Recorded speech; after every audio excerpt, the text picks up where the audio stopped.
A wind swept through the frost-shrouded woods, sighing its mournful song among the twisted boughs, curling over the crusted snow and silent stones.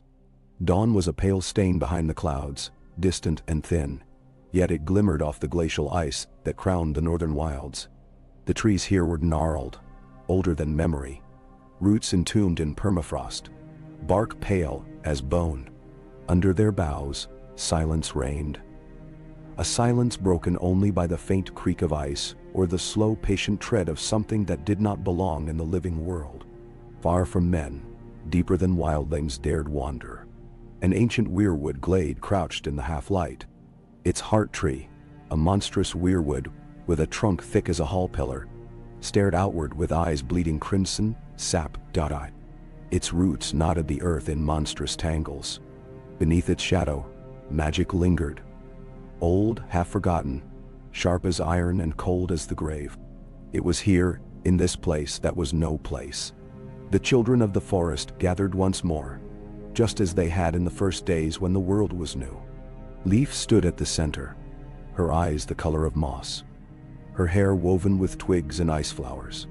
Around her, the others waited, a circle of small, slight figures, some as ancient as the stones, some scarcely older than saplings.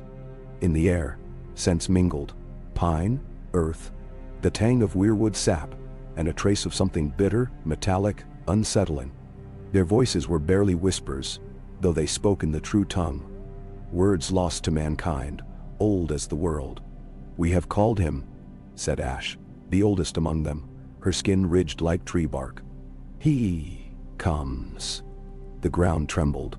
The weirwood's branches stirred, though no wind blew. Beyond the glade between the trees, shadows coalesced, a darkness like no night, deep and endless. Then came the cold, a sudden and utter chill that stilled the very air and stopped the breath in one's chest. Footsteps crunched over the crusted snow. The Night King stepped from the gloom. He was not a man, not any longer. His skin was white-blue, crackled with veins of ice, and the crown upon his brow was wrought not of gold but of jagged frozen horn. His eyes burned a bottomless blue, twin lanterns in the dark.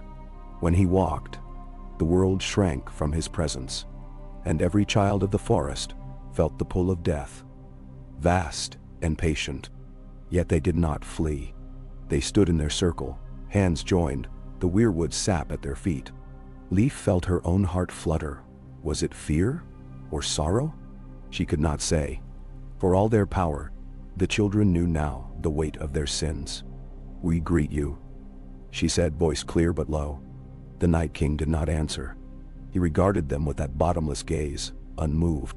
In his stillness, Leaf felt the rage and sorrow that bound him. An agony not of flesh, but of the soul.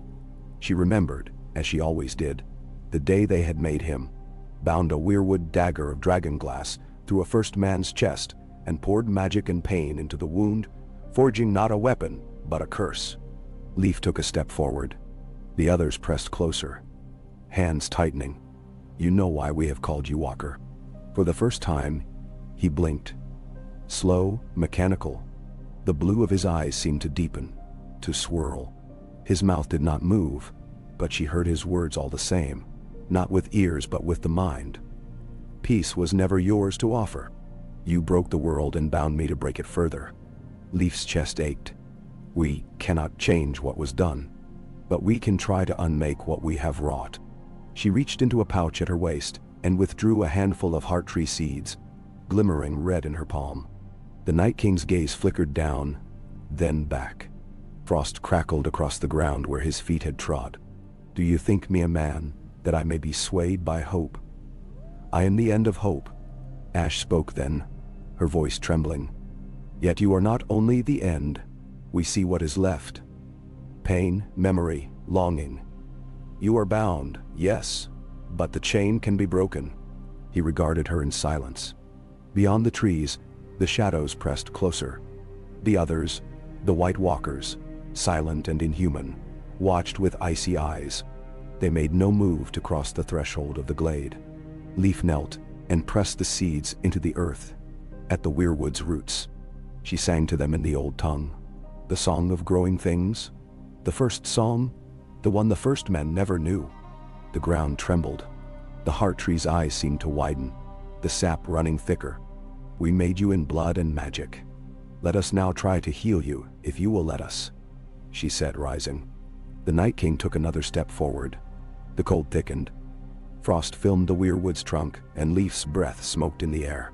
Yet he did not raise a hand, did not summon the wind or the dead. Instead, his head cocked to the side, a gesture almost human.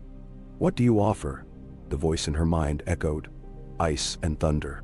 Leaf turned to Ash, who stepped forward with a cup of carved weirwood, filled with sap and melted ice. "Our magic," Ash whispered. "Our blood, our truth. If you will drink as once you bled for us, let it heal what we have broken."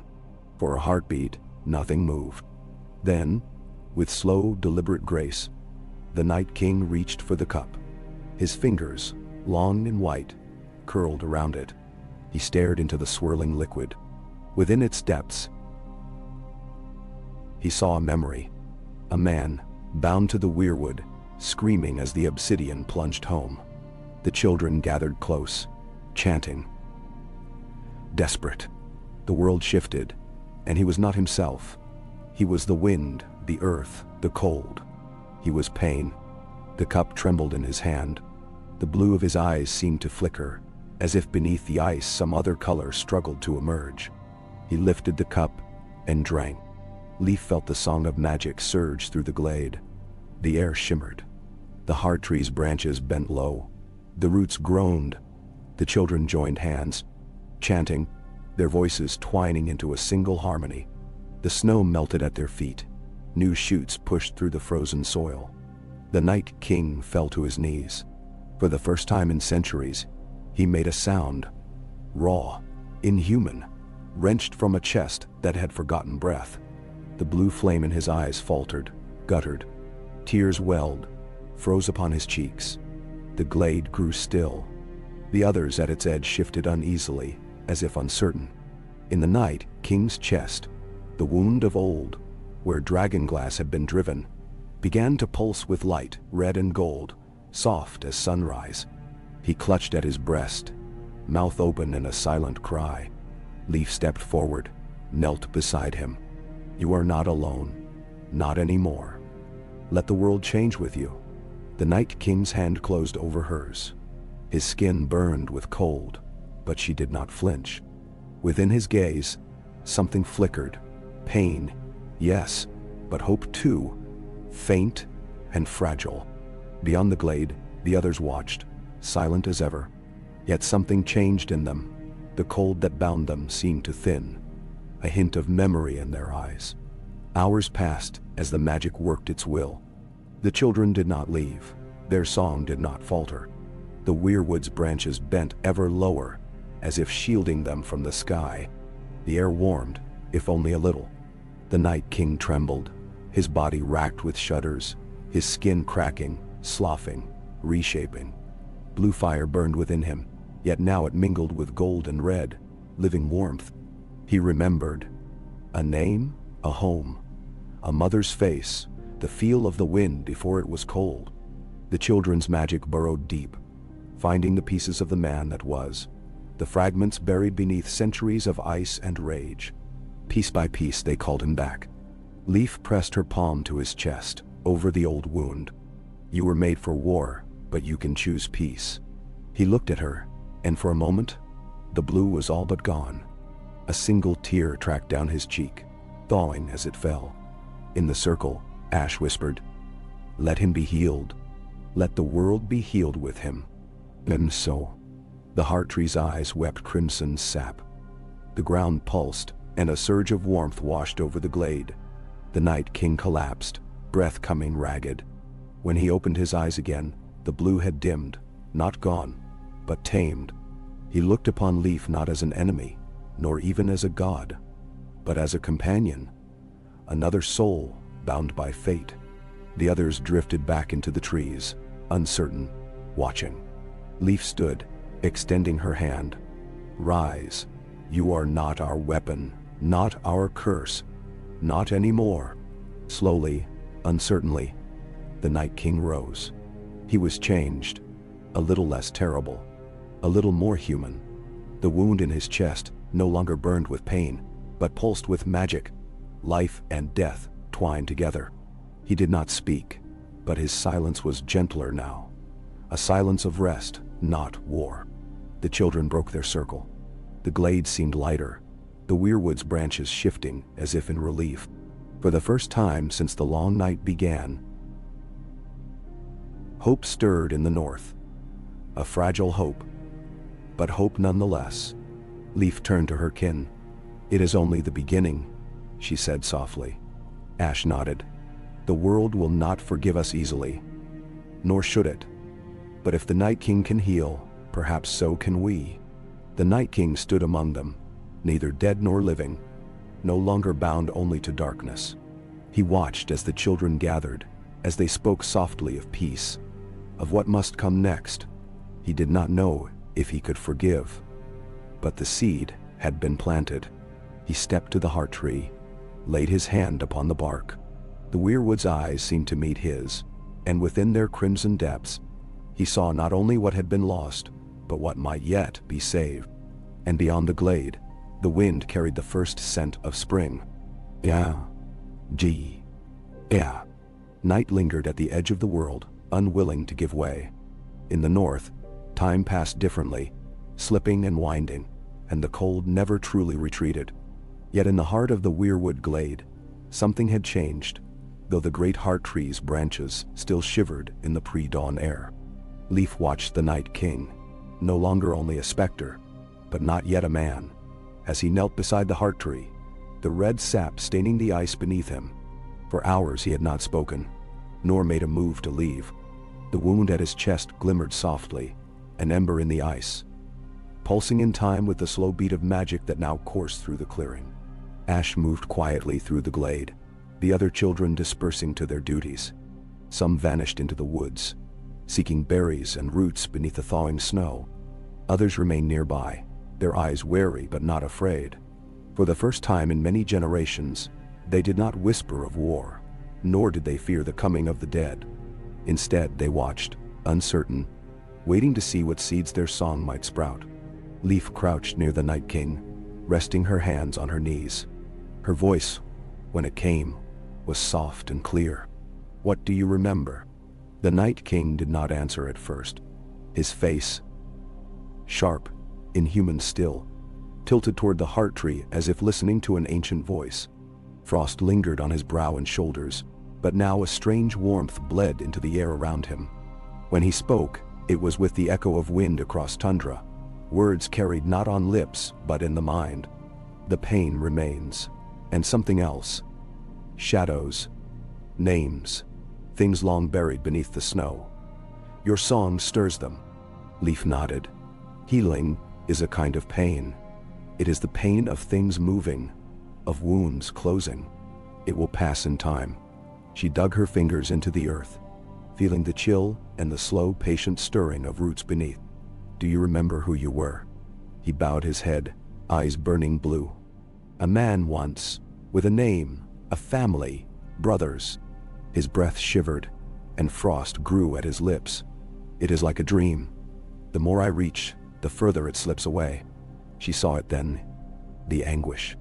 The Night King, who for centuries had been death incarnate, a terror stalking the dark, now trembled at the edges of memory.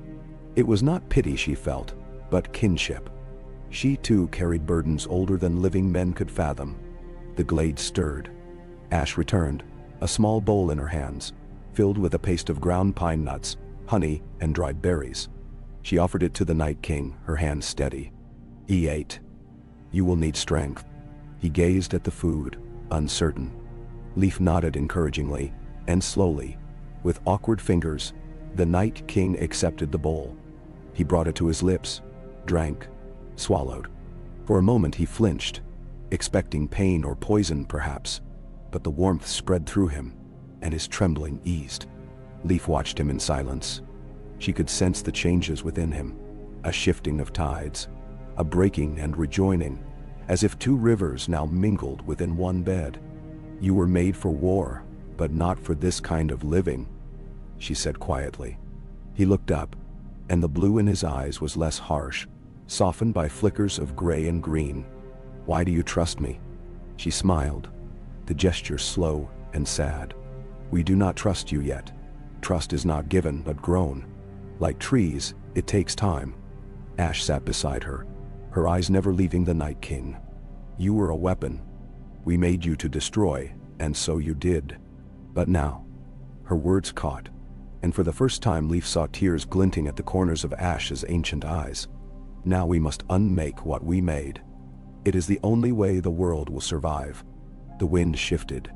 From the shadows at the edge of the glade, a dozen others watched, unmoving. They were less defined in the warming air, pale, uncertain, caught between form and mist. The Night King looked at them, and for the first time in an age, they did not move at his will. Their bond was changing, loosened by the magic working through him. Leaf stood, brushing snow from her knees. Come, walk with me. He rose, towering over her, yet she felt no fear. Together, they left the glade, following an ancient path between the trees. The snow here was softer, the earth stirring beneath. Green shoots poked through in places, trembling in the wind. The sun broke weakly through the clouds, casting long blue shadows across the forest. They walked in silence, the Night King's footsteps barely making a sound, as if he were not fully present in this world. Leaf spoke as they went, her words meant for him, for herself, for the woods. Once, this forest was filled with life. Deer and elk, fox and hare, wolves that hunted in great packs. We sang to them, and they sang to us. The first men came, and they sang a different song, of axes and fire. We tried to fight, and when we could not win, we made you. The Night King said nothing. His eyes traced the sky, the tree trunks, the small tracks of animals in the snow. We thought magic could save us, Leaf continued. We thought we could control it, but you cannot chain winter. You cannot make death obey. He looked at her, something shifting in his gaze. Yet you try again now. She smiled, bitter and resigned. We must, or else all our pain is for nothing. They reached a small stream, half-thawed, water trickling over stones. Leaf knelt, cupped her hands, and drank. She offered a handful to the Night King. He regarded the water, then, awkward, uncertain, lowered himself and drank. The cold stung his tongue, but it did not burn as before. He looked into the water, saw his reflection, faint, ghostly, but no longer only a mask of death. Beneath the blue, his eyes seemed human for an instant, and memory flickered. A field of green, a tower rising above a wall, a girl's laughter on the wind. He gasped, clutched his chest. Leaf watched, unmoving, letting him remember at his own pace. When the pain eased, she spoke. Do you know what you wish for, now that war is not your master? The Night King shook his head. I do not know. I have never been asked. Now. Leaf nodded, understanding. That is a place to start. They returned to the glade as the sun climbed, its light carving gold among the red leaves. Ash greeted them with quiet relief. The other children had gathered, their faces uncertain, but no longer filled with dread. The others still lingered at the glade's edge, their numbers less certain, as if they too wondered what would come. For 3 days and nights, the children tended the Night King. They taught him of roots and berries, of carving tools from bone and horn, of songs sung beneath the stars. Each night, they gathered around the heart tree, singing the old songs, the magic weaving through the air. With each passing day, the Night King changed. His skin softened, the ice at his brow receded, and his eyes burned less fiercely. Sometimes he remembered things, a brother's laughter, a child's tears, a field of wheat in summer. Sometimes he wept, the tears freezing as they fell, until Leaf caught them and buried them in the earth. The others began to drift, uncertain, some wandering into the woods, some fading altogether as if their bond to the Night King weakened. The dead that once marched at his will now lay still beneath the snow, undisturbed. On the morning of the fourth day, as the sun broke fully through the clouds, Leaf gathered the children.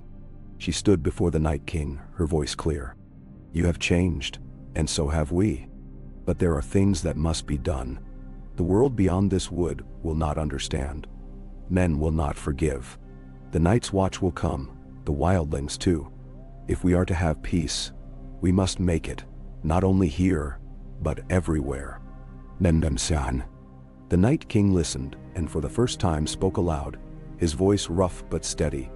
"I do not wish to be their enemy, nor yours, but I do not know if I can be anything else." Ash nodded. "You will not be alone. We will go with you." Leaf stepped forward. "There is a place, far to the south. The wall, built to keep you out, to keep the world safe from what you once were. If you are to prove that you have changed, you must face the men who fear you most." The Night King looked to the south, toward the wall, an ancient memory stirring in his bones. "They will try to kill me." Leaf's face was solemn. "Perhaps, but if you go in peace, perhaps not. And even if they strike, we will stand with you." He bowed his head, then nodded. "Then let us go." They prepared for the journey. The children of the forest armed themselves not with weapons, but with gifts, saplings, seeds, woven tokens of weirwood and rowan, berries dried in honey. The Night King wore a cloak of furs, his wound bound with leaves and sap. He carried no weapon, only a staff of polished heartwood. They set out at dawn. The glade faded behind them, the heart tree's branches waving in farewell.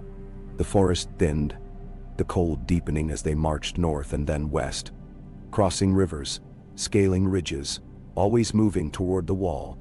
The Night King moved quietly, his presence unsettling the wind and the shadows, but less so than before. The children spoke in hushed tones, their songs carrying through the woods, weaving warmth into the air. On the fifth night, they camped at the edge of a ruined village. Here, the Night King paused, staring at the blackened timbers and the bones half buried in snow. Memory returned, sharp and bitter, the day he had sent his army south, the wildlings fleeing, the men of the Night's Watch dying by the score. He knelt among the ruins, silent. Leaf joined him, placing her hand on his arm. "You remember?" He nodded, voice hoarse. "I did this." Leaf did not shy away. "You did. But you are not only what you have done, not anymore." He bowed his head, silent tears freezing on his cheeks. Leaf gathered him close, and together they mourned, not only for the dead, but for the living who must carry the burden of memory. They moved on at dawn, crossing open tundra, the wall now visible, a jagged line against the horizon, impossibly high, cold and implacable. Ravens wheeled above, crying their warnings. The children pressed closer, fear quickening in their steps. As they neared the wall, the wind sharpened. From atop the ice, a horn sounded, its blast echoing over the frozen wastes. Black brothers of the Night's Watch lined the ramparts, bows drawn, swords at the ready. The wildlings camped nearby, rose in alarm, axes and spears in hand. The Night King stopped at the foot of the wall, the children at his side. He raised his staff, planting it in the snow. The earth trembled, but there was no cold, only a faint warmth, an invitation, not a threat. Leaf called out, her voice ringing over the ice. "We come in peace. We seek not to conquer, but to heal. Let us speak." For a long moment, silence. Then a man in black stepped forward, his cloak snapping in the wind, a great sword slung across his back. Jon Snow, Lord Commander, his face grim, his eyes wary. He regarded the Night King, hand on his sword. "You come with the Dead's Master, and you say you seek peace? Why should we believe you?" "Nah." The Night King met Jon's gaze, and for a moment, blue fire flared. Then he knelt, laying his staff at Jon's feet. "Because I am no longer only the Night King. I am what remains of the man I was. I seek peace." Jon stared, disbelieving. The children gathered close, singing a low song, the air warming. Behind Jon, The brothers of the watch hesitated, lowering their bows. Leaf stepped forward, her voice gentle but unyielding. "We cannot change the past, Jon Snow, but we can choose the future. Let us speak, and perhaps together we may find a path not written in blood." Jon looked at her, then at the Night King, at the children, at the wall and the sky beyond. The wind howled, tearing at his cloak. At last he nodded, motioning his men to lower their weapons. "Speak then. The world may yet have room for hope." "Nan?" In the shadow of the wall, with the past heavy upon them and the future uncertain, the children of the forest and the Night King began to tell their story. Of pain and magic, of war and regret, of the fragile promise of peace. And though the wind still carried the chill of winter, a new seed had been planted. One that might, in time, thaw even the deepest snows. Ua, Kai, Kai.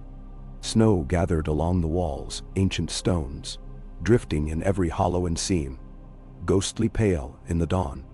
Jon Snow's black-clad brothers watched from the heights, faces half hidden by hoods and scarves, wary as wolves at a stranger's campfire. The wildlings, their numbers ragged since the wars, clustered further back, axes ready, mistrust plain in every line of their bodies. A few giant shadows lingered beyond the wild camp, watchful but hesitant, half expecting the storm of death they had seen so many times before. At the base of the wall, the Night King remained on his knees, staff planted in the snow. Around him stood the children of the forest, their shapes at once small and ancient, their hair twined with roots and flowers, cloaks sewn from leaf and lichen. Leaf stepped forward again, wind combing icy strands of her hair across her brow. Her voice was clear, if tinged with sorrow. "We come not as conquerors, nor as vengeful spirits. The war you have known was born in our fear. Now we come to end it." Jon approached, Valyrian steel glinting at his hip, boots crunching over old ice. He was taller than most, his dark eyes full of skepticism and something deeper, a memory of all that had been lost. He stared at the Night King for a long time before speaking. "You expect us to believe the dead have become our friends?" The Night King raised his gaze, eyes now a cold but living blue. The burning fury banked behind something like pain. His voice, when it came, seemed to reach them all, soft but echoing, as if the wind itself carried his words. "I have been war and winter. That is what they made me. But I am not only that now. I remember sunlight. I remember love, though it is a ghost in my bones." Ghost Jon's direwolf paced beside him, hackles half raised but uncertain. The wolf sniffed the air, staring at the children, then at the Night King. He did not growl. He did not run. Leaf raised her hand. "We do not ask for trust. We ask for a chance. Let us show you what peace means. Let us heal more than wounds. We would heal the world's heart, if we may." "Bandur," Jon's brothers murmured above, arrows wavering on their strings. Tormund Giantsbane stepped forward from the wildlings, red beard tangled and thick as a bear's pelt.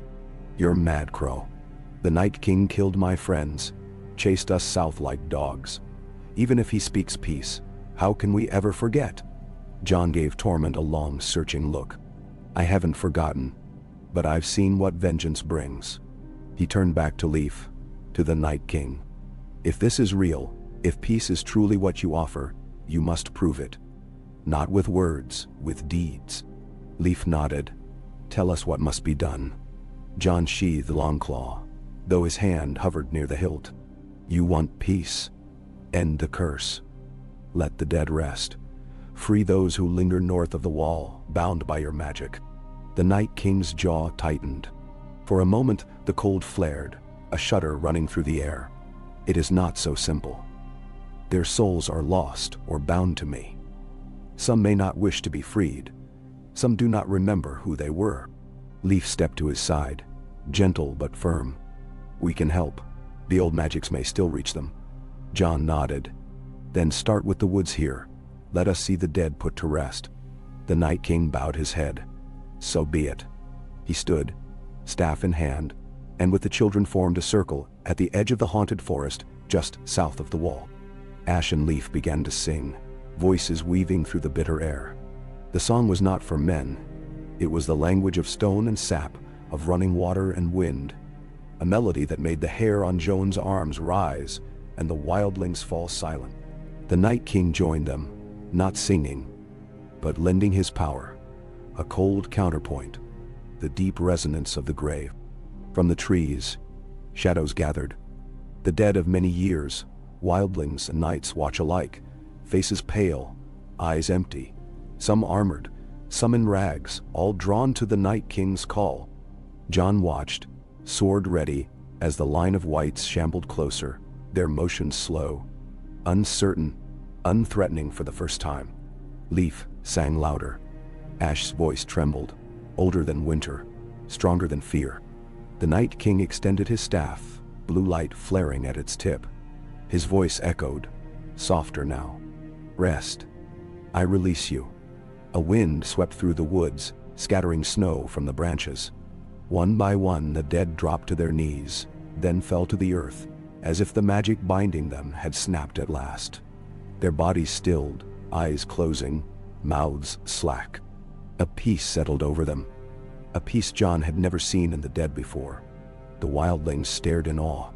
A woman wept, kneeling at the body of a lost son, finally free. Jon's brothers exchanged glances, uncertain, but lowered their bows. Leaf turned, weary but triumphant. This is only a beginning. There are more, farther north. Jon nodded, silent for a long moment. At last he spoke, voice thick with something like hope. Then we'll go with you. So it was decided. Jon gathered a small band of trusted men. Tormund, Ed, a handful of others. And the children led them north, past ruined keeps and silent villages, into the haunted heart of the true north. The Night King walked among them, somber, his power now an act of mercy. As they traveled, the children taught Jon and his companions how to see the magic in the world, the slow pulse of life in the trees, the songs that lived in stone and water. Ash showed Tormund a knot of roots beneath an ancient pine. Life does not end with death, she murmured. But it changes. We must honor that change. Tormund grunted, unconvinced, but listened. Each night they made camp, fire crackling in the dark. The Night King sitting on the fringe, silent, staring into the flames. Sometimes he spoke, always softly, memories surfacing unbidden. I remember a field, gold in the summer sun. My brother ran faster than I. I always envied him. At other times, he would close his eyes, trembling with a pain too old to name. Leaf watched over him, singing quiet songs, weaving spells of comfort. Pain is the echo of what we have loved, she told him. It is the price of memory. It is not your only truth. Deeper into the north they traveled, past the ruins of Hardhome, now choked with snow, and the husks of ships, into the lands where the cold never lifted. There, the last great host of the dead gathered. Thousands, perhaps tens of thousands, their eyes empty, their bones rimed with frost. The Night King stood before them, staff raised. The children circled him, singing louder, a great wave of sorrow and forgiveness cresting through the night. The wildlings and crows stood apart, wary, the fire of old hatreds burning low but still alive. The Night King spoke to his army, voice carrying over the frozen plain. You were my sword. You were my shield. I release you. Go in peace. He plunged his staff into the snow. Light radiated outward, blue and red, gold and green, weaving through the host of the dead. They began to fall, one by one, some weeping, some laughing, some simply crumpling into the snow. The air filled with voices, thankful, bitter, relieved. The last to go was a child, no more than 10, who looked at the Night King with eyes full of wonder. Thank you, she whispered, then was gone. When it was finished, only silence remained. The Night King fell to his knees shaking. Leaf and Ash gathered him up, their hands gentle, their song a balm against the emptiness. Jon stepped forward, long claw sheathed, his face grave. You've done what you promised. I will tell the world. Tormund spat, eyes shining. Let's see if they believe it, The journey back to the wall was slow. The Night King weakened, his power spent. Sometimes he could barely walk, leaning on his staff, Leaf at his side. The children spoke of returning south, of planting new heart trees, of building a new peace among the scattered folk of the wild.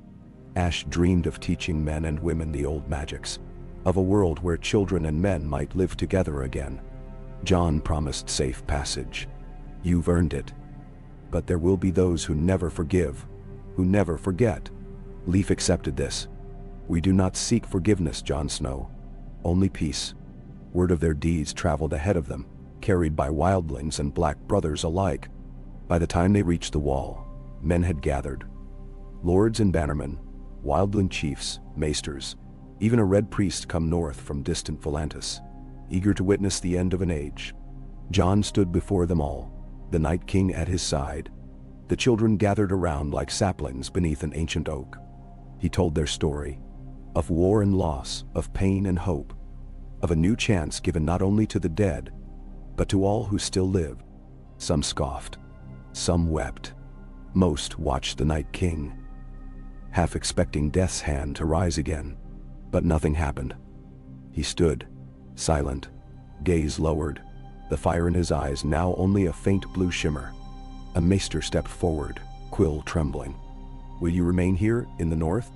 The Night King looked to Leaf, to Jon, to the distant horizon. If you wish it, or I will go where none may see me. I seek only quiet now. Leaf nodded, touching his arm. Come with us, to the heart trees.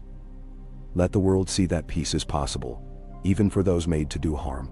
So the Night King walked south, not as a conqueror, but as a pilgrim. The children planted weirwoods and rowans in every village that would have them. They sang to the wounded, to the wildlings and the black brothers, to the lords and small folk. Slowly, a new legend spread. The Night King healed by the children, seeking peace in the land he once doomed. Years passed. The wars waned. The dead no longer rose. The children taught men their songs, and though few could master them, all who listened felt a little warmth grow in their hearts. At last, beneath the greatest heart tree in the Godswood of Winterfell, Jon Snow knelt with Leaf and Ash, the Night King beside him. The great tree wept red sap, and the north wind carried not only the chill of winter, but the scent of green things growing. Leaf raised her hands, voice ringing out over the gathered. Let this be an end and a beginning. The Night King has found peace. Let us all do the same. The Night King bowed his head. For the first time since his making, a true tear fell, warm, not cold, vanishing into the grass. The gathered folk, wildling and Southron and maester alike, watched in silence as the children sang, and peace, fragile as spring, settled at last across the land. Oh, Ka, beneath the vast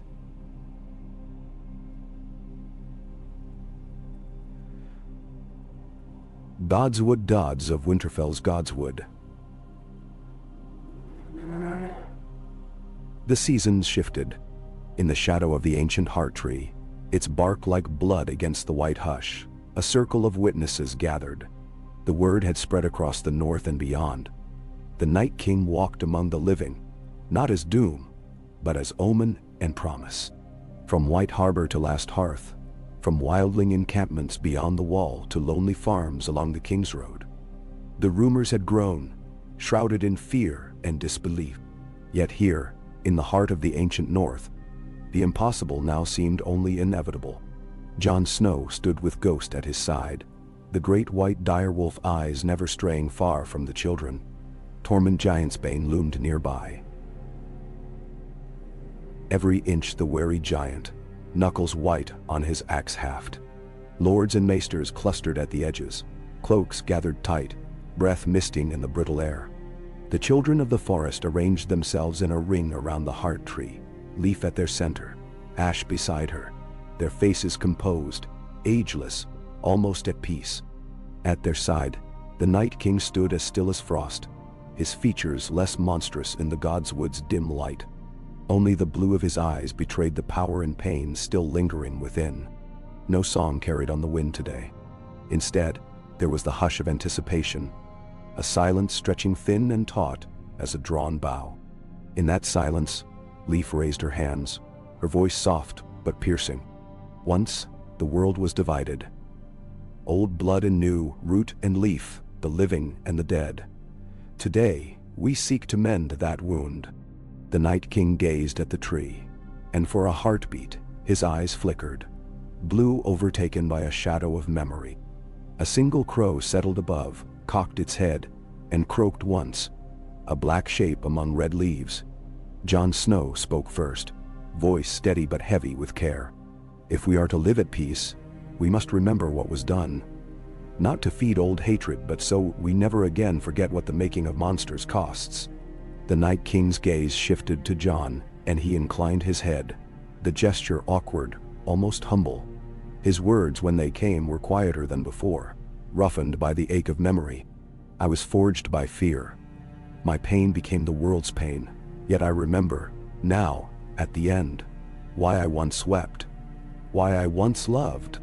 Leaf stepped forward. We ask for no forgiveness, only that you let us heal the land where we have walked.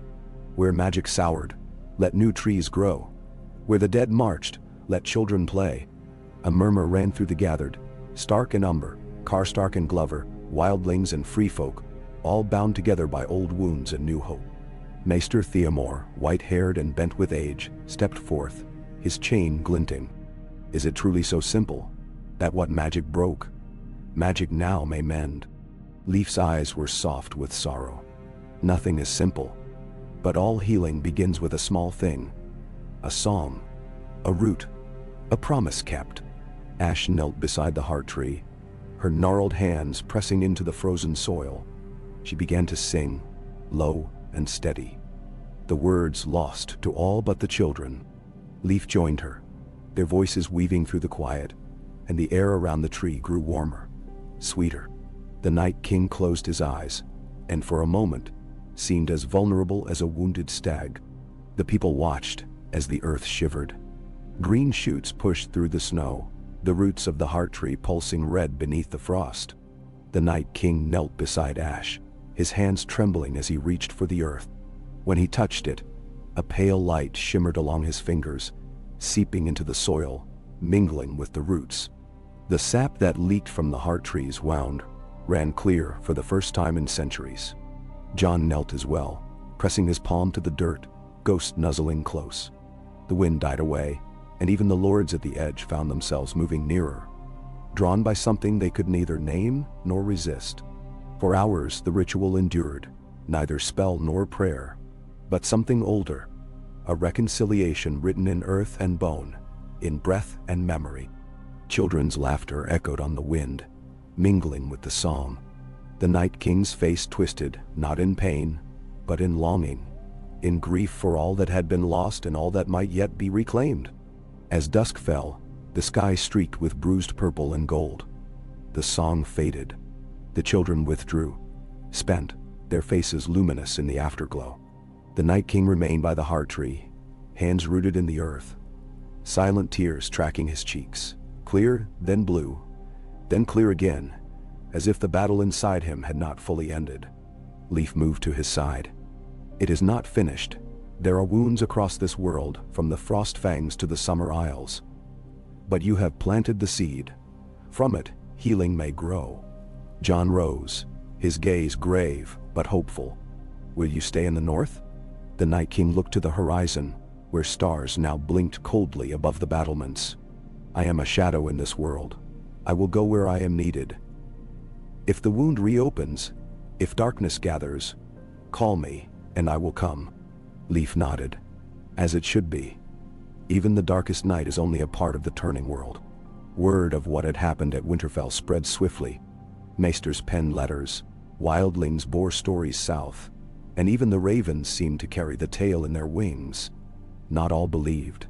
In the halls of power, in Old Town's white towers, in the marble courts of the Reach, many called it a trick or a madness.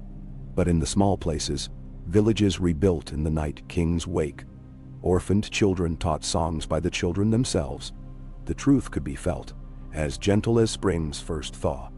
In the months that followed, the north changed. Where dead things had lain, grass grew wild. The haunted forests echoed with birdsong, and wildlings planted new groves in places once choked with bones. The Night King and the children moved from place to place, not as rulers or conquerors, but as healers, sowing seeds, singing to the land, teaching men to listen again. Yet peace was fragile, and memory a double-edged blade.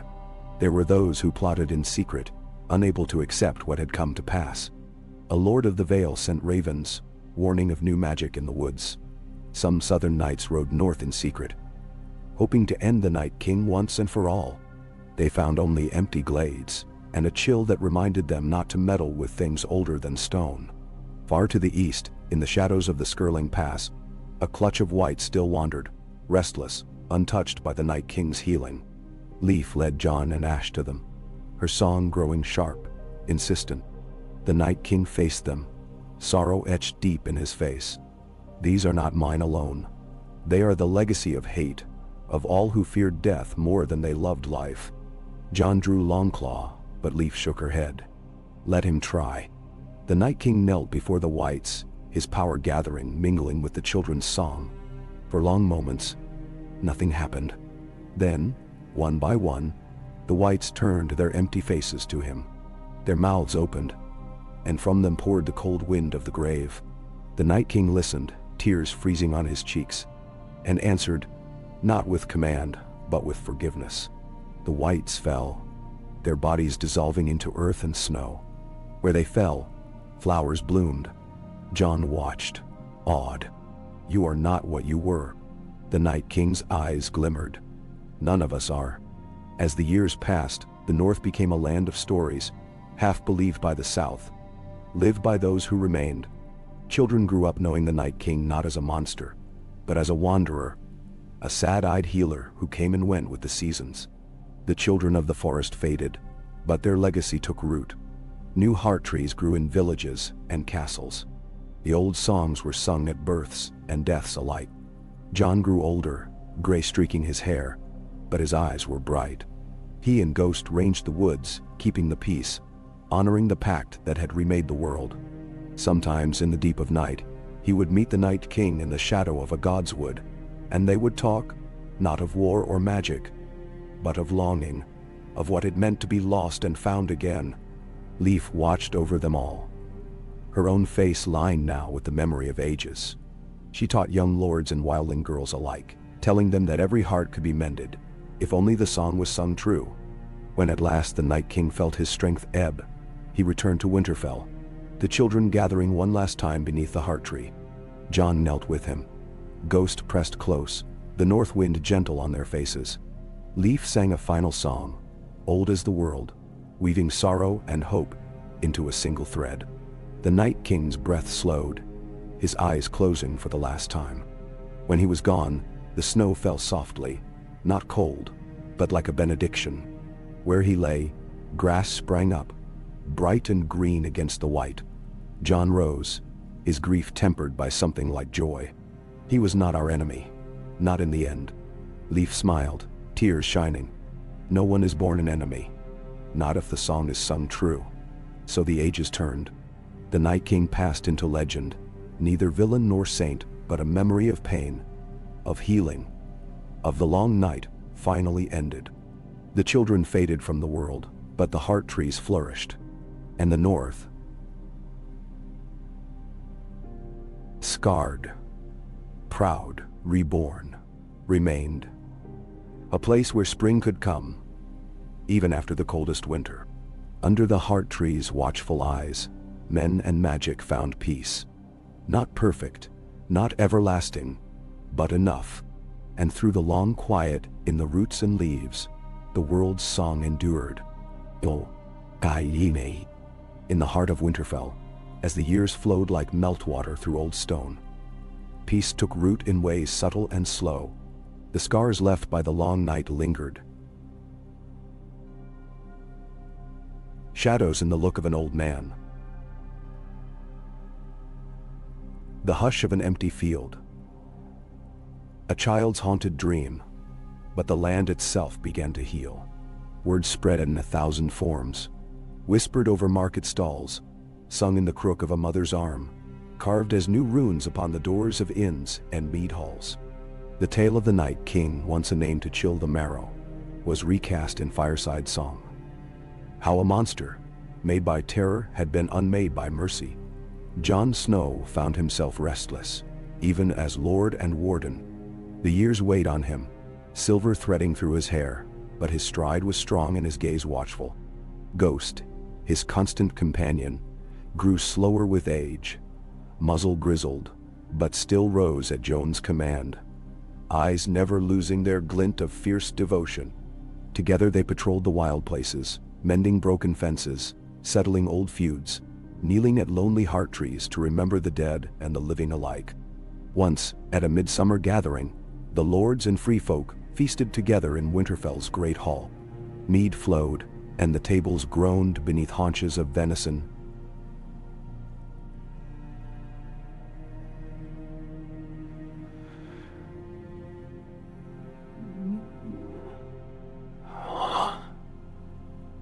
Honeyed oatcakes, wheels of sharp white cheese. The air buzzed with laughter, the clangor of mugs, the crash of Tormund stories, tall as the sky, wild as the wind. And yet, as dusk fell and fireflies drifted beneath the banners, the talk always turned to the children and the Night King. Arya, lean and sunburnt from distant travels, raised a cup. I saw them once, beyond the narrow sea.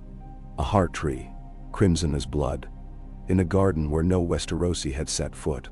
They remembered those roots. The old gods do not forget. Menshawal.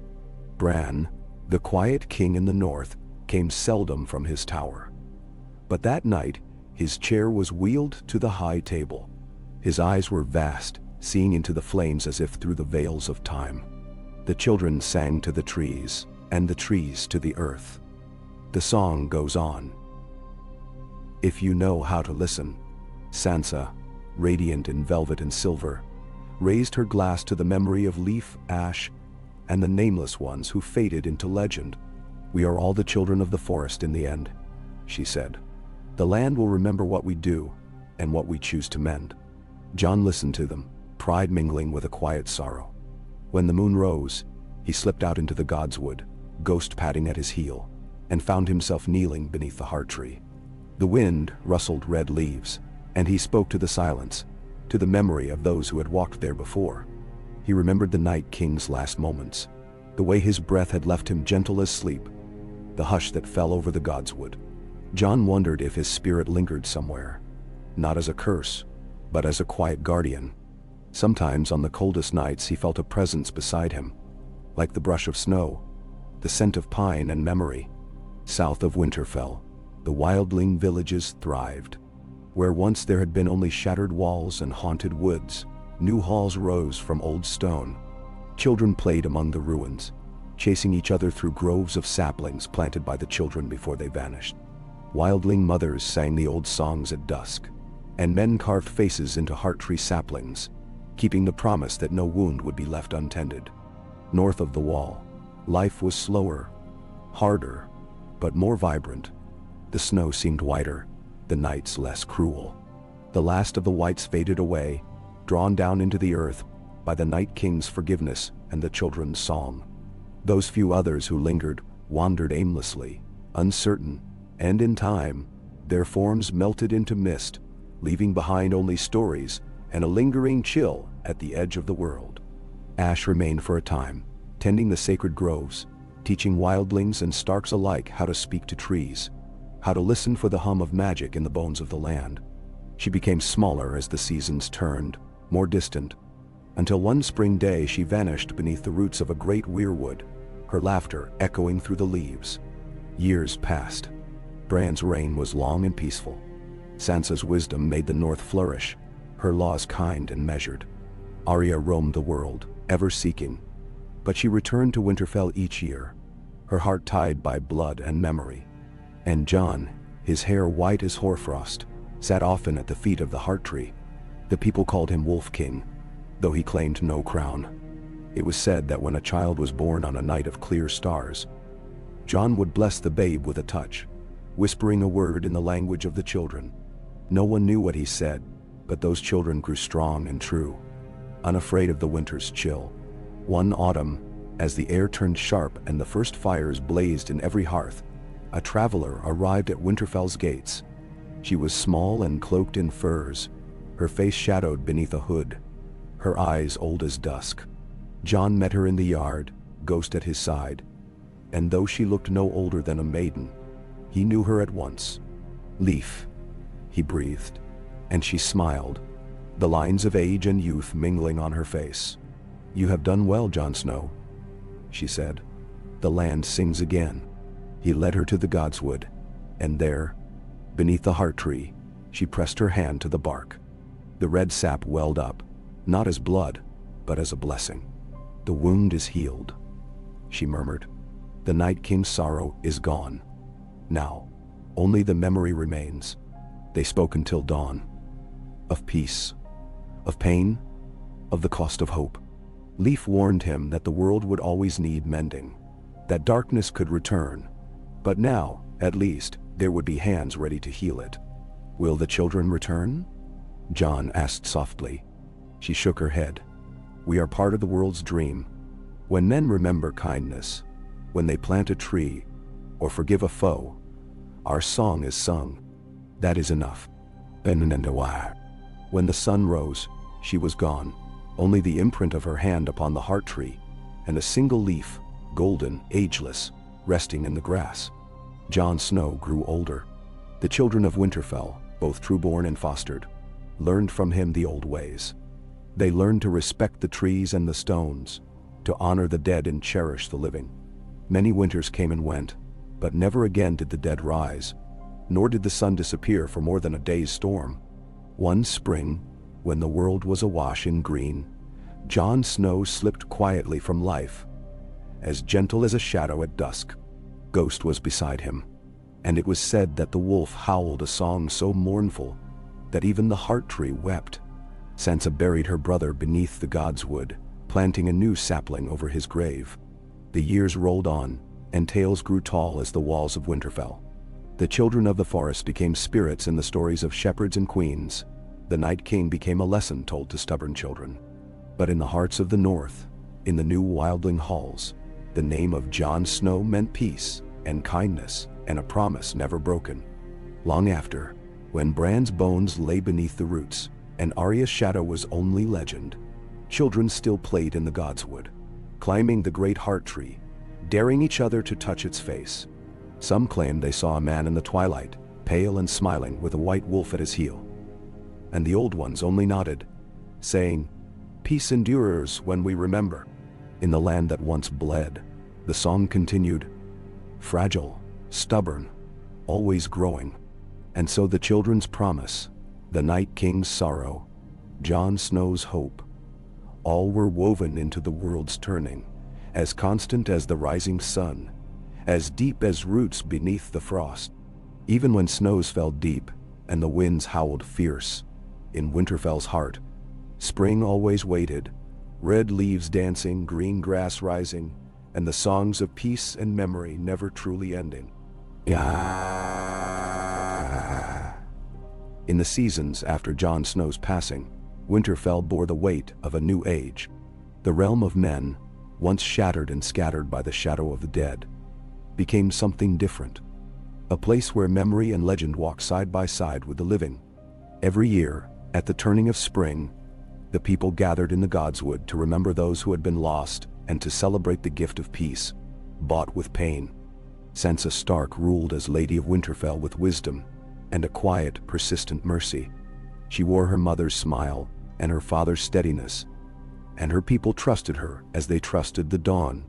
On bright mornings she would walk beneath the heart tree, her red hair gleaming in the dappled light, fingers trailing along the old scars in the bark, her lips moving in silent prayers, sometimes for her family, sometimes for herself, always for the North.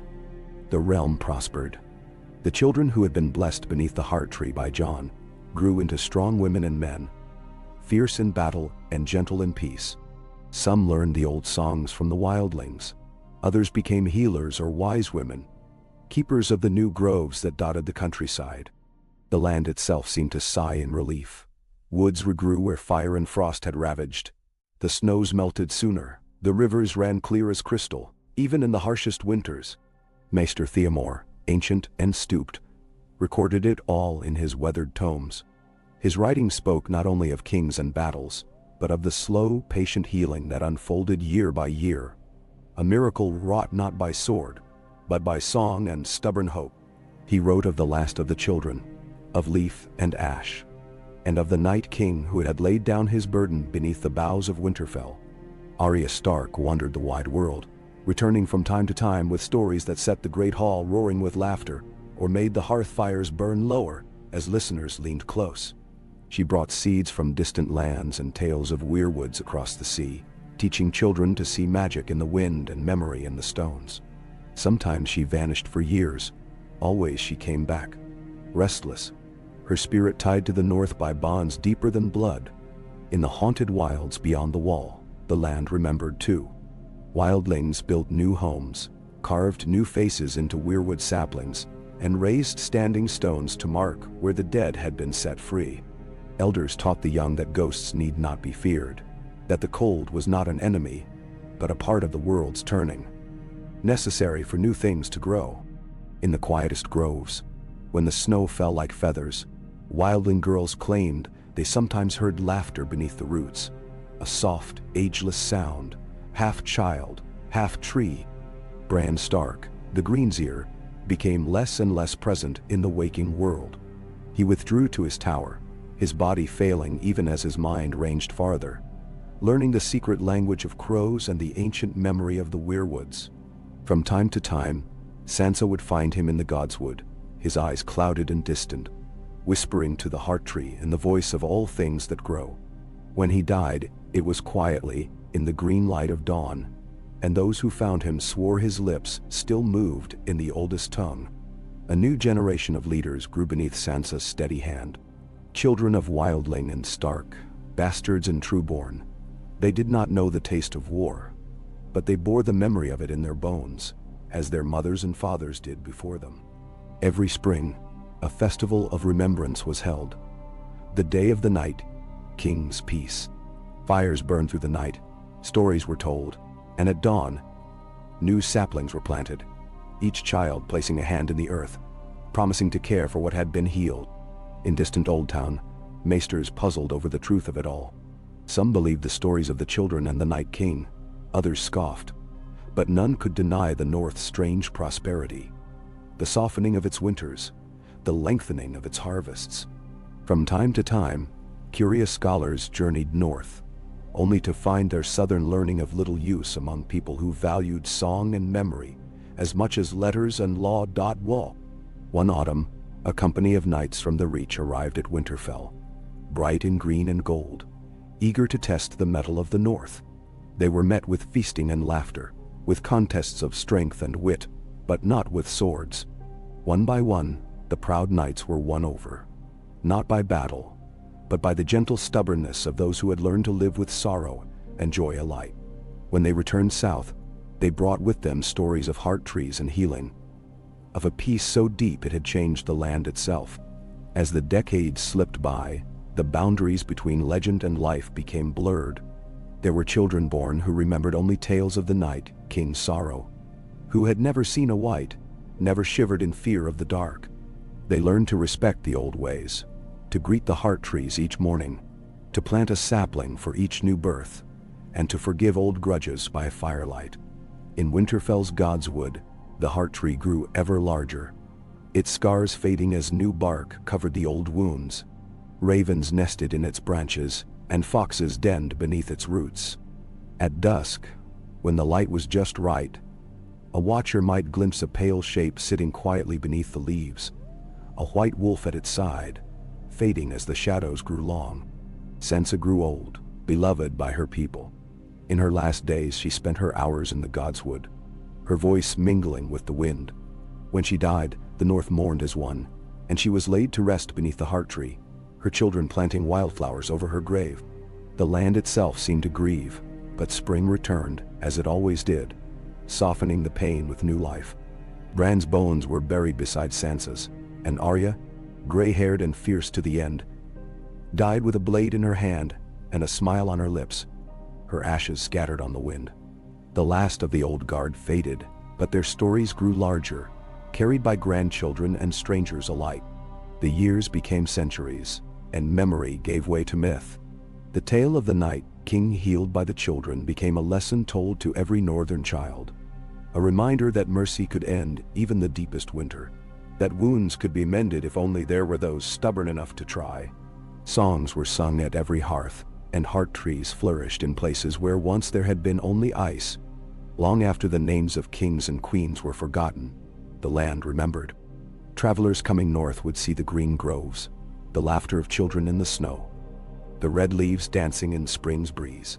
Some claimed they felt a peace settle over them as they crossed the neck, as if the ghosts of those who had suffered were watching and smiling.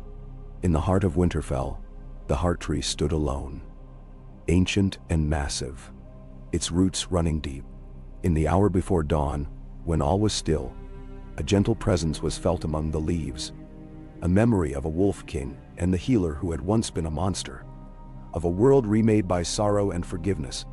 And so the children's song endured, quiet and unending.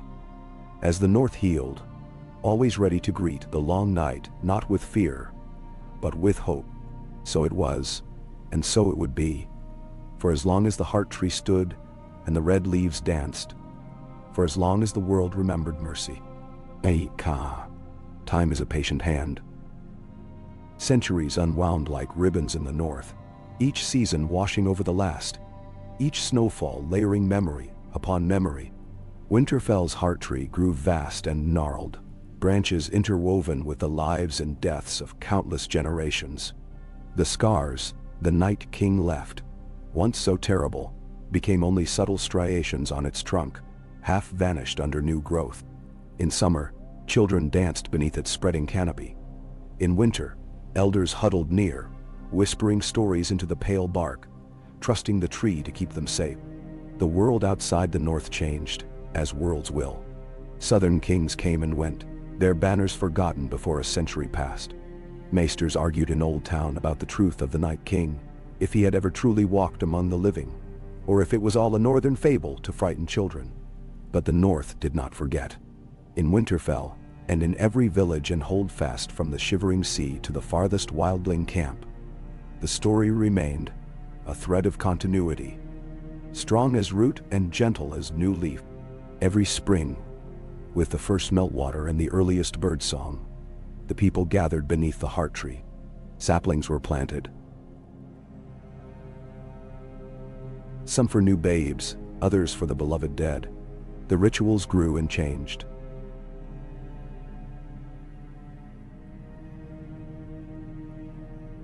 Sometimes it was a feast.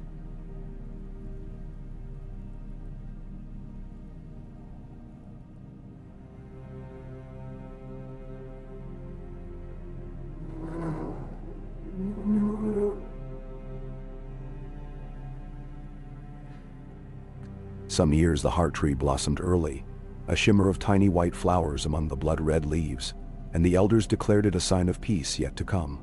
From the wildlings in the haunted forest to the shepherds of the rills, everyone kept a bit of the old magic alive. Stories passed mouth to ear, each teller adding something new. A trickster fox, a wolf that could vanish in mist, a woman with green eyes who healed wounds with a touch. Children played at being children of the forest, running wild through the woods, painting faces with berry juice, daring each other to sleep beneath the old weirwoods at night. Over time, the language of the children faded from mortal tongues, but not from the land. Wise women taught the young to listen for the hum of roots, the sigh of the wind through leaves. Herders left a cup of milk on a stump, just in case Ash's spirit still wandered. And on clear, cold nights, some claimed to hear laughter in the forest. Ageless, soft, a reminder that peace is always earned and never owned. The season spun on. Winter came and went with its old ferocity, but never again did the dead rise, nor did the ice cut so deeply that nothing grew in its wake. The north thrived in a slow, steady way, its people hard but not cruel, proud but not blind. Sansa's descendants ruled long and well, their names remembered in the line of wolf banners that circled the Great Hall. Arya's children came home from distant lands, their manners strange, but their hearts true. Bran's wisdom lingered in stories told around the hearth, and some swore his ravens still watched from the castle's battlements. As the centuries slid past, Winterfell itself became a city, walls encircling the ancient Godswood, towers climbing higher than ever before. The old stone kept its cool in summer and its warmth in winter. Under the heart tree, folk still gathered in times of joy and mourning, for no lord, no matter how rich or powerful, could claim to rule the Godswood. It belonged to the people, and to the memory of peace. One deep winter night, as snow drifted down in thick, soundless curtains, a girl named Brienne crept into the Godswood. She was 10, with her mother's stubborn jaw and her father's wild curls, and her heart thumped in her chest like a caged bird. Her brother had fallen ill, fever burning so fierce the maester said even all the honey and willow bark in the world could not save him. But Brienne remembered the old stories, the healing that came from the earth, the song that Ash once sang, the mercy of the Night King. She pressed her bare palm to the heart tree's trunk. "Please," she whispered. "Help him. Let him stay." Now Saul. The bark was cold and rough, sticky with sap. Brina's tears fell, freezing on her skin, and the silence pressed in around her. For a moment she thought nothing would happen. But then, deep in the ground, a root shifted. The tree's leaves rustled, though the air was still. Brienne felt something stir in her chest, a gentle warmth, a thread of song she could barely remember. It hummed through her, down her arm, into the earth. When she returned to the hall, her brother slept soundly, the fever broken. Her mother wept, holding both her children tight. "The old gods heard you," she whispered. "Never forget their kindness." Brienne grew into a woman with a gift for growing things. Every year she tended the saplings in the Godswood, teaching others what she had learned. Some called her witch, some called her wise, but none doubted the goodness she carried. Time moved on, and the world spun stranger still. Wars erupted far to the south. Storms battered the coasts, and plague came and went. But the north endured. Each crisis brought the people closer to the land, and always they returned to the heart tree, asking for strength, for mercy, for peace. There were years of sorrow too. A late frost killed the first green shoots. A bitter feud broke out between two great houses, threatening the fragile accord. The memory of the Night King's fall was invoked, not as a warning, but as a promise, that even the greatest hurt could be healed. The feuding families met under the heart tree, their leaders laying down swords and clasping hands. Saplings were planted, and the feud faded in memory, replaced by a new story of forgiveness. Long after even Brina's bones had returned to the earth, and her name was only a whisper in the woods, a new heart tree sapling sprang up in the corner of the Godswood, its leaves pale as snow, its sap a faint, glowing blue. Some said it was the Night King, returned not as fear, but as hope. Others said it was simply the earth remembering. The years became centuries. New peoples came to the north, traders, pilgrims, wanderers, drawn by the legend of the land that forgave.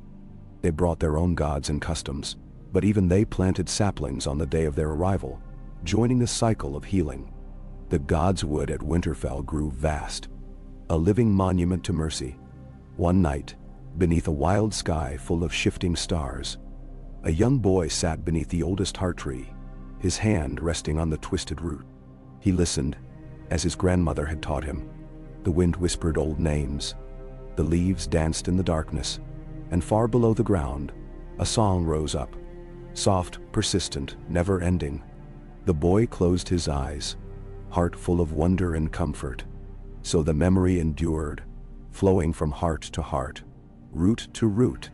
The tale of the children and the Night King, of Jon Snow and the people who chose forgiveness, became the North's greatest strength. For as long as the heart tree stood, the world could never forget that peace, though hard-won and fragile, was possible. That even the coldest wounds could heal, if only the song was sung and remembered. And in that way, The long night never truly returned. Each winter, the first snows fell gentle, and the saplings bent beneath their weight, ready to rise again in spring. The people gathered, sang, forgave, and remembered. And in the heart of the wood, the children's gift, the promise of peace, endured, quietly eternal. Ya, Ka, beneath the arch of ageless branches and the dappled glow of red and gold. Life in the north wove itself into a tapestry of quiet wonder. Centuries passed, and the world changed. But always the Godswood at Winterfell stood at its center, an anchor of story and memory, the meeting place of seasons and souls. The great heart tree towered above the stones and snow, leaves shimmering even on the darkest nights. Its roots sunk so deep that all the secrets of the land passed through it. There were new kings and queens, new wars and treaties, distant threats and foreign wonders. But the heart tree watched them come and go as it had for 1,000 years before. The people of the north, those born of old blood and new, of wildling stock and settled clan, learned to live in the rhythm of peace, though they never forgot the cost at which it was bought. They honored their dead and their past, but the weight of old horrors never again grew heavy enough to crush hope. Every year, as the first snows melted and crocuses pushed through the frost, the day of peace drew folk from leagues around. The tradition was as steady as the seasons. Families walked for miles, sometimes with only a pack and a little bread, to gather under the heart tree's massive boughs. There, as the cold loosened its grip, and the scent of earth replaced the bitter tang of ice, they remembered the Night King's redemption and the children's mercy. Elders led processions with songs half sung in the old tongue, though few remembered its meaning. Youngsters scattered seeds in the soil, their laughter a promise to the land. Musicians played pipes and fiddles, wild and sweet, while bakers handed out honey cakes and cheese. The air was thick with memory and with joy. In these gatherings, storytellers spun their tales, the best of them standing beneath the heart tree's carved face. They spoke of Brina the healer and her gift for green things, of Arya's long voyages, of the kings who never took more than they needed, and of Jon Snow, whose shadow and white wolf still watched over the wood. They told how Leaf and Ash had once sung magic back into the bones of the world, and how the Night King's last act had not been a curse, but a blessing. Some stories grew wild and strange, of lost children glimpsed at the edge of mist, of glowing saplings in the darkest woods, of ravens who whispered wisdom into the ears of dreamers. In the crowd, faces changed with the years, but the spirit did not. There were wildlings with fierce eyes and stubborn smiles, fisherfolk from the White Knife, traders from as far as the Reach and the Summer Islands. Some brought tokens to lay at the heart tree, ribbons, stones, a sprig of lavender for luck, a child's locket. These small offerings became woven into the roots, part of the living memory of the land. There were hard winters still, storms that shook the bones of castles and snows that buried the highest towers. Sometimes the crops failed and wolves came down from the hills. Yet when fear threatened to rise, the people remembered the story of the Night King. And instead of turning on one another, they gathered, shared what they could, and planted hope again with every spring. From time to time, strangers arrived. Scholars seeking proof of old legends, knights looking for tales of glory, or lost folk seeking a new beginning. The North welcomed them, though gently, and taught them the rituals. Plant a sapling, speak your grief and hope to the tree, break bread with friend and rival alike. Some remained, their blood mingling with the old clans, their names carved into the stones. Others returned south, changed by what they had seen. The children of the forest themselves faded ever further into story, but their presence was felt in the woods, in the half-heard laughter among the birches, in the uncanny way that lost travelers sometimes found their way home. There were rare years when a sapling grew at the edge of a field overnight, its leaves shimmering blue at dusk. A sign, people said, that the Night King's sorrow had become part of the earth's forgiveness. A few wise ones still claimed to dream the language of roots and streams, and their counsel was always sought in times of need. Generations rose and fell. One spring, a war threatened from the southern kingdoms. Banners on the wind, rumors of fire and steel. The young Lord of Winterfell, Edric Snow, a descendant in blood and spirit of Jon and Sansa, called his people to the Heart Tree. The hall was filled with men and women, wildlings and townsfolk, all anxious, all bracing for hardship. Edric's hair was black as a raven's wing, but his eyes held the steadiness of old kings. He stood beneath the Heart Tree, the entire assembly waiting on his word. He spoke quietly, his voice echoing among the roots. "We do not answer fear with fear. We are the North. We endure. Our strength is not in swords, but in what we remember and what we choose to forgive. If war comes, we face it as one, but we do not abandon what made us whole." Nenda Soul. After his speech, he led a planting, pressing a new sapling into the wet earth with the help of his smallest cousin. The act quieted the hearts of all who watched. That night, under the Heart Tree's boughs, songs were sung that had not been heard since Ash's day. The wind that swept through the Godswood felt almost warm. The war never reached Winterfell's walls. Stories spread that the southern armies, hearing of the North's unity, turned aside to seek easier prey. In time, even southern lords sent gifts north: a cask of wine, a bundle of rare seeds, an old tapestry. Peace became more than a dream. It was the North's way. Centuries continued to drift by, and the world outside Winterfell changed beyond reckoning. Sail ships gave way to strange metal vessels on distant seas, and new sciences were born in the cities of the South. Yet in the North, the rituals endured. Each child planted a sapling on the day of their naming. Each bride and groom shared vows beneath the Heart Tree, their promises bound by the memory of sorrow and forgiveness. The Godswood grew until its boundaries touched the edge of Winterfell's stone, a living monument to every birth and every peace brokered beneath its boughs. At dawn, when mist hung low and the first birds sang, it seemed that the air shimmered with voices not quite human, the echo of all those who had loved and lost, healed and hoped. It was said that at the heart of the Godswood, when the snow fell thickest, a shape might be seen. A tall, shadowed figure with eyes like dawn on ice, a white wolf at his heel. Some children, half asleep at their mother's knees, claimed the figure would nod and smile, then vanish as quickly as a dream. Their mothers only smiled, stroked their hair, and whispered that peace has many guardians. Thus the North endured. The Heart Tree, scarred and beautiful, stood sentinel over all the ages of men. The children's song, though no longer sung aloud, lingered in the hush of falling snow and the laughter of children in spring. Forgiveness became the land's inheritance, and memory its surest root. From the first song to the last breath, the people of the North learned and taught this lesson.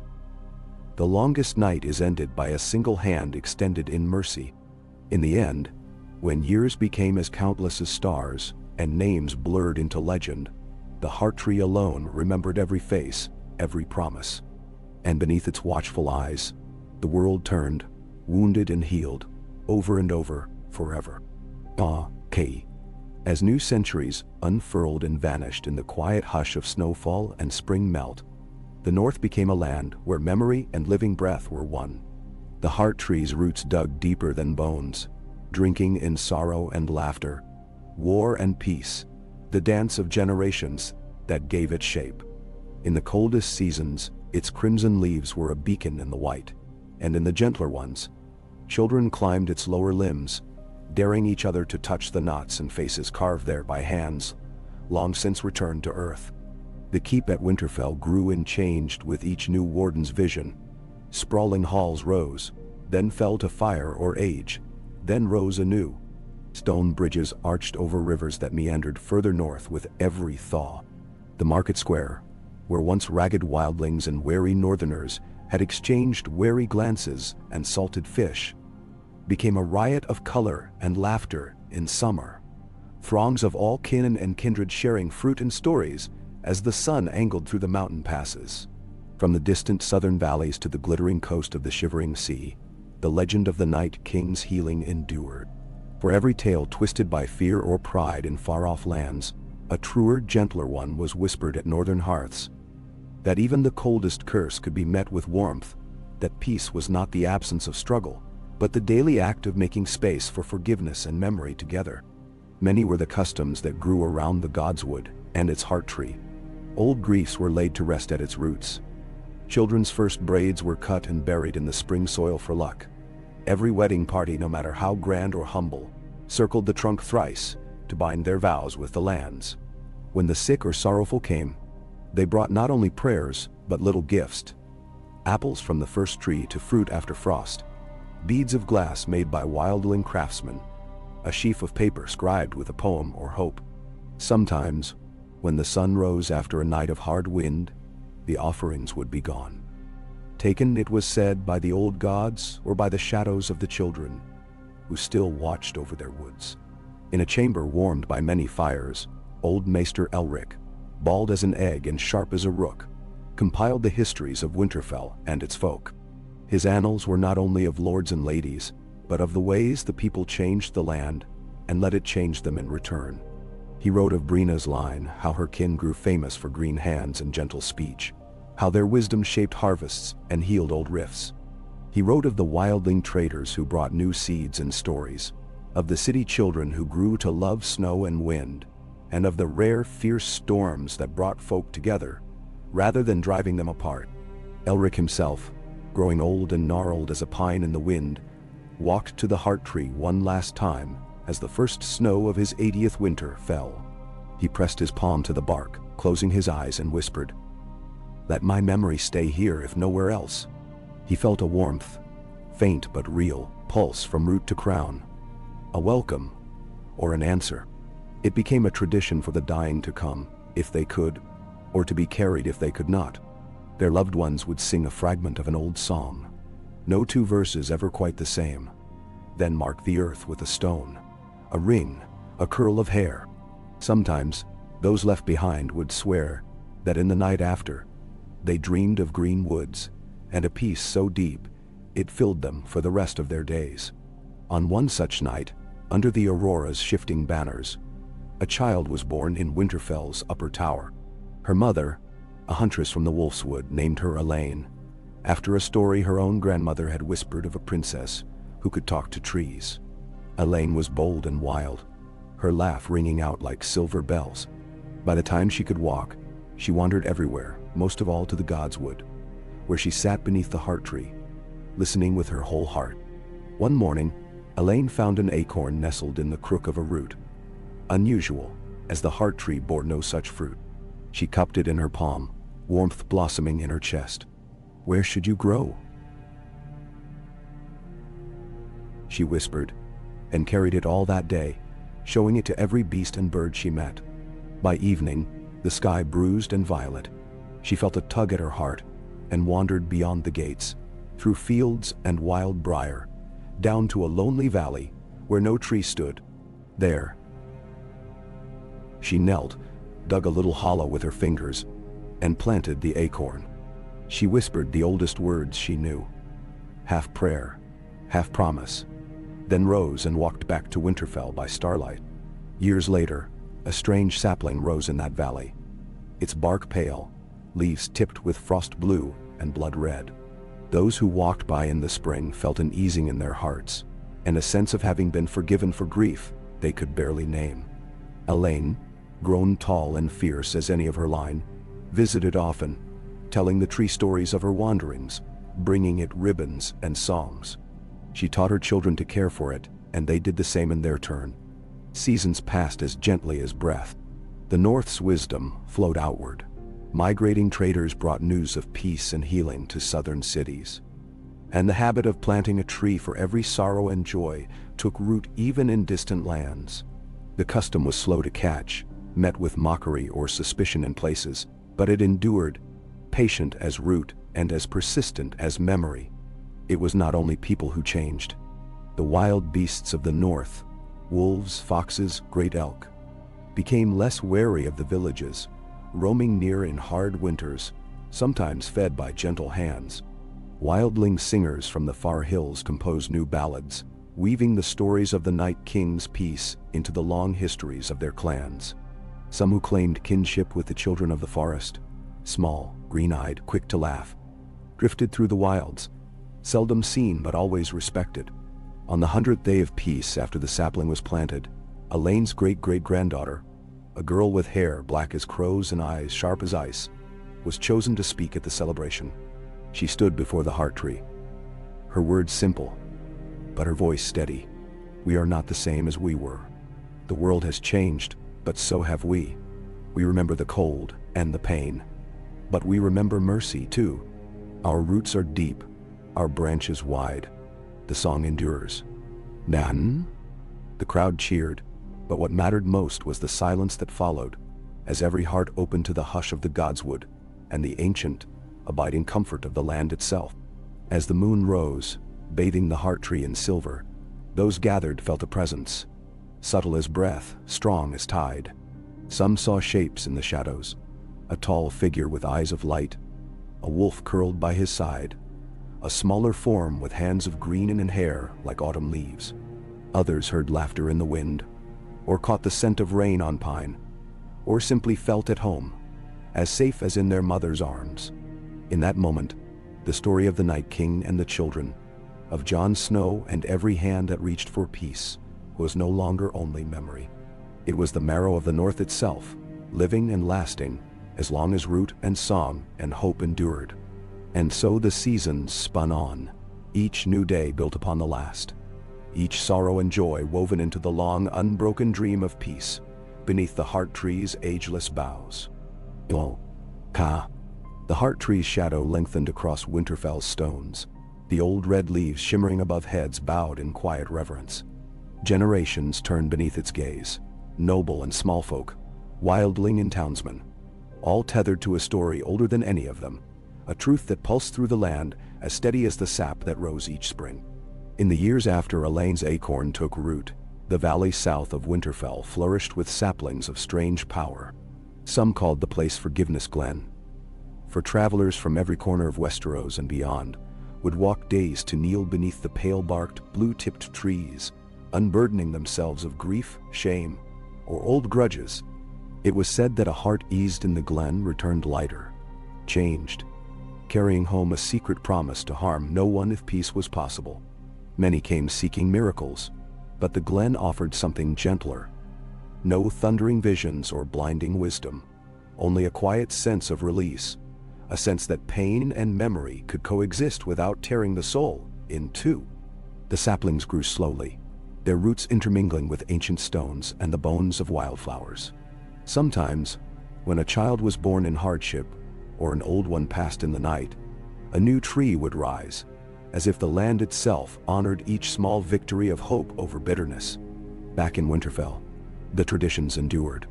The Day of Peace had become a festival known far and wide. Banners hung from the towers, cooks set great tables in the square, laden with bread, honey, and salted fish from the Bay of Seals. Storytellers recited legends in the old tongue and the new, their voices rising and falling in a cadence learned from leaf and wind. Dancers circled the heart tree while musicians played pipes and lyres, their tunes twining with the laughter of children. It was during one such festival that a crisis, small in the eyes of the world, but shattering for those involved, rippled through the keep. A quarrel broke out between two cousins of the Stark line, Aelys, clever and proud, and Jaren, brave but quick to anger. Harsh words were exchanged, old wounds reopened, and a precious keepsake, the wolf-head brooch that once belonged to Sansa, was broken in the fray. The families of both sides took offense, pride and pain, threatening to poison the feast. Edric Snow, grown older, still Warden of the North, watched the feud grow. He called for silence on the festival's eve. "Tonight, let us remember why we gather," he said, voice carrying in the dusk. "Let every quarrel come before the heart tree, and let us decide how to carry it forward." So Alis and Jaren stood in the Godswood as night fell, their faces pale in the firelight, the heart tree looming above. One by one their kin spoke, of loyalty, regret, mistakes, and the ways pride could wound more deeply than a sword. Then Edric pressed the broken brooch into both their hands. "We mend what we break," he said, "not by pretending it never was, but by learning how to hold the pieces together." Aes and Jaren knelt at the heart tree and buried the fragments in the soft earth, each laying a hand atop the soil. their tears falling freely. In the morning, a single white shoot had sprung from the grave of the brooch, its leaves edged in silver. The feud dissolved, replaced by laughter and awkward apologies, and in time, a new closeness grew between the families, one that would last for many generations. Stories like this multiplied. Neighbors who feuded over a sheep or a field now brought their troubles to the glen, or to the heart tree, or simply sat together in silence until forgiveness found them. Travelers from distant lands, Dorne, the Reach, even across the sea, marveled at the peace of the North. Some carried the custom home, planting a sapling wherever a feud ended, marking new beginnings in soil and root. The world outside the North spun in turmoil, as ever. Kingdoms rose and fell. Wars burned in the free cities. In the South, queens contended for power, and maesters debated the truth of the old magic. Yet no army threatened the North's peace for many lifetimes. It was said that even the fiercest conquerors, on the eve of marching north, would dream of a man in black with a white wolf by his side, warning them in silence that the cost would be too high. Generations passed. The city that grew around Winterfell became the largest in the north, ringed by woods, rivers, and sprawling groves of weirwoods and their kin. The glen was tended by a line of caretakers descended from Brina and Elaine, each chosen for their kindness and understanding, not their blood. No lord or king could command the glen, for its power was rooted in the consent of the people. Children born with curious eyes or strange gifts were welcomed, their differences honored as reminders that the children's magic still lingered, gentle and persistent. One winter, the snow fell so thick that the world seemed to vanish in white silence. People huddled in their homes, sharing food and fire. In the deepest cold, a little girl named Mara lost her way between the city and her family's farm. For days, searchers combed the drifts, calling her name, lighting lanterns through the woods. On the third night, her mother stumbled into the glen, weeping prayers to any god who would hear. She laid her scarf at the foot of a blue-leafed sapling and begged for her daughter's life. That same night, Mara dreamed she walked beneath red and gold leaves, a tall shadow at her side and a soft voice guiding her toward warmth. When the dawn broke, she was found at the glen's edge, wrapped in a blanket of old furs, safe and smiling. Her story soon the talk of the city. People said the Heart Tree had sent one of its guardians, and afterward, the glen was ringed with lanterns each winter, beacons to all who wandered lost in the dark. As the world rolled on, more and more peoples brought their sorrows and hopes to Winterfell's woods. A group of maesters arrived from Old Town, carrying a chest of yellowed parchments and skeptical faces. They spent a year in study, interviewing villagers and caretakers, observing rituals and recording testimonies. When they returned south, they left behind a single page in the glen's archives, written in a spidery hand. There is magic here, but it is not the sort we measure in books. It grows in the soil of forgiveness, watered by memory and hope. In every age, new leaders emerged, sometimes Starks, sometimes not, sometimes a council of women, sometimes a wandering healer chosen by popular acclaim. Always, their authority was tested by the land's ancient memory and the people's stubborn will. No tyrant lasted long, for the glen and the godswood resisted those who tried to rule by fear. Those who sought power for its own sake soon found their voices turned to silence, and their followers slipping away. The Heart Tree grew older, but never frail. Children scaled its lowest limbs and carved their names in the bark, beside those of Jon, Sansa, Arya, Brina, and Elaine. Its leaves caught the morning light, and when the first frost rimed its branches, the entire city seemed to pause, hearts lifted by the promise that spring would always return. At night, when mist lay heavy on the fields, some claimed to see figures moving through the glen and woods. A tall man, a white wolf, a woman with leaf-bright eyes. Some heard music in the wind or laughter in the dark, and others simply felt a peace settle deep within, like a blessing they could not name. So the North became not a kingdom of swords or gold, but a realm of roots and memory, its people steadfast, their stories wound tight to the land. In Forgiveness Glen and beneath the great Heart Tree, the lesson endured. That pain and peace, sorrow and joy, life and loss, were all part of the world's long song. And as long as that song was sung, the north would endure, the heart tree's shadow always sheltering the hope of mercy. Now, and in every season to come. Ka. In time, the city of Winterfell ripened into a marvel, a tapestry of stone and wood, ancient roots and living song. Its towers stood sentinel over the north, their banners rippling above walls, softened by moss and generations of gentle hands. But it was the Godswood, older than any city or king, that drew travelers and supplicants from the furthest reaches of the world. In every season, the heart tree at its core kept the same steady watch, crimson leaves humming in the wind, its trunk layered with the memories of the centuries. No one, not even the eldest among the caretakers, could recall a year when Forgiveness Glen was empty. At dawn, before the city stirred, folk would come in twos and threes, their footsteps muffled by moss and fallen needles. Some came with burdens too heavy to speak, others with joy or gratitude or sorrow, sharp as frost. The glen held their secrets, listened to their prayers, and in its quiet way reminded them they were never alone. For each secret spoken or wish whispered, a new root found purchase, a fresh shoot split the earth, silent testament to the land's power to remember and forgive. The North's fame as a land of peace grew. Far in the south, the archmaesters of Old Town puzzled over the transformation. In Bravos and Volantis, merchants sent for northern goods and tales, hoping to bring a little of that miracle home. Some doubted, but when travelers returned changed, quarrels eased, hearts lightened, old feuds abandoned, the tales only multiplied. One year, when the city bustled with guests from every land, a group of noble children, descendants of Starks, wildlings, Dornish traders, and even the Summer Isles, played beneath the spreading limbs of the heart tree. Their laughter carried far, chasing birds into the air and drawing the old men from their chessboards. In their games, no one cared who had what blood, only that the stories were told rightly, that the heart tree's face was not covered by snow or careless hands, and that every quarrel ended with a planting of seeds and clasping of hands.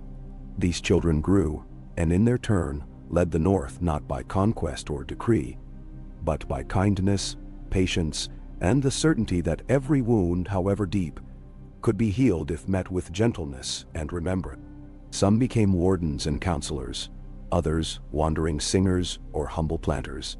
One, young Mela, a girl with hair as red as the heart tree's leaves, became known throughout the North as the voice of spring.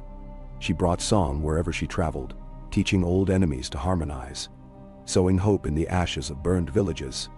On the day Mela was wed beneath the boughs, the heart tree flowered, a rare event, celebrated with feasting and music that lasted until dawn. As a wedding gift, her friends planted a circle of saplings in Forgiveness Glen, each bearing a ribbon and a stone etched with a wish. In years to come, every wedding, every birth, every death was marked with a new tree, and the glen became a living memory, lush with color and fragrance. Not all days were easy. There were seasons of bitter cold, lean harvests, and the return of old tempers. There were times when grief seemed to choke the land, when fathers buried daughters or brothers parted in anger. Yet the lesson of the heart tree, of the night king who was healed, of the children who sang peace into the bones of the world, remained. In the hardest hours, folk came together in the Godswood, sharing silence and warmth, lighting lanterns in the trees. Often, after such nights, the first crocus of spring would appear a day early, or a fox would dart through the snow, bold and unafraid, as if to remind all present that life endured. One winter, the North was visited by a curious band of scholars from the Far East. Their leader, a quiet woman with eyes the color of autumn grass, spent many weeks listening, watching, and taking notes in her strange flowing script. Before she left, she asked to speak with the glen's caretakers. They met beneath the oldest sapling, planted in Elaine's day. "In my land," she said, "we teach that every story has two faces, one of sorrow, one of joy. Here, I see the faces are one and the same. What magic do you use?"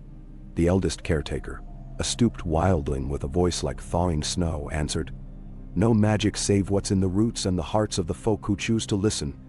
We have learned to carry our wounds and to water them with forgiveness." The woman smiled, pressed her palm to the sapling, and left behind a ring carved with strange runes. In the years that followed, it was worn by each caretaker in turn, a symbol that Winterfell's peace was part of the greater world. The years slipped onward, gentle as rain. Young poets wrote verses to the heart tree. Lovers met under its boughs by moonlight. And in the darkest nights, the cities lost or broken found comfort at its roots. The glen became a place of pilgrimage for those longing to shed burdens they could not voice elsewhere. It was said the trees would take any pain, hold it, and return only peace.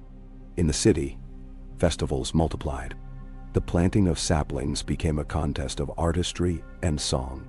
Each spring, the city's children gathered at the glen's edge, hands muddy, eyes bright, learning to place root and leaf just so. Old rivals tried to outdo one another with clever plantings, twining saplings into arches, braiding branches into living sculptures.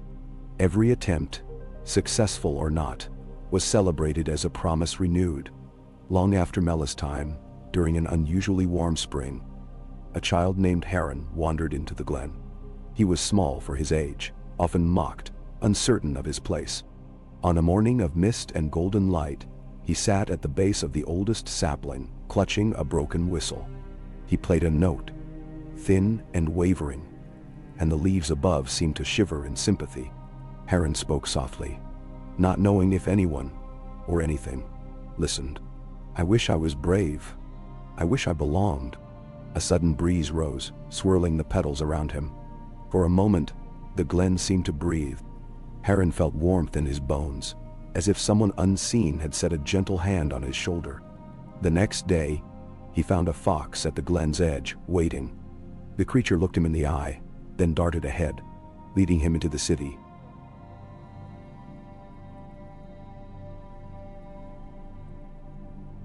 Through crowds, to a market where a girl from the Southern Isles greeted him with a smile and an invitation to join her at a game.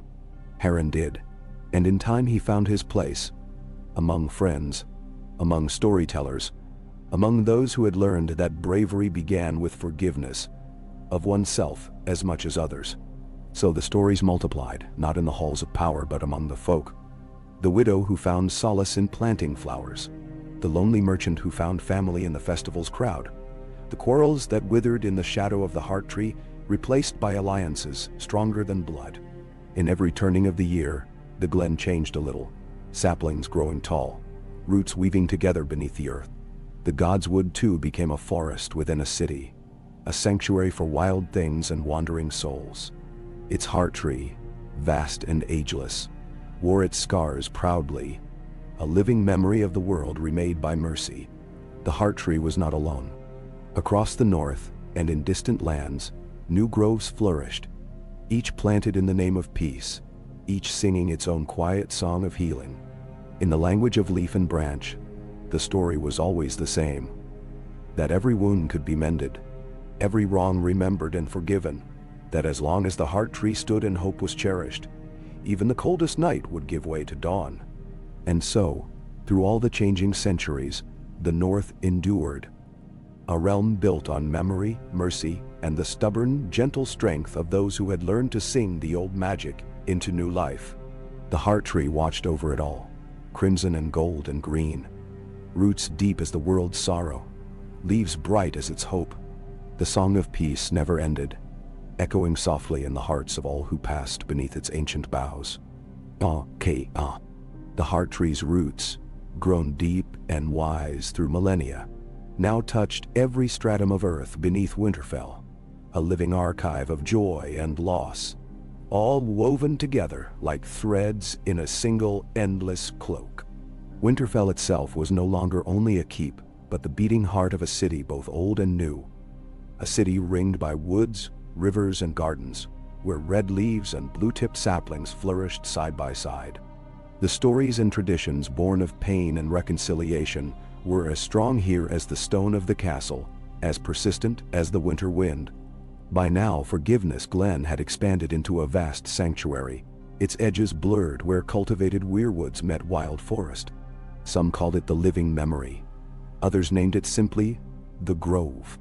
Its paths wound through groves of saplings planted for every new life, for every sorrow survived, for every quarrel mended. At its heart, storytellers and singers, old and young, made their home, weaving the Glen's history into every festival and quiet moment alike. It was not just the North that changed. Across Westeros, customs and hearts shifted. The planting of trees for peace and forgiveness took root even in distant and fractious kingdoms. In the Reach, golden orchards bore a scattering of crimson-leafed weirwoods. In Dorne, travelers paused in desert way stations to honor stunted saplings, their roots clinging to stone as stubbornly as any memory. Ships from the free cities arrived with strange seedlings and new customs, their crews always eager to bring back the tales of a land where even the greatest wounds could be healed by the simple, shared act of planting hope. At the center of it all, Winterfell's heart tree remained unchanged and ever-changing, its trunk thickening with each season, its face grown almost serene with the weight of so many centuries of witness. Old caretakers, descendants of Brina and Elaine, wildlings and townsfolk and wanderers alike, passed their knowledge from hand to hand. Some could read the wind's secrets in the rustling leaves. Others heard the faint echoes of the children's song, a thread of green magic woven through the blood and earth of the world. On a dawn brushed silver with mist, a new warden was to be chosen for the North. The festival was already a legend. Folk from every corner gathered in the glen, their laughter rising as the fog burned away, banners and ribbons fluttering from the branches. Every clan and kin was represented, pale-haired children from the coast, brown-skinned traders from the summer islands, wildlings with proud blue eyes, and even a handful of southerners, now family, now North. At the festival's height, a hush fell as the candidates, each a child or grandchild of the city, knelt before the heart tree. The oldest caretaker, her hair streaked with the gold of autumn, called forth the names, her voice clear as water. It was not blood or wealth that would decide the next warden, but a gathering of hands, a circle of song, and the blessing of the grove itself. They waited as the wind whispered in the leaves. Suddenly, from the heart tree's highest branch, a crimson leaf drifted down, spinning lazily before coming to rest at the feet of a girl named Nia. Barefoot, brown-skinned, her eyes wide and unguarded. Nia was not born to any house of great fame, but she was beloved in the Glen, gentle, brave, and always quick to laughter or kindness. She accepted the leaf and the roll with quiet awe, then knelt and pressed the leaf to the earth, planting her hopes alongside every other hope that had ever taken root here. The city cheered, and the heart tree's branches shivered with what seemed almost delight. Nia's first act was to walk the glen with the festival's guests, listening to their stories. She paused by every sapling, remembering each tale of love, of feud, of loss, of forgiveness. She greeted the oldest wildlings with a bow, shared bread with travelers from the distant east, sat in the grass with the city's poorest children, and let them braid her hair with flowers. She visited the market, where folk sold carvings made from fallen branches, and listened to the laughter that rose from the musicians. In the evening, when lanterns turned the glen to a wonderland of golden light, she called for silence and told a new story. A story of a city built not on the victories of war, but on the slow, stubborn labor of mercy. She ended her tale beside the oldest sapling in the glen, the one planted by Elaine where the strange acorn had grown. Placing her hand to its bark, she spoke aloud, so all could hear. Let us always remember the pain that brought us here, and the hope that let us stay. Let every wound, old or new, become a root for peace. And when we are gone, let the trees remember for us. The festival became a season, days and nights of music, dancing, feasting, and quiet moments in the woods. It was a time for healing old wounds, for making new friends, for honoring the promise that had remade the North. The city's children spent their days in the glen, their laughter a living echo of all those who had come before, planting seeds and hopes of their own. There were hard years, still, storms that battered the city, fires that threatened the outer walls, even a sickness that swept through in a bitter spring. But always the city returned to the heart tree, to Forgiveness Glen, and found the strength to endure. Caretakers and healers worked alongside maesters and farmers, singers, and storytellers. The lesson that had once been a legend was now a way of life. Wounds must be tended, quarrels must be healed, hope must be planted anew each year. As the decades passed, the grove's influence spread. Folk who visited once as pilgrims sometimes returned as settlers, bringing with them stories and seeds, weaving new roots into the land. There were groves in every village now, even in the far north where the ice was still fierce. Each bore a sapling from Winterfell, a living reminder that the coldest places could still yield peace. And in every age, new stories were written beneath the heart tree. Of forgiveness, of joy, of loss, and of the stubborn courage to try again. The heart tree remembered them all. When storms raged or old feuds threatened, the city's people gathered beneath its boughs and listened, not only to stories, but to the deep, wordless music of wind and leaf, of root and rain, that promised every night would give way to dawn, every winter to spring. And in the world beyond, where kingdoms still rose and fell, folk spoke of the North not as a place of danger, but as a wellspring of healing, a land where even the deepest wounds given time and care could become the strongest roots. In distant lands, a few saplings with red leaves and blue-tipped branches grew in hidden gardens and temple groves, quietly spreading the song of forgiveness to every corner of the world.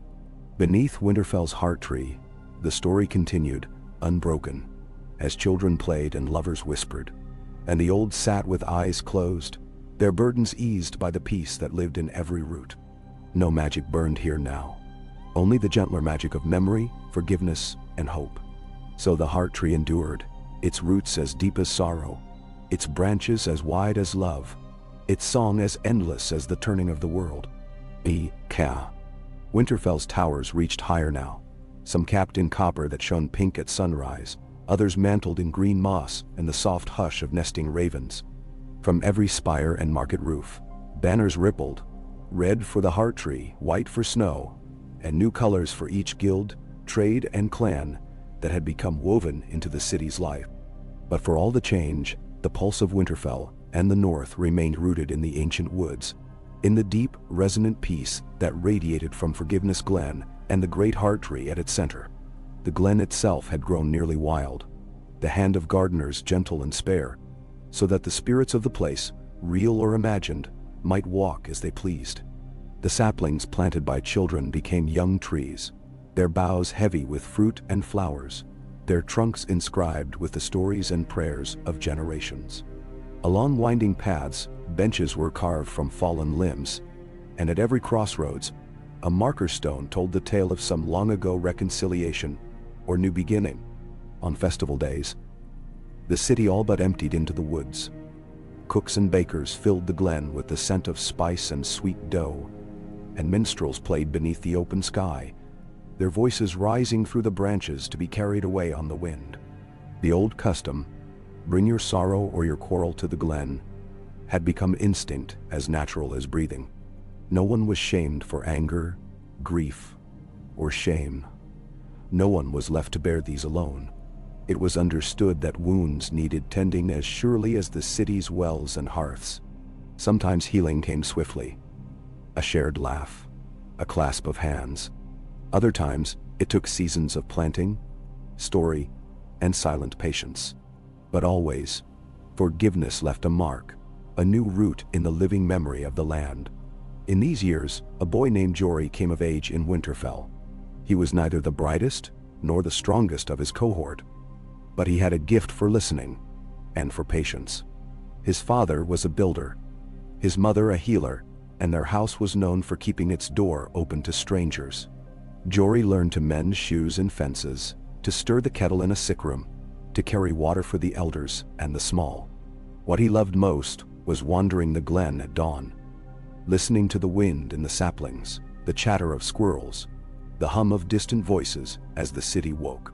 Jory's closest friend was Aelin, the daughter of a southerner who had come north in her youth.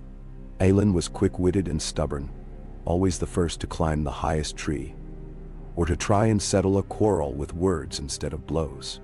It was Aelin who first dared Jory to sing to the heart tree, an old song of mercy learned from a wildling nurse. They sang together, voices shy at first, then bolder. And when they finished, a spray of tiny white blossoms fell like snow from the highest branches. The friendship between Jory and Alan grew as they did. They helped at every festival, planting saplings, carving stones, mending paths.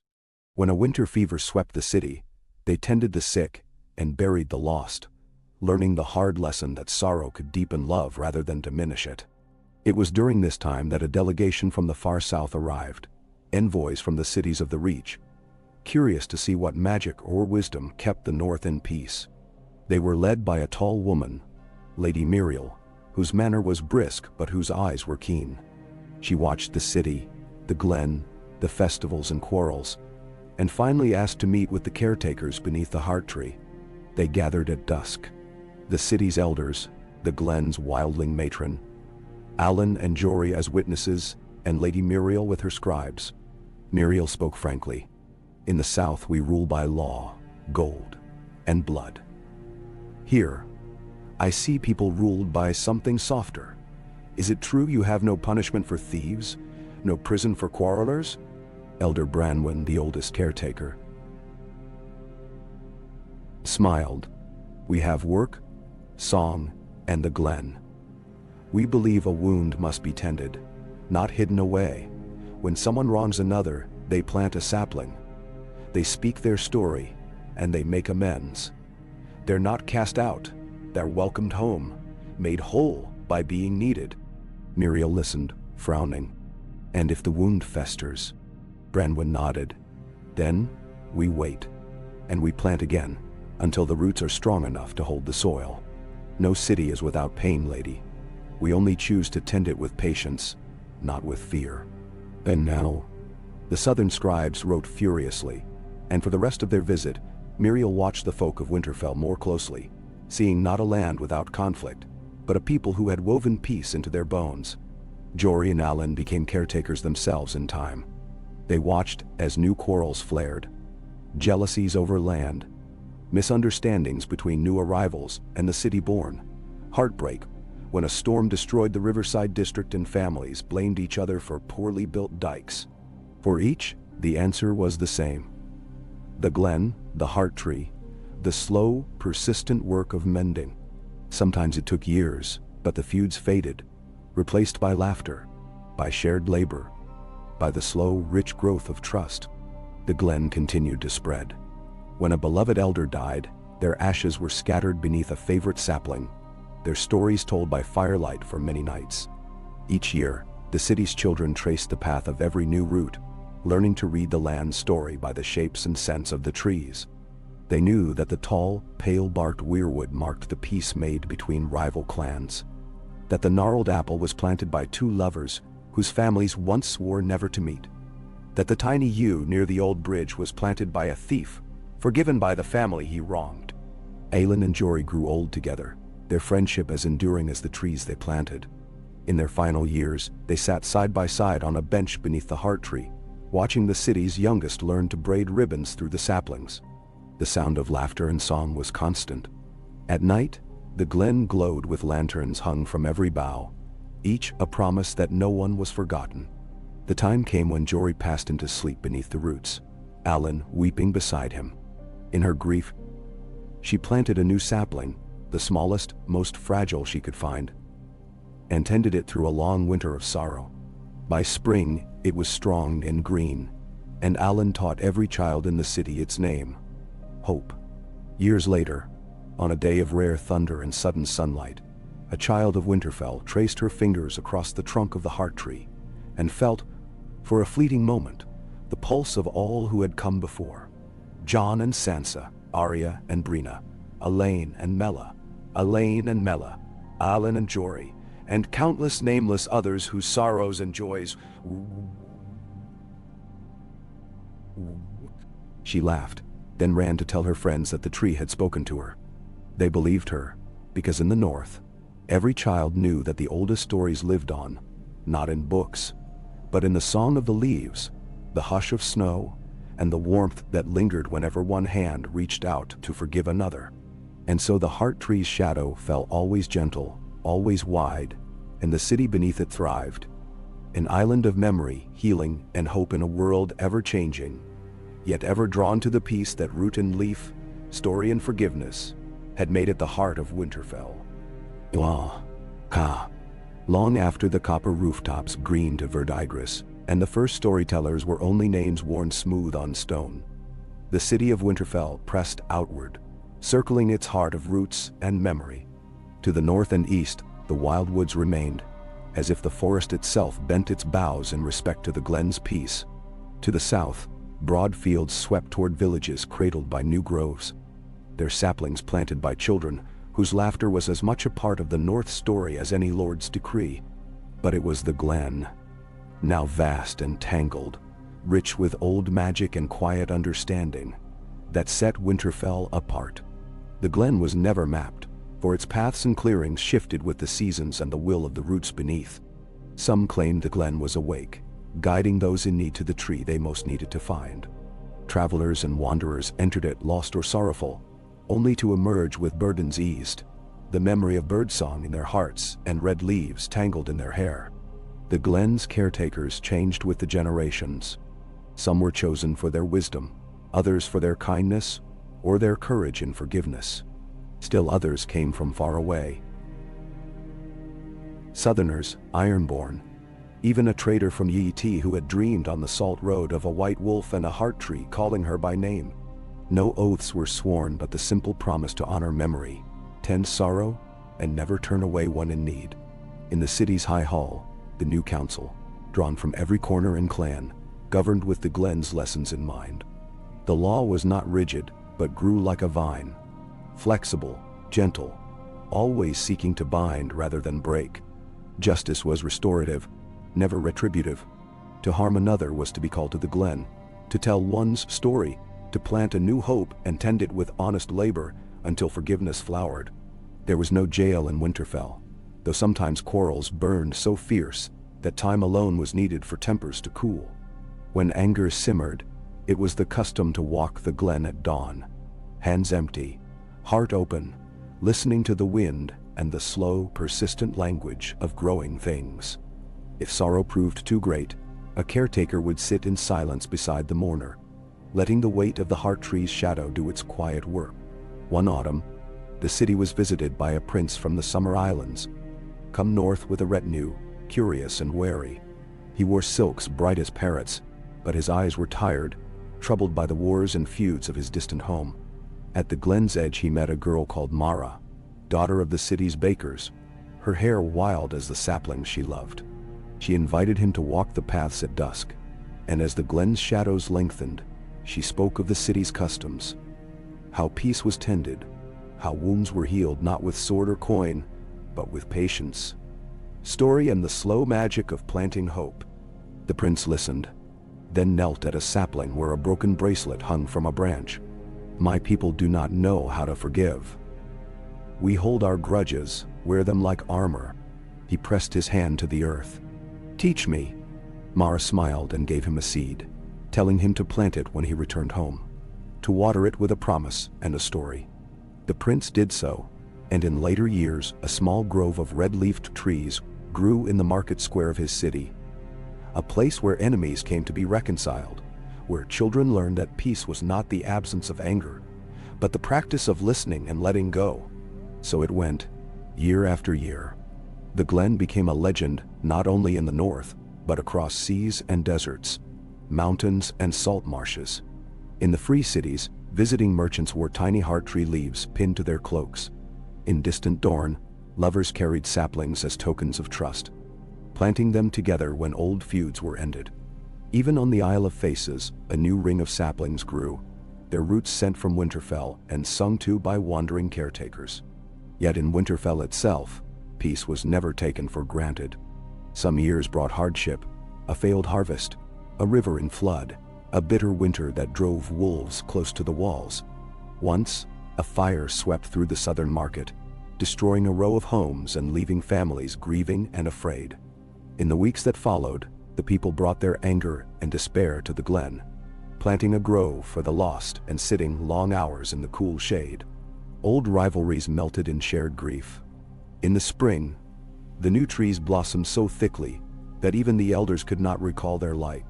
In these days, a new caretaker came to prominence. Her name was Nisha, and she was neither bold nor beautiful, but steady and kind, with eyes that saw past anger to the sorrow beneath.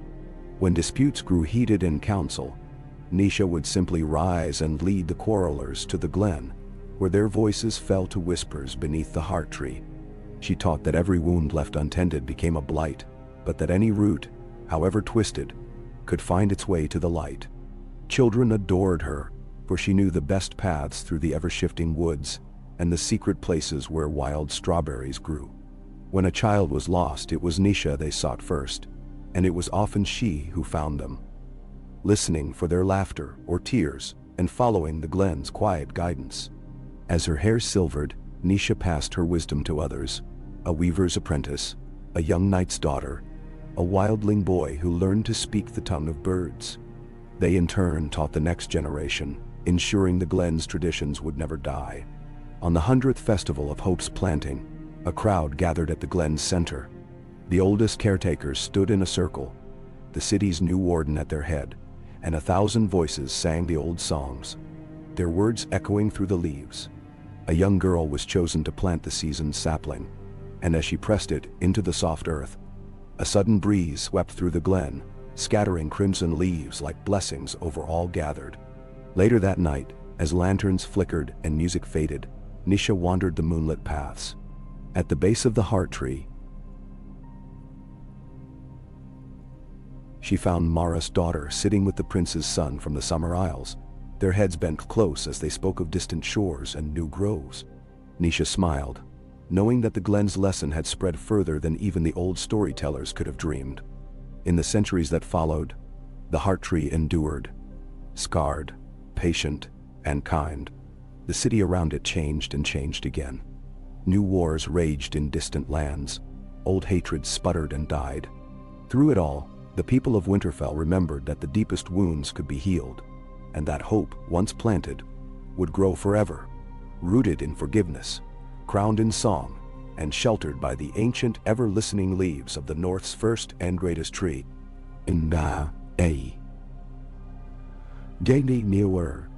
Over the ages, Winterfell's city blossomed, then mellowed, like an orchard passing through its ripening years. The walls thickened, patched, and built higher with every storm, while beyond them, life spilled into the open fields and woods, drawing ever closer to the ancient wild.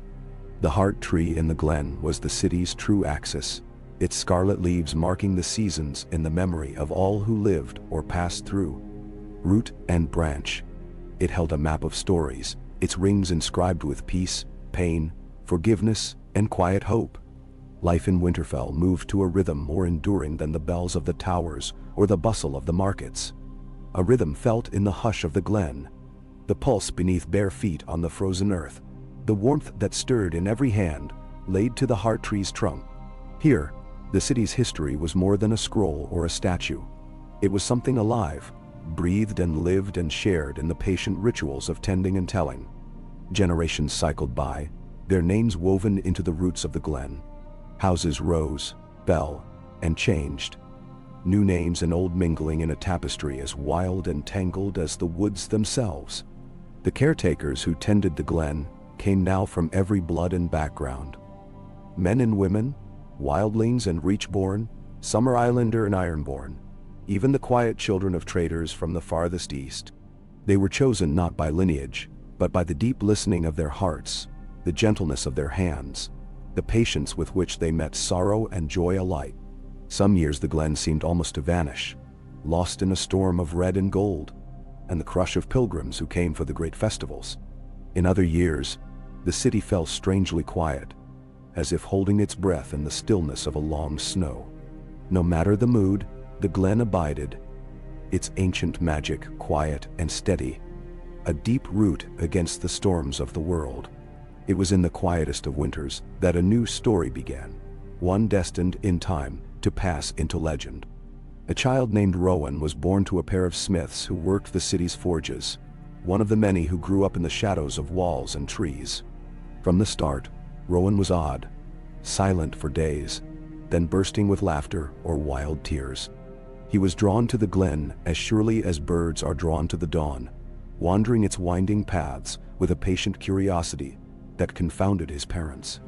Rowan learned to listen, not just to words, but to the language of sap and wind, the subtle tremor of a branch before the weather turned, the hush that fell when a sorrowful heart found peace at the foot of the tree. He learned to read the scars and growths on trunks, to trace the stories of old quarrels and reconciliations through the patterns of moss and leaf. The city's elders watched him, seeing in him the echo of the first caretakers, and taught him what they knew of song, healing, and the art of listening, with more than ears. As Rowan grew, he came to notice things others did not. He saw how the saplings planted by those who forgave quickly grew taller, while those planted in anger or pride seemed to struggle.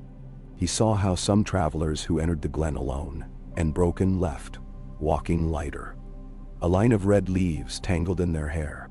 Most of all, he felt the heartbeat of the heart tree, the slow, steady thrum that seemed to synchronize with his own. One spring, a rumor swept the city. A shadow in the south, whispers of war returning to the kingdoms below. Refugees arrived, some with nothing but the clothes on their backs, their eyes haunted by things unseen. The city council, now a chorus of voices from every quarter, opened Winterfell's gates. The glen filled with newcomers, their sorrows pressing at the city's heart. For some in the city, the memory of old wars and old wounds resurfaced. Murmurs of distrust flared. Suspicion kindling along old borders in the blood. A few counselors wondered if the city could bear so much grief, if the glen's magic would hold. It was Rowan, barely grown, who spoke in the hall, his words quiet, but clear as the chime of ice on stone. "The glen is not a wall," he said. "It is a garden. If we plant only to mark what is ours, its roots will die. But if we welcome every sorrow and hope, its song will grow louder." At first, there was resistance. But Rowan's presence calmed the council, and the people, remembering the old stories, chose hope. The glen welcomed the refugees, as it had always done, offering them earth for planting, time for healing, and the silence needed for their hearts to find rest. In turn, the newcomers brought new seeds, new songs, and tales from lands so far that even the glen's oldest caretakers leaned in to listen. A young girl from the south called Lucia planted a tiny black walnut at the glen's edge, whispering her grief for a lost brother into the soil. A scarred smith from the Iron Islands sang a prayer to the sea, then pressed a shell into the mud at the foot of a new sapling. A quiet man from the east brought a handful of foreign flowers and wove them into the branches of the heart tree, their fragrance drifting on the breeze. Through that spring and summer, the glen flourished. The saplings thrived, twining their roots together beneath the soil, binding new memory to old. Old quarrels faded, or else found new, gentler resolution in the glen's shade. Even in the city's crowded quarters, the air was thick with the promise of forgiveness, the sense that everyone, no matter their name or home, had a place in the North's long song. But not all change came without pain. One day, Rowan discovered a sapling, planted by a man who had refused to forgive. Its leaves had withered, and its roots curled away from the others. Rowan knelt beside it, unsure. He did not scold the man, or try to force his grief to bloom into hope. Instead, he sang a slow, wordless tune, a song of patience and waiting. Day by day he returned, watering the sapling, tending its soil, until finally, a single green leaf unfurled. The man came back to the glen, silent and unsure, and after a long while, knelt beside Rowan, hands trembling as he pressed his sorrow into the earth. In time, the sapling grew, and with it, the man's pain eased. That story, and others like it, became a lesson carried from parent to child, neighbor to stranger. Some wounds could not be hurried, some forgiveness needed seasons of darkness before it could bear fruit. As the years passed, Rowan's gift deepened. He dreamed often beneath the heart tree, his mind wandering the tangled memory of the North. Sometimes he dreamed of the Night King, not as a terror or an enemy, but as a man healed by the song of forgiveness. His cold sorrow at last melted into peace. Sometimes Rowan saw the faces of the children, ancient and ageless, singing still in the roots of the wood, their voices threading through every new leaf. And sometimes in the hush before dawn, the heart tree seemed to speak to him. Not in words, but in a warmth that spread from bark to bone, in a knowing that filled his chest and made him weep with joy. On a night of high summer, as lanterns glowed like fireflies above the festival crowds, Rowan stood before the glen, now grown wider and more wondrous than ever. The people of Winterfell, old and young, newcome and born to the land, gathered with candles and songs, each one ready to plant a new hope or to lay down an old grief. Rowan raised his hands, not to command, but to invite. "Let us remember," he called, his voice carrying clear as birdsong. "Let us remember every sorrow that made us gentle, every quarrel that made us wise, every forgiveness that let the glen and the city grow. Let us promise to plant hope, again and again, until even the hardest heart finds rest beneath these leaves." Then, that night, in the hush of the glen, every voice joined in the old song, a tapestry of memory and mercy woven on the summer wind. And when, in centuries yet to come, strangers arrived in Winterfell seeking peace, it was said they could hear it. The song of root and leaf, of sorrow turned to hope, echoing forever in the living heart of the North. Ka. As another long summer deepened in the north, the glen shimmered with dappled light, and the scents of grass, rain, and wild blossoms. Winterfell city thrived at the heart of a network of roads, rivers, and memories, drawing people from every land to the forgiving shelter of its woods. The old heart tree stood sentinel above all, each new ring and scar a quiet testament to the endurance of peace and the patience of those who chose to nurture it. Now children with every hue of hair and skin ran barefoot along the glen's winding trails. Laughter mingled with birdsong and the wind's eternal chorus. Elders recited the tales of Jon Snow, Sansa, and Arya, the Night King and the children, Brina, Elaine, Mela, Nia, Jory, Alan, Rowan, and countless others, living and dead, whose hopes had shaped the North's destiny. The youngest children grew up believing that forgiveness was as natural as the thawing of snow in spring. Each season brought its own rituals.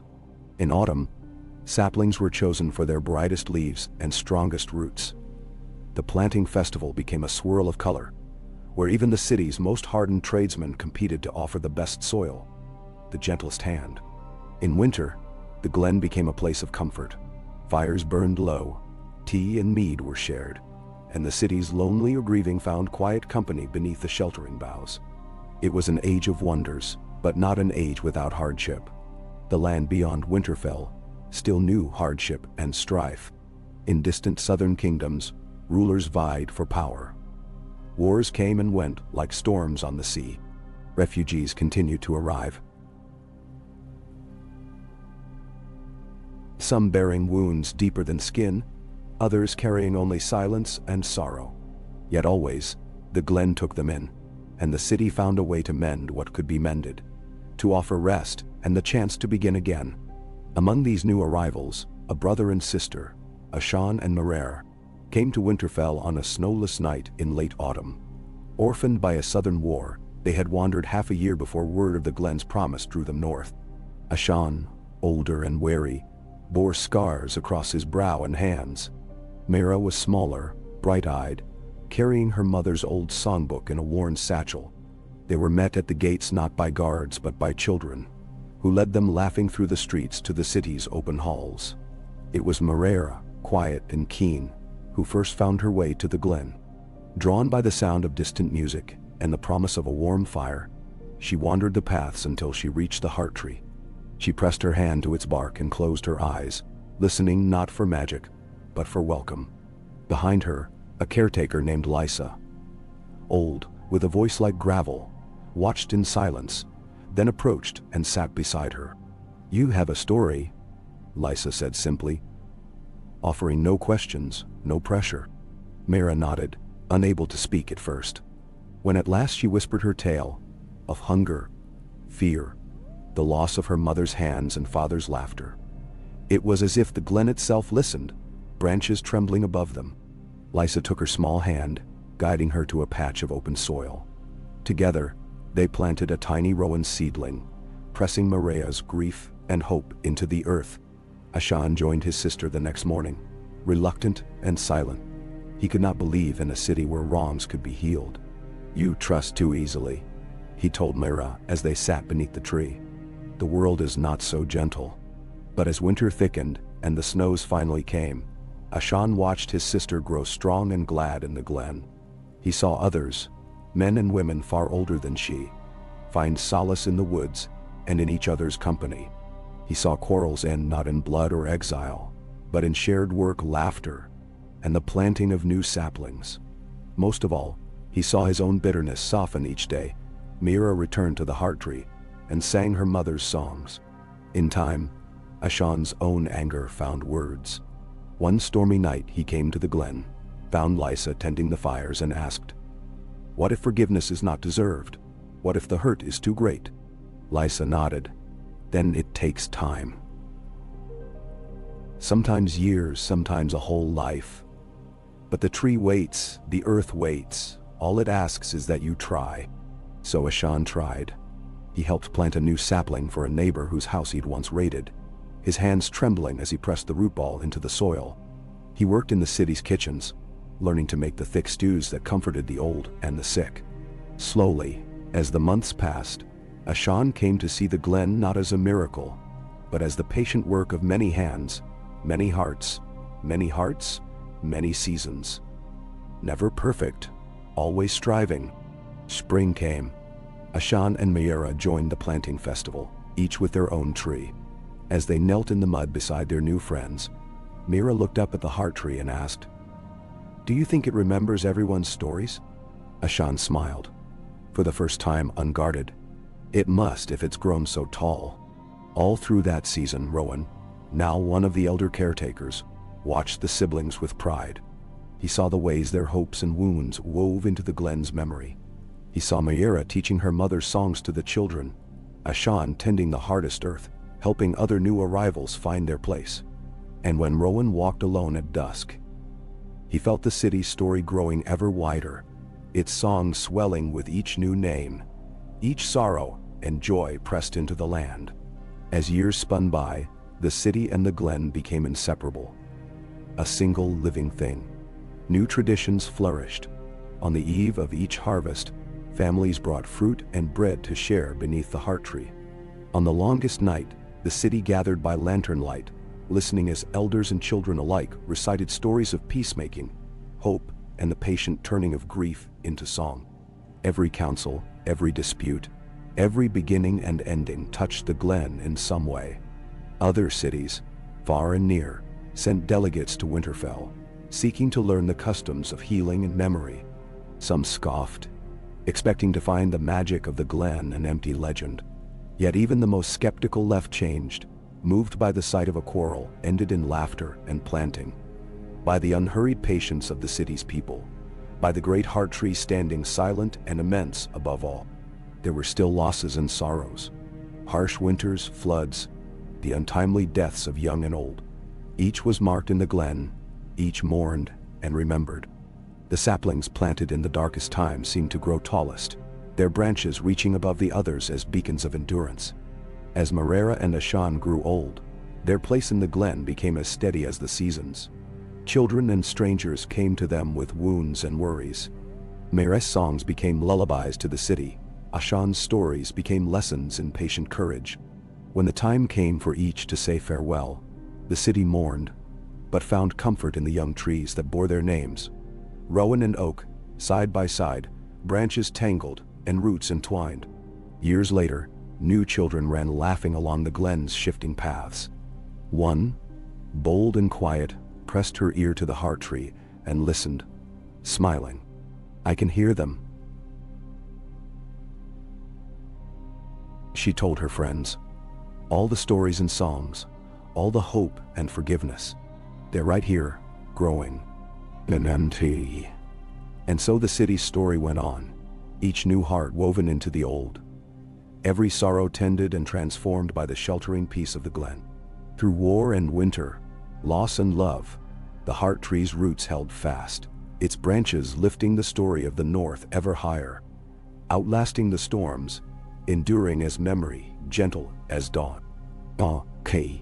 As the North's uncounted years pressed gently forward, the city of Winterfell ripened into an inheritance of peace, where the Glen and Hearttree were not just places, but a living promise, renewed with each season's cycle and every new soul who walked its winding paths. Nowhere else in the world had memories so deep a root, nor hope so constant a blossom, as here, where every sorrow, feud, or failure was brought to the earth, tended in patience, and allowed to grow into something better. The Glen's magic was subtle, more a tide than a flame. No one could say exactly when it began to change the very way the city and its people dreamed, but over time, even the most restless travelers and the most jaded lords found their tempers softened and their hearts attuned to the rhythms of root and leaf. Each day, the people awoke to the song of doves in the canopy, to sunlight netted in red gold boughs, to the quiet, determined labor of planting, mending, or simply listening. In the city, new houses rose in the gentle hollows between groves, built of timber and stone, but always with windows opening to the glen. Markets crowded with wild fruit, fish from the White Knife, wool and honey and crafts from every shore. Children scampered over mossy stones and learned, before they could read, the simple rules of the heart tree.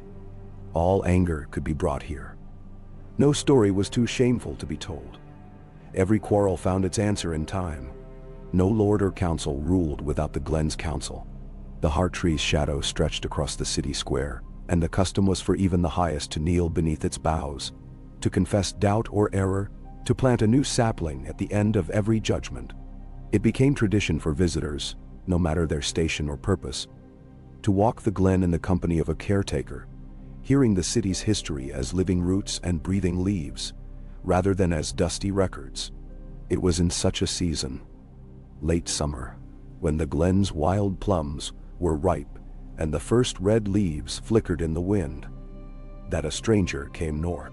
Her name was Saira, a scholar of Old Town, tall and quiet, with a limp from an old wound and a mind honed sharp by years among scrolls and doubts. She came not to judge, but to understand how a city could thrive so far from the chaos of southern courts and the violence of the world beyond the neck. Her first days were spent observing, markets at dawn, council at noon, the quiet watch kept in the Glen by old Lysa and young children alike. She listened as folk brought their troubles, a merchant wronged by a crooked partner, a wildling family, recent arrivals, whose accent made them strangers in a city full of kin, a pair of lovers quarreling over nothing and everything. In each case, Saira saw the pattern, the wrong spoken, the sorrow acknowledged, the act of planting, sometimes with laughter, sometimes with tears, followed by a slow, honest mending. But it was on the evening of the planting festival, as dusk drifted gold and blue through the leaves, that Saira's skepticism began to melt. She watched as every family brought something precious, a loaf of bread, a ribbon, a song or story, and laid it at the base of a sapling. Children with hands sticky from fruit tied bright threads among the branches. The city's council, highborn and low, knelt together and planted a young pine to mark the end of a bitter debate that had divided them for months. The quarrel was not forgotten, but it had changed, become memory rather than wound. At the heart tree, Saira finally approached old Lysa, who had grown thin and wry, her eyes quick despite the weight of years. "Is it true," Saira asked, "that all sorrow finds peace here? What if a wrong is too deep to be forgiven?" Lysa smiled, pressing her palm to the bark. "There are wounds that never truly heal. Some trees never flourish. Some stories remain painful to tell, but the Glen endures them all. It is not about forgetting, but about carrying each hurt alongside hope. That is the work. That it is peace." Then Saira walked the Glen for many days. She saw how the Glen shaped each generation, how even the newest arrivals learned to trust its promise. She witnessed Ashan and Moraris' children, grown now, with children of their own, singing in the dusk, their voices twining with the wind. She watched a council session where the city's gravest dispute was settled not by decree, but by the planting of 3 saplings, each family tending one for a year, sharing labor and memory until their anger grew into laughter. And still, there were hardships. A strange illness swept through one autumn, sparing no house, taking old Lysa at last. In her passing, the city gathered beneath the heart tree for days, weaving garlands from every flower and leaf, pressing every sorrow into the earth. The glen did not erase grief, but transformed it. Each mourner tending a plant in Lysa's name, each song carrying her memory forward. When Sera herself fell sick, it was Mayera's granddaughter, a lively girl called Sela, who sat beside her, singing and telling stories while Syra struggled with fever. At last, healed by time and care, Syra found herself kneeling beneath the heart tree, her hand pressed to the cool, rough bark, speaking her own story of doubt and fear. The glen listened, and in the weeks that followed, Syra felt her heart settle in ways she'd never known. Years passed. Sera never left the north. She became a teacher, her house open to every child and wanderer, her books and scrolls a resource for the city. She wrote letters to Old Town, trying to describe what she had learned, that memory could be an act of hope, that peace was not an absence but a discipline, a planting renewed with each quarrel and loss. The city grew and changed again. New festivals arose, one in high summer for the healing of old wrongs, another in winter for sharing the glen's bounty with the poor. Each spring, the planting festival drew crowds larger than ever before, and each year the heart tree's branches grew a little wider, its shade a little deeper, its roots a little more entwined with the city's own. The glen spread outward. Other towns sent for caretakers and seeds, learning to shape their own sanctuaries of healing and remembrance. Even the wilds beyond the wall, once so cold and closed, saw saplings planted by wanderers who had made peace with their own long grief. In time, Sera grew old and bent, but her eyes never lost their wonder. On her final festival, she sat beneath the heart tree with Sela and Mayera's great-grandchildren, telling them how she had come north as a stranger and found home not in stone or law, but in the slow, patient song of the glen. At sunset, when the city's bells rang out across field and forest, Syra closed her eyes for the last time, her hand on the roots that had cradled so many stories.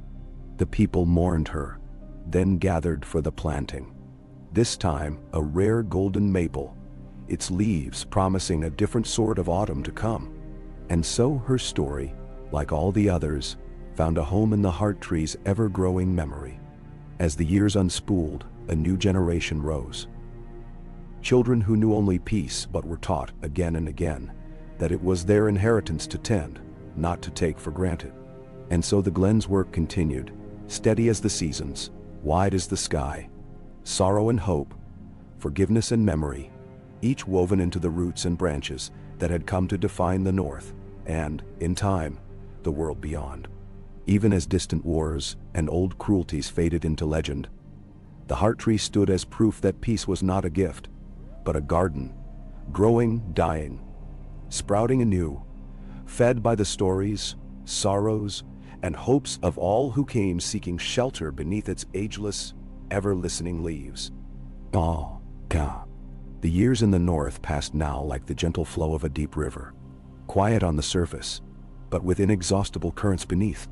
The city of Winterfell, which had once crouched against the howling cold, now stretched wide and open, threaded with gardens and green courts, its towers softened by the moss and vines of centuries. The glen, no longer merely a haven but the soul of the city, reached outward in all directions. Its oldest trees were so massive now that they seemed older than the stones, their boughs a world apart where dappled sun and snow fell in shifting patterns. The glen's paths wound and diverged in 1,000 directions, some marked by benches or stones, others by the ghost of a trail, known only to those who walked with intent or a question in their hearts. Every path, it was said, led sooner or later to the heart tree, a living testament to all that the North had chosen to remember, and all that it would never again allow to be forgotten. The heart tree itself had grown titanic. Its trunk, once slim and marked by old wounds, now soared thick as a city gate, with roots that arched from the ground like the ribs of some ancient beast. Its canopy spread across half the glen, painting the seasons in red and gold. Beneath it, generations had come to lay their grief, their anger, their small hopes and broken dreams. Every day, new faces pressed hands to its bark, some in silence, others singing or weeping, some just to listen for the slow thrum of peace. Among the many who made the glen their home, a girl named Thessa became known. She was not born of any ancient line, but the daughter of a baker and a hedge witch, with a wild tumble of brown curls and laughter that rang like bells. She grew up as the city's children did, feet caked in loam, her heart full of the stories whispered among the trees, her hands quick to help wherever a quarrel needed mending. Thessa's favorite companion was her brother, John, older by 2 years and forever tumbling into trouble. John had a stubborn pride, but a kindness too deep to be masked by bravado. Once, when a fight broke out between city-born and wildling youths, John had taken the first blow and Thessa the last, and together they dragged their rivals to the glen, insisting that no one would leave until a new sapling had been planted for each bruise. By the end of the day, they were all friends, and Thessa's father's bakery sold out of honey cakes. As she grew, Thessa learned from the glen's caretakers. The eldest of these, Mara, had been a child when Mara and Ashan died. Her hair was silver, her hands marked by decades of planting. Mara showed Thessa how to tell the age of a tree by the shape of its leaves, how to sense when a sapling's roots were tangled or a branch needed pruning, how to read the land's memory in the pattern of moss and the scent of the wind. But what Thessa treasured most were Mara's stories. The time a thief was forgiven by the return of a lost song, how a lord's arrogance melted in the face of a sick child's laughter, how the first red-leafed heart tree sapling from Winterfell had been planted in a ruined southern field, and within a generation, a village had grown around it. When Thessa was 16, she was called to mediate her first great quarrel, a bitter feud between the city's craftsfolk and the newcomers who brought new techniques and tools from the Far East. At council, voices grew harsh. Accusations flew. Some called for the old ways, others for change, and the city felt for the first time in many years the tremor of division. Thessa listened quietly, her hands folded. She asked for a day's peace, then went into the glen. She found a patch of wild land, thick with bramble and nettle, and called for the disputants to meet her there at dawn. "This place is tangled," she told them. "Each root, each thorn has fought for a place. But look," and she knelt, parting the weeds, revealing how beneath the riotous growth, new saplings pushed skyward, strong and unbowed. "So must we plant together," Thessa said, "not in perfect order, but with a promise to tend what grows. Let every craft and every newcomer plant side by side. Let us watch what takes root." There was grumbling, but also hope. For a season, craftsfolk and strangers worked the patch of land, each tending their own tree, each learning a bit of the other's ways. Some trees failed, others flourished, their roots intertwining until none could tell which belonged to whom. The quarrel softened. The city's markets brimmed with goods unlike any seen before. At the next festival, Thessa's name was sung by children and elders alike. Years swept by. Thessa became a caretaker in truth, her hair streaked with gold and her hands rough with earth. Mara died, mourned by all, and Thessa planted a blue-tipped sapling for her mentor. Each spring, she welcomed pilgrims from every kingdom, dignitaries and outlaws, orphans and queens. She listened to every story, never hurrying, always patient, teaching that forgiveness was not an easy gift but a craft, grown with care and labor, watered by time. A generation came when the world outside the north threatened to spiral again into violence. Tales of a southern king's greed, of uprisings in distant cities, reached Winterfell. Refugees fled north, some bringing old grudges and tales of blood. The city was uneasy, the glen crowded with new sorrows. But Thessa and her companions met each arrival with the same promise. Here, no wound would be turned away, no quarrel cast out as unworthy. When two rival families arrived, warn enemies by southern law.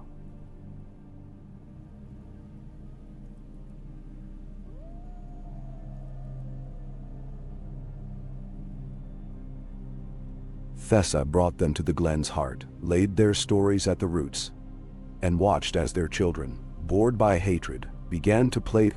The families planted their saplings side by side. The quarrel was not forgotten, but it was carried together, until one day, it simply ceased to matter. Some wounds did not heal, some could not be spoken. But for each of these, a tree was planted, tended in silence. The people learned to visit these silent groves, not to ask for wisdom, but simply to witness, to let sorrow and hope rest side by side. In time, even these wounds, though never gone, became part of the glen's music, a harmony of memory that needed no words. Thessa grew older. Her brother John, ever restless, became a traveler, bearing cuttings of the glen's saplings to cities beyond the mountains and across the sea. He returned each winter, his stories as wild as his hair, his love for the glen as deep as ever. Together, they watched as their city's promise echoed outward. New groves rising in distant places, new festivals of planting and forgiveness spreading, like the roots of the first heart tree. In her last years, Thessa became the glen's oldest caretaker. She spent her days with the city's children, teaching them to listen for the language of the wind in the leaves, to read the shapes of forgiveness in the tangle of roots, to see that every quarrel, every pain, every hope was worthy of tending. On the final planting festival she would attend, Thessa knelt at the heart tree and sang the old song.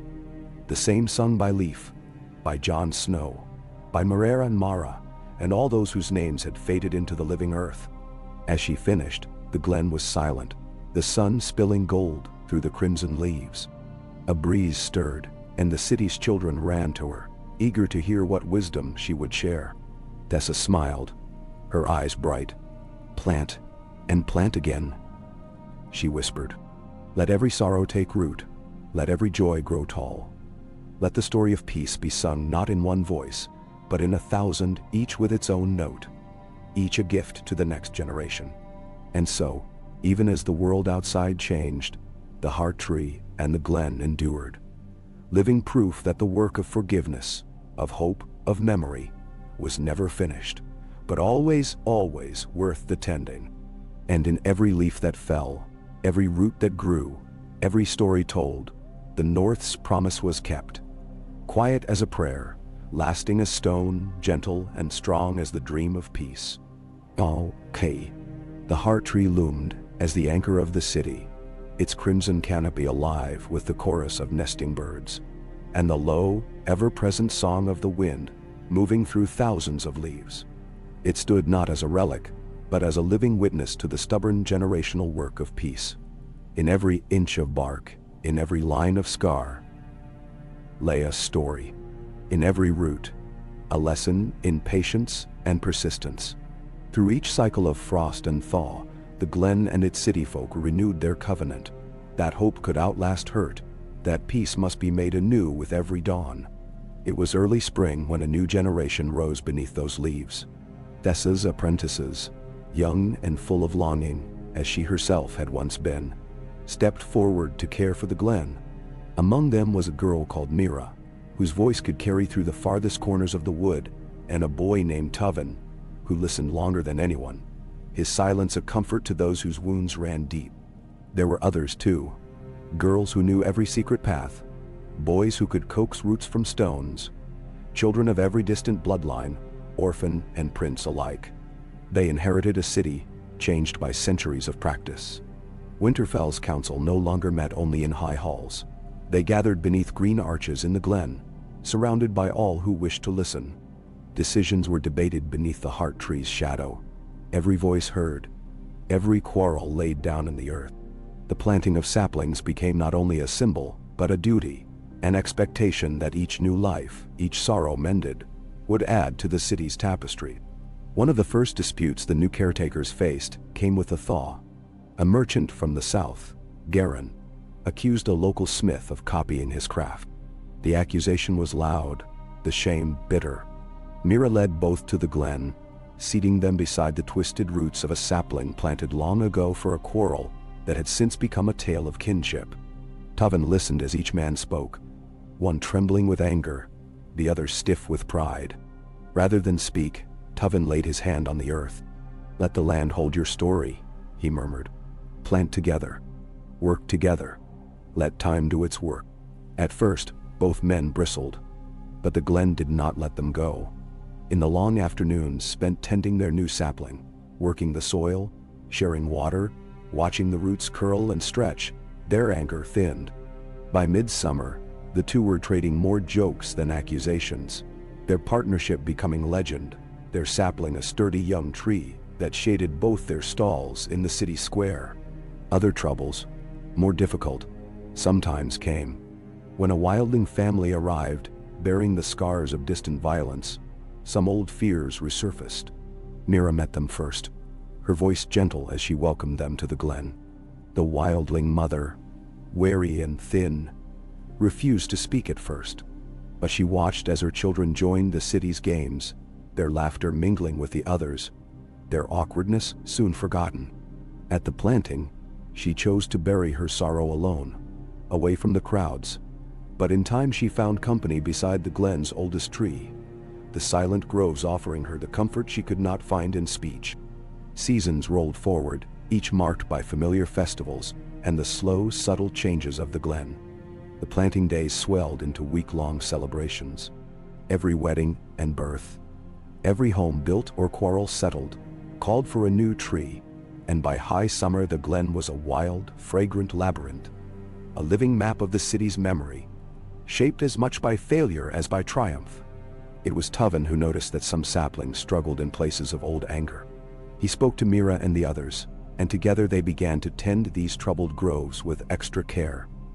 Planting wildflowers, singing, sitting in silence, inviting anyone with a story to come and rest. In time, those trees found their place, their leaves brightening, their roots sinking deep. Word of Winterfell's peace reached farther than ever. Traders from the Summer Islands, princes from Dorne, even a hard-eyed woman of the Iron Islands, came seeking the wisdom of the glen. Some came in pride, certain they would prove the city's customs naive.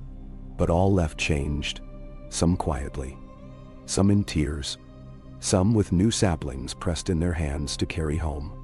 Once, a storm drove a party of strangers to the glen, travelers who had lost everything in the wild. They brought little but grief. That night, as the rain lashed the canopy, Mira led them in a simple planting. No words, just hands in mud, tears shared in silence. In the morning the storm had passed, and the glen's newest saplings gleamed silver in the sun. The strangers stayed, finding work and family, their sorrow woven into the city's larger story. But not all change came gently. There came a day when a sickness swept the north, fierce as winter, striking old and young alike. The city's healers worked by the light of the heart tree, and the caretakers walked the glen each night, comforting the grieving, marking every loss with a new planting. Tuvan fell ill and did not rise again. Mira sat at his grave through the thaw, singing his favorite lullabies. His sapling grew strong, its roots twining around those planted for all the city's losses. The glen did not end sorrow or shield the city from pain, but it made each burden bearable. For every lost voice, another was raised in memory. For every quarrel, a peace, however fragile, grew to take its place. The people learned to meet their pain with patience, knowing that it would one day bear fruit for others. As Mira grew older, she became the glen's senior caretaker. Her voice remained clear, her hands skilled, but she spent more time teaching than working, showing the youngest how to kneel by troubled roots, how to recognize a tree's song, how to honor both grief and joy. She told the old stories, of the Night King's healing, of Jon and Arya, of Thessa and Mara and Sira, and all the others whose memory shaped the city's life. One day, as Mira walked through a grove newly planted by the city's children, soft, sweet, not quite human, she paused, eyes closed, letting the tune settle in her bones. It was the voice of the glen itself, she thought, or perhaps all those who had come before, singing the work of peace into another season. On the next festival, Mira stood before the heart tree, The city gathered in its vast shade. "We inherit not only peace, but the labor that sustains it," she said. "Plant, listen, forgive, begin again. Each of us is both root and leaf in this great story. May we always have the courage to tend it well." And so, through another long turning of years, the glen endured. Ever wilder, ever more beloved. The city's children learned that every joy must be tended like a sapling, every sorrow honored and given time to grow. The heart tree stood, scarred, beautiful.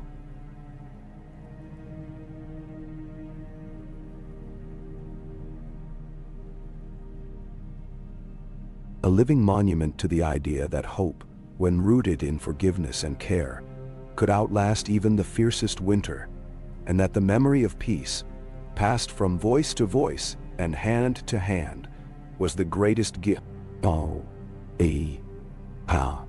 Unusual activity has been detected from your device. Try again later. 943. Babnini 39. Beneath the deepening red and gold of another autumn, the glen of Winterfell glowed as though lit from within.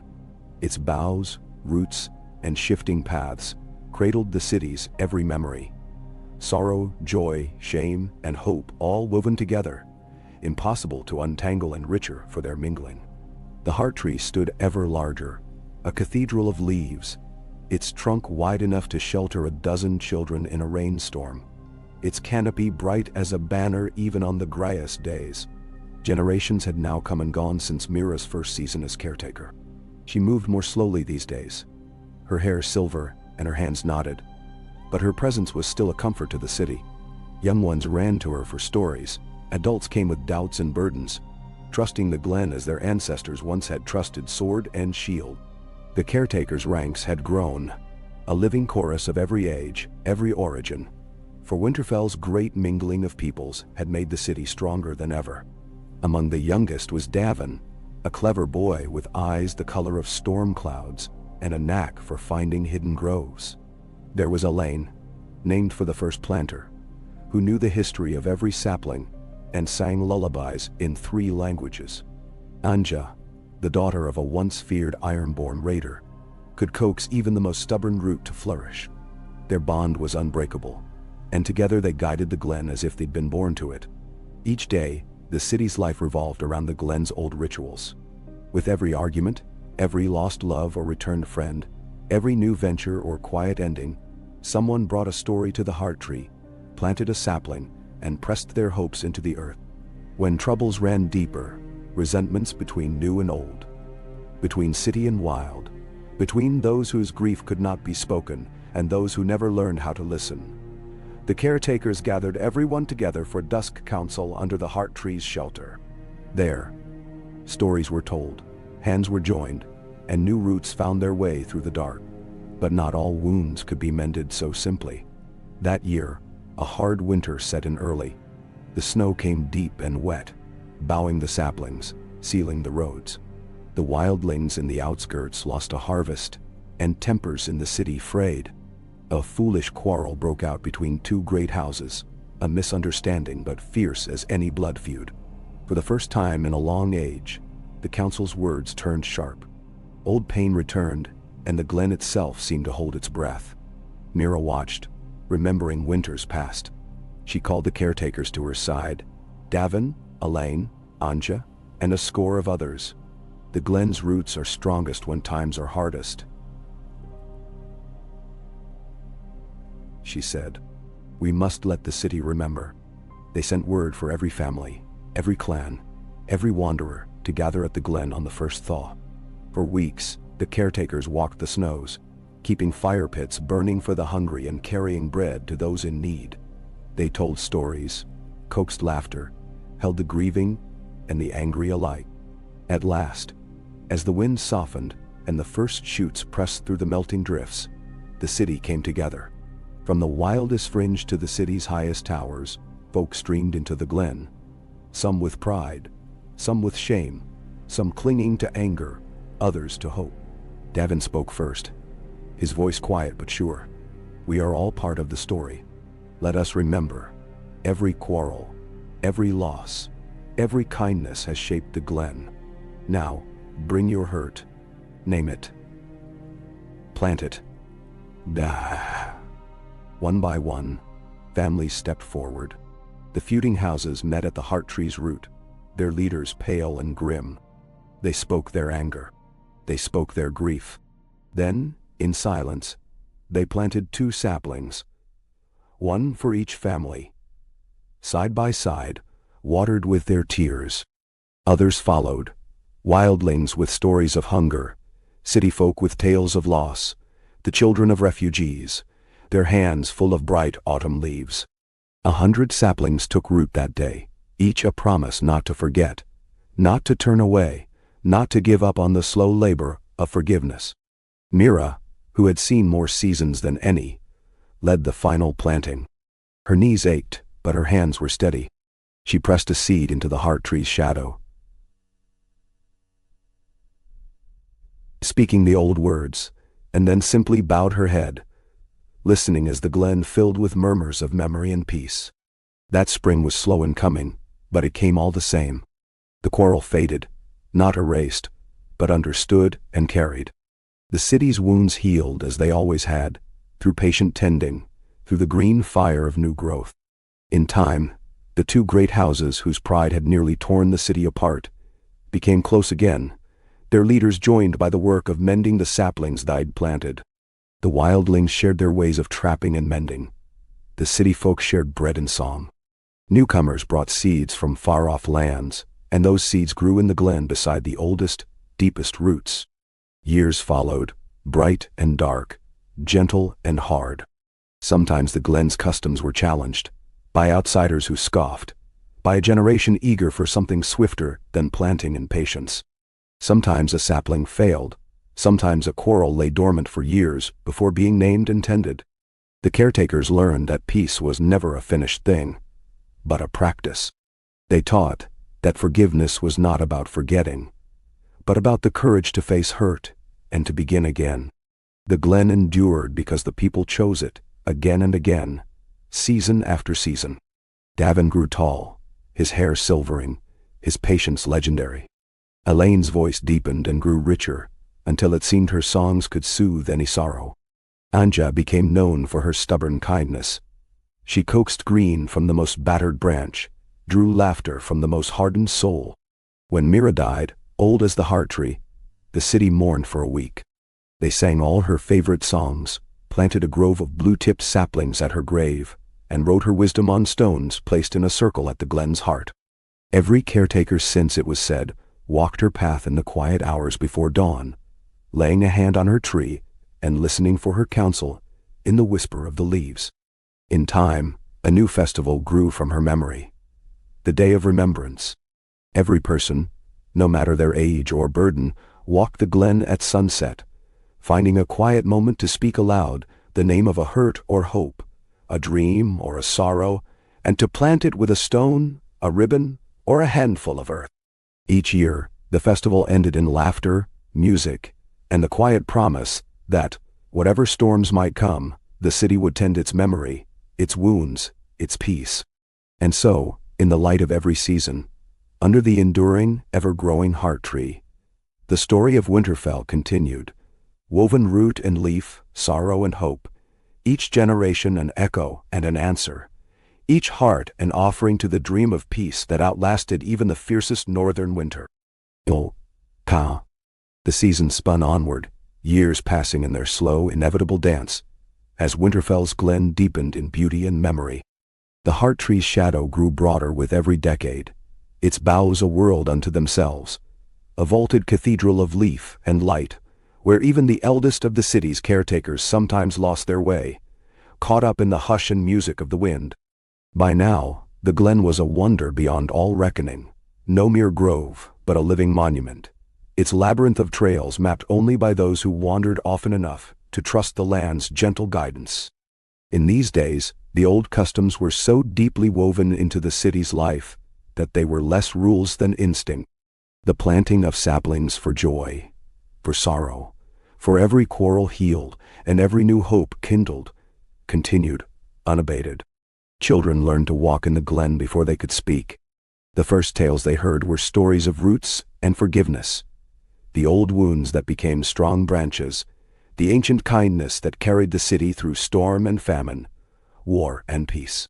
Elaine, Davin, Anja, and the other caretakers of Mira's time grew old together. In their autumn years, they led the city in celebration and grief alike. When one of them passed, the glen mourned and rejoiced in equal measure. For sorrow, a new sapling. For gratitude, a circle of stones. For wisdom, a song sung as the leaves fell in showers of fire and gold. Sometimes a single word, sometimes a long telling. The memory always lived, never left behind. Yet, as ever, the world beyond Winterfell was less gentle. Southern kings rose and fell. Distant wars flared, and rumors of unrest and hunger swept north on the backs of merchants and minstrels. More and more, refugees found their way to the glen's gates, bearing the weary marks of long suffering and loss. The city, still strong, opened itself wider. New groves sprang up for the new arrivals. New stories joined the old. The city's council was larger now, a gathering not only of birthright and skill, but of every tongue and trade. Wildlings from the ice rivers, maesters from the far south, traders from across the narrow sea, and children of those who had once come as strangers. They met beneath the heart tree as always, its scarred trunk a reminder that pain and reconciliation could live side by side. The council's sessions were long, sometimes fractious, but never violent. Every quarrel, no matter how bitter, ended with the ritual planting, each root an agreement to try again. It was in this era that a great trial came, a drought, the longest in memory, that shriveled the fields and left the white knife low and muddied. Tensions grew as food stores dwindled. Old jealousies flared, and voices that once knew only peace sharpened in fear. There were whispers that the glen's promise was a myth, that hunger and want would crack the city's unity at last. The caretakers met nightly beneath the heart tree, sharing their doubts in whispers. Elaine, her hair now white as the first frost, said, "We have planted peace for centuries. Will it grow even now?" Davin, ever the listener, replied, "A root is deepest where the stone is hardest. Let us trust the work." The council voted to share all remaining stores equally, and when even that ran thin, the city gathered for the oldest ritual. Each person, proud or humble, new or old, brought a stone from their hearth to the glen and built a great circle at the heart tree's feet.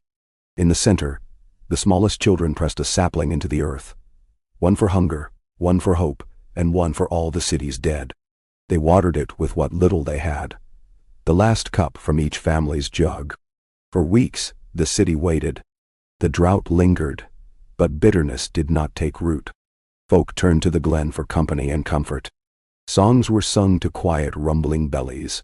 The caretakers taught that sorrow, when shared, became lighter.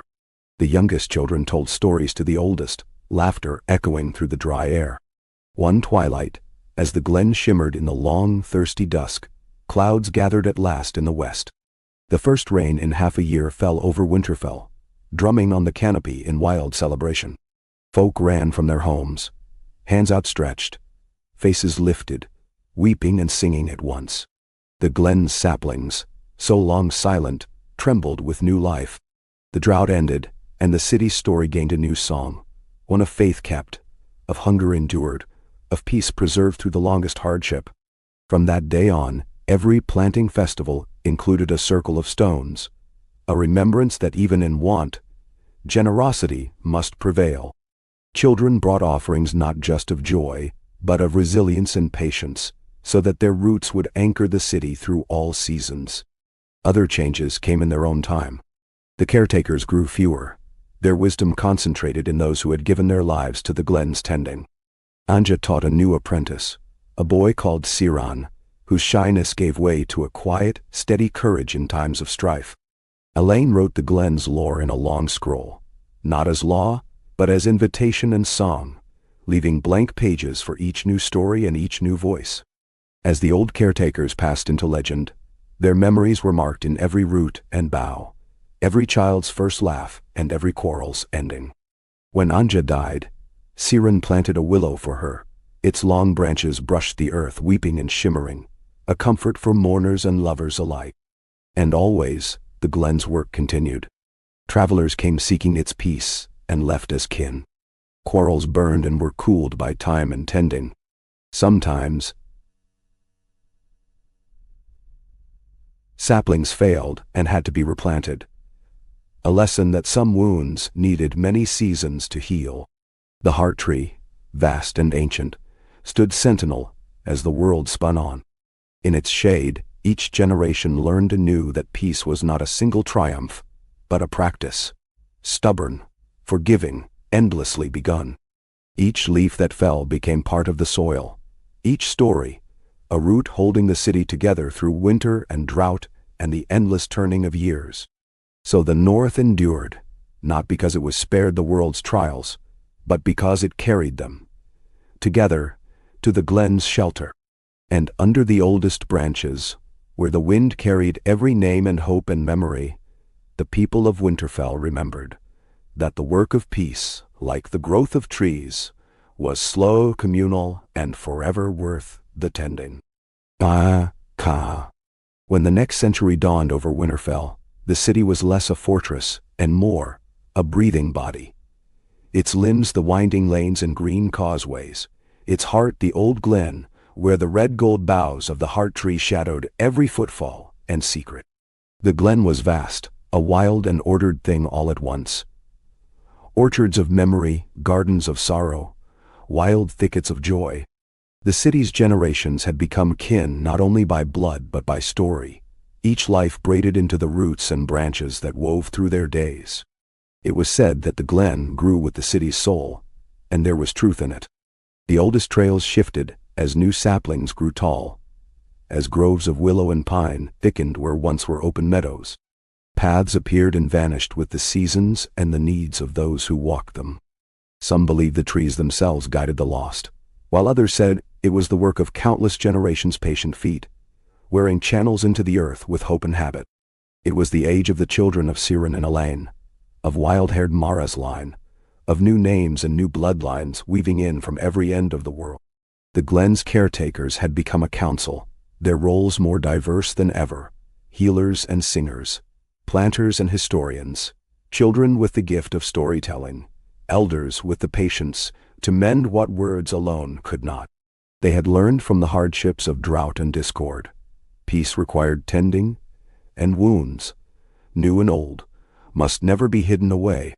One spring, a girl named Syra arrived among them, a ward of distant kin, sent north from a war-torn southern holdfast, with nothing but her name and a small bundle of clothes. She was quiet, her eyes too old for her 10 years, but she walked the glen as though it were a place she'd known in dreams. When a boy jeered at her accent, Syra said nothing, but that night she planted a sapling by herself, pressing her fear and loneliness into the earth, as she'd seen others do. By dawn, a girl from the city, Nemi, had tied a ribbon to Syra's tree, a silent offering of welcome. The two were friends by sunset, and Syra began to laugh, her voice a clear thread in the city's song. Not every story was so gentle. A new counselor, proud and clever, sought to end the old custom of planting for every quarrel, claiming it wasted good land. He urged the city to keep its troubles behind closed doors, to trust order and law. For a while, some listened, planting slowed, and the glen grew quieter. But soon, resentments and sorrow pooled like stagnant water. Disputes flared hotter and lasted longer. The counselors themselves grew sharp with one another, their words turning brittle. It was Syra, barely grown, who broke the spell. When two friends, city-born and wildling, fought so bitterly they would not meet each other's eyes, she gathered the council, the caretakers, and half the city in the glen at dusk. She spoke softly. When we hide our wounds, they fester. When we plant them, we share the work of healing. One by one, the people brought their hurts into the open. Old shames, new griefs, angers that had turned to stones in the chest. The glen filled with voices, then with tears, then at last with laughter. The old custom returned, the planting resumed, and the counselor who had doubted found his own peace beneath a willow, confessing a sorrow from his youth he had never dared name aloud. After that night, he was the first to bring his quarrels to the glen, insisting the hardest earth bore the strongest trees. As the years circled on, new traditions grew. A festival for the first snow, when everyone in the city carried a lantern through the glen and told a story to the trees. A summer market, where every trade was honored by a new planting. And a night of silence each spring, when every voice was hushed so the glen itself could speak, rustling, branches sighing, roots shifting beneath the ground. Syra grew tall, her hair the color of sunlight through honey, her heart so open that people confided in her by instinct. She apprenticed to the glen's historians, learning to mark every tree's story with a rune or a ribbon, a smooth stone or a verse. With Nemi at her side, she traveled to new villages that had sprung up beyond the city's walls, teaching the planting rite, listening to the hopes and troubles of folk who had never before believed in peace that grew with each new root. In her second decade, Syra watched as a new challenge came. Strangers from across the sea, driven by hunger and hope, arrived in droves. Some feared the change, whispering that the glen could not bear so many stories, that its old magic would be lost. But Syra argued, gently and fiercely, that the glen had always grown by embracing the wounded and the new outgrow. She led a planting at the city's edge, 1,000 hands pressing 1,000 seeds into the thawing earth. The glen stretched outward, the new arrivals weeping in gratitude as their grief found root beside the oldest northern trees. Time moved in great steady tides. Elders passed, and children grew to take their place. Each new hardship was met with the ritual of open sorrow, of story, of planting and patient tending. Every season the glen became richer, no longer merely a place of forgiveness, but a living map of the city's memory and promise. In every loss, a new sapling. In every joy, a new flower. In every quarrel, the chance to make peace not only for oneself, but for all who would come after. When Syra was old, her hair silvered and her step measured, she became the glen's most beloved caretaker. One last time, she walked its winding paths, remembering each planting, each quarrel healed, each sorrow turned to music. She knelt beneath the heart tree, feeling the pulse of centuries in her bones. With Nemi, now an elder herself, she planted her final sapling, a hybrid, grafted from branches both northern and southern, its leaves shimmering red, gold, and green. On the next day of silence, the city gathered in the glen, voices hushed, and listened as the breeze told their story.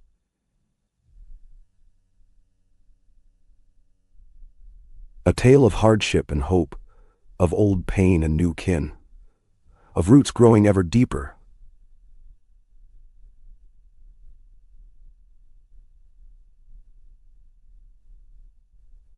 As dusk fell, the lanterns shone like stars among the branches. The heart tree, vast and ageless, whispered above them all, and the people of Winterfell answered in 1,000 voices, each one an echo of peace patiently tended, forever growing, forever shared. Ah, Kay. Winter settled in with a hush, laying silver on every roof and turning the glen's wild tangle to a fairyland of frost and firelight. Under the heart tree's ancient branches, the city found its rhythm again, each festival brighter for the cold outside, each quarrel easier to bear for the laughter and warmth within. The city's heart was rooted as deep as the tree itself. Every new voice found its echo in the woods, every heard its answer in the slow, patient work of tending, planting, and forgiving. Syra's sapling, grafted from old north and distant south, weathered its first season in a ring of woven lanterns. Children and elders alike watched its buds grow through the snows, marveling at the new colors. The shimmer of hope made living root and leaf. Nemi, now herself white-haired and gentle, watched Syra as she passed the days teaching new apprentices, showing them the secret paths, the marks that meant this grove was for grief, that one for dreams, another for laughter and reunions. This generation of caretakers was the most diverse Winterfell had known. The city had grown not just outward but inward, its tapestry now woven with threads from every reach of the world. There was Tamu, the healer's son from the Summer Islands, whose hands coaxed life from wounded bark. Lisbeth, a stonemason's daughter whose voice could make even the oldest counselors pause. The twins Dorn and Corin, quiet as the dawn, who listened and remembered every story spoken to the glen's roots. And there was little Yara, named for one of the oldest wildling heroines, whose first memory was of being carried into the glen in her mother's arms, pressed against a heart-tree root as the drums of the planting festival thundered through her bones. Yara's laughter became known to all, ringing from branch to branch as she scrambled through the glen, never content to watch from the edge. It was Yara, now nearly grown, who first noticed something odd in the heart-tree's shadow as the second spring approached. A slow, pulsing light in the earth beneath Syra's sapling, a gentle warmth that seemed to call lost souls to the glen at night.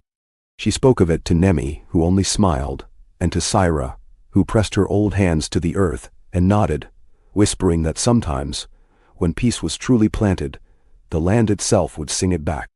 That year, Winterfell faced a new challenge. A blight crept in from the distant west, a sickness that withered trees and turned grain fields to dust. Even the glen felt it, a hush spreading through its youngest saplings, a silence that made the city uneasy. Old quarrels threatened to reawaken as folk worried over food and futures, fear's shadow stretching long. The council met beneath the heart tree, its oldest caretakers and youngest apprentices gathered in the moonlit snow. Syra spoke with the authority of one who had seen storms and survived. This peace is not a shield against the world's darkness.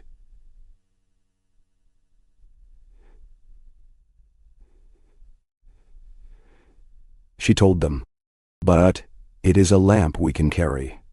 The blight must be met with patience, not blame. Let us remember what brought us here. Every hope, every sorrow, every hand laid on the root. They called the city together for the largest planting in living memory. Every family, every traveler and guest, every soul who called Winterfell home joined in. Together, they cleared blighted earth, dug deep, and pressed new seeds into the ground. Stories were told as each sapling was planted, tales of hunger overcome, of quarrels that became kinship, of strangers welcomed and children born. When the festival lanterns were lit, the glen shone with hundreds of tiny fires, each one a pledge to hold fast through hardship, to heal together rather than apart. The blight did not vanish in a day, nor did every sapling flourish. There was loss. Some trees failed, some old wounds reopened, but the city bore each hurt with the patience they had learned from centuries of tending. They sent for knowledge from distant lands, traded for new seeds, learned from the summer islanders how to coax fruit from poorer soil. Tamu's skill and Nemi's wisdom helped save many trees. Dorn and Corin mapped the spread of sickness, marking safe places for new planting. Most importantly, the people listened, to one another, to the glen, to the lessons that suffering taught. When a wildling family lost all their fields, their city neighbors came and planted a new grove together at the glen's edge. When a merchant railed at the council in frustration, Yara brought her laughter and a sapling to his shop, telling him that nothing grows without patience. He joined her, and soon his story was told alongside hers at the next festival. As the blight finally faded and the glen's green returned, Syra gathered the caretakers for a final council. Her health was failing. Her eyes, though bright, saw farther now than the city's walls. We are a garden made of memory and hope.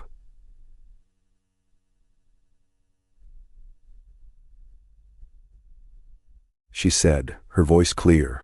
This peace is not a thing that can be kept, but a thing that must be planted and tended and given away. There will always be hardship. There will always be quarrels. But as long as we return to the glen, as long as we return to the glen, as long as we plant our grief and hope together, we will endure. Sarah passed quietly soon after, her last hours spent with Nemi and the apprentices in the dappled shade of her hybrid sapling. At her funeral, the city gathered, planting 1,000 new seeds and singing her favorite song.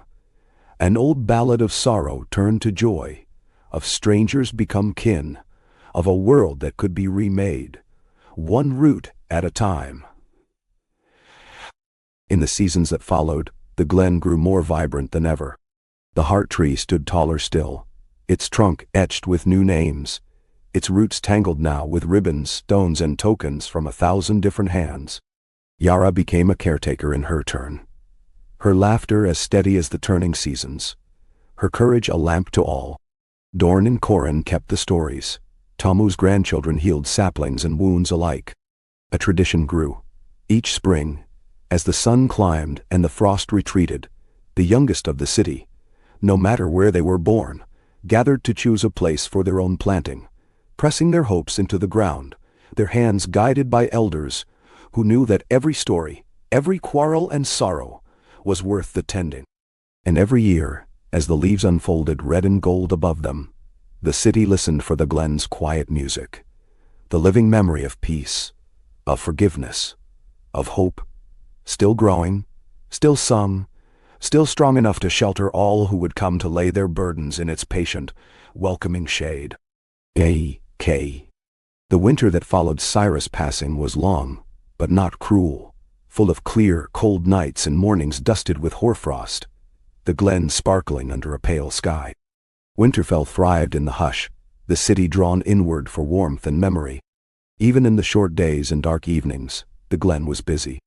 Families kept the lanterns burning among the trees, their amber light catching on icicles, turning the heart tree's lowest boughs into a glowing crown. Yara, now the youngest full caretaker, rose to her place with a buoyant resolve. She wore a ribbon of Cyrus sapling at her wrist, and her laughter became a rallying point in that dark season, a kindling for spirits when the cold pressed in too close. She led the children through the glen's winding paths, teaching them the old songs and the way to listen for the heart tree's slow, deep pulse. With Dorn and Corin guiding the older apprentices, Tamu teaching healing and patience, and Lisbeth's voice gathering the city for each council, Winterfell's traditions were in strong hands. As the winter deepened, a small crisis arrived. A merchant's son, Rafe, vanished from his home on the city's edge. The search lasted days. Yara and the apprentices combed the glen by lantern light, following footprints and broken twigs, listening for any sign. At last, on the 6th night, they found him curled in the hollow beneath a young willow, hungry and frightened, but unharmed. He had quarreled with his father and run to the only place that felt safe, the glen's sheltering roots. When they brought Rafe home, his father wept in relief, and together they planted a sapling at the willow's edge, a small, sturdy oak. The story was told at the next dusk council, not as a warning, but as a lesson in the city's oldest wisdom. That peace meant not the end of trouble, but the certainty of a place to return and be forgiven. The glen, alive with new stories, continued its quiet work. The blight that had scarred its edges healed more quickly than anyone had expected, the youngest trees now the strongest, their trunks thickened by adversity. Tamu's apprentices learned to graft new growth onto old wounds, their skills passed from healer to healer, until every household kept at least a handful of cuttings, ready for the next planting. Dorn and Corin began a new project, inscribing the glen's map in painted tiles set into the mossy crossings. Each tile a story, each crossroads a memory, so that even strangers could find their way by following the city's tale underfoot. That spring, Winterfell's planting festival was larger than ever. Every family, native, wildling, refugee, and traveler joined in. Some brought seeds from far-off lands. Others pressed a token or memory into the earth. Yara led the children in a new song, one she had composed from fragments of Cyrus' old ballads and the laughter of the city's youngest. It became the festival's anthem, the chorus rising as 1,000 hands planted 1,000 hopes. Newcomers found their place more easily than ever before. Old families competed to offer hospitality, and the glen's council kept a public table at the edge of the woods, where anyone could join the meal, share their story, and leave with a ribbon to tie to any sapling they chose. Some chose the oldest trees, honoring ancestors and wounds that never fully healed. Others sought out the youngest groves, where hope grew quickest and quarrels had yet to find purchase. There were still sorrows. The world outside the city changed as always, distant wars and unrest sending waves of travelers northward. Some brought tales of loss too bitter to share. Some brought tempers or fears they could not shed. but the glen had grown adept at patience. When quarrels broke out, Yara or Lisbeth would call a dusk council, inviting all who were willing to speak and plant. Rarely was anger so great that it could not, in time, be named and given a place in the earth. One summer, an old feud flared between a wildling band and a merchant family, their histories tangled and thorny as briars. When the first angry words spilled into the market, Yara stepped between the rivals, refusing to move until both sides agreed to meet under the heart tree. There, each told their story, grievances carried from their grandparents' time, wounds never acknowledged or healed. The council listened in silence. Then, led by Tamu, both sides planted a row of saplings, one for every lost year. It did not erase the past, but in the seasons that followed, the trees flourished, and the family's children played together in their shade. In the city, a generation of young caretakers came of age. Lisbeth's voice anchored council. Dorn and Corin's map brought new visitors to hidden glades and quiet groves. Tamu's apprentices scattered far and wide to teach and heal, and Yara's song, learned by heart by every child, became a lullaby that drifted from window to window as dusk fell. The glen itself seemed to respond to this abundance. Ancient willows bowed over new springs, and red-leafed heart-tree saplings appeared at the city's edges, planted by unknown hands. Sometimes, it was said, the glen guided the lost or the grieving to a new path, or a patch of sun-dappled moss where they could rest, remember, and begin again. Some called this magic. Others simply called it the work of many generations. Hope compounded in soil and song. One evening, as autumn turned the glen's roof to flame, Yara gathered the youngest children in the very heart of the woods. She knelt, tracing the root lines in the earth, telling how each one led back to a story, and how every story, painful or joyful, gave strength to the glen. Peace, she said, is not the ending of quarrels, but the promise we keep to come back and try again, to plant our pain, to let others help us tend it. That is why we are strong. That is why we last. Then, that winter, as snow fell thick and silent once more, Yara stood at the window of her small cottage on the glen's edge, watching lanterns flicker among the boughs. She saw the youngest children racing along the mossy trails, their laughter carrying in the frost. She saw new families finding their way, guided by Dorn and Corin's map, welcomed by Lisbeth's greeting, healed by Tamu's gentle wisdom. And she saw, as she always did, the heart tree at the center of it all.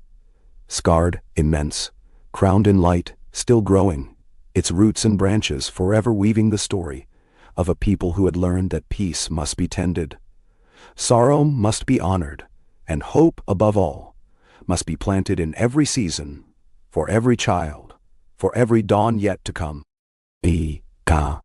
The snow lingered late that year, each dawn blooming pearl-pale and quiet, the glen's paths etched in blue shadow and soft frost. Yet the city of Winterfell thrived in the hush, its heart as warm as its hearths. Lanterns glowed beneath the heart tree, and each house kept a bundle of green twigs, tokens of hope against the long night, laid by the door with reverence. The glen's keepers called this the season of deep roots, for it was in these silent, waiting months that the city's memories, sorrows, and old promises seemed to nestle deepest in the earth, feeding the sap that would burst forth come spring. Yara, now a full-grown caretaker with her wild smile and easy stride, moved through the woods as if she had been born of bark and wind. She led the children in winter games, sledding on mossy hills, carving shapes in snow, singing the glen's ballads in rounds as their laughter sent ravens flapping from branch to branch. Even in the dark, Yara's torch could be seen bobbing through the trees, a promise that every child would be found, every straggler brought safely home. At dusk, she joined Dorn and Corin by the map tiles, checking for wear and tracing with her finger the stories that wound from heart tree to outermost sapling. Tales of hunger survived, friendships rekindled, feuds ended with a planting and a song. Tomu, older and a little slower now, still made his rounds with salves and smiles, helping the oldest trees through hard frost and the youngest children through bruises and growing pains. Lisbeth's voice still rang at every council, a clear bell that cut through bluster or fear. It was the year the River White Knife froze hard enough to bear sleds all the way to the marshes, a rare and celebrated thing. For weeks, the city's children, wildlings and newcomers, skated and raced, trading stories and daring each other with wild feats. On the last day of the freeze, a stranger arrived. A tall, broad-shouldered man in patched furs and worn boots, leading a train of refugees from the shattered east. His name was Baron, and the people who followed him bore many scars, some visible, some hidden in wary eyes and the way they flinched from loud voices. They had come far, driven by war and hunger, and they looked on the glen with skepticism and longing in equal measure. Yara and the other caretakers welcomed them with warm bread, hot broth, and an invitation to join the spring planting. But as the days passed, Baron remained aloof, always on the edge of gatherings, watchful and unsmiling. One cold night, a quarrel broke out in the city square between Baron and a local tanner, their words sharp and bitter. Old fears crackled through the crowd, the worry that peace, after so many generations, might not survive a new wound. But Yara stepped forward, her eyes bright with resolve. "This is not a place for anger alone," she said, her voice echoing off the snowy eaves. "Come to the glen. Let the heart tree hear your quarrel. Let us plant what must be forgiven." Baron was slow to agree, but at dawn he followed Yara, the tanner at his side, and a dozen city folk trailing in a worried hush. Beneath the heart tree, Yara knelt and set her palms to the roots. "Speak your anger. Name your loss. Let the glen hold it with you." Baron hesitated, his jaw tight. But something in the quiet, the hush of snow falling, the old scars on the heart tree, broke his reserve. He spoke of the long journey, the hunger, the friends buried in nameless fields. The tanner, his voice trembling, named his own grief, lost kin, old suspicions, the fear that peace might be a fragile dream. As the city listened, a strange warmth crept through the snow. Dorn and Corin brought 2 saplings, and Baron and the tanner pressed them side by side into the thawing earth, watering them with tears. The city folk sang a song of patience and new beginnings, and by dusk the quarrel had softened into a wary respect. Baron's followers, seeing this, dared to trust. They brought their own wounds, some fresh, some old as the heart tree, and the glen received them all. Tamu and Lisbeth helped each to plant a sapling, weaving the newcomers' stories into the city's living tapestry. Within a moon's turn, laughter mingled in the markets, and new friendships were sealed over mugs of cider and shared loaves of bread. As the season of deep roots ended and the first thaw shimmered on the river, the city prepared for the great planting. For a full fortnight, Winterfell was alive with song, color, and the scent of new earth. Yara led the children in weaving garlands and carving tokens to bury with the year's saplings. Baron, once silent, worked beside the tanner, their quarrel now a shared memory, one more thread in the glen's patient weave.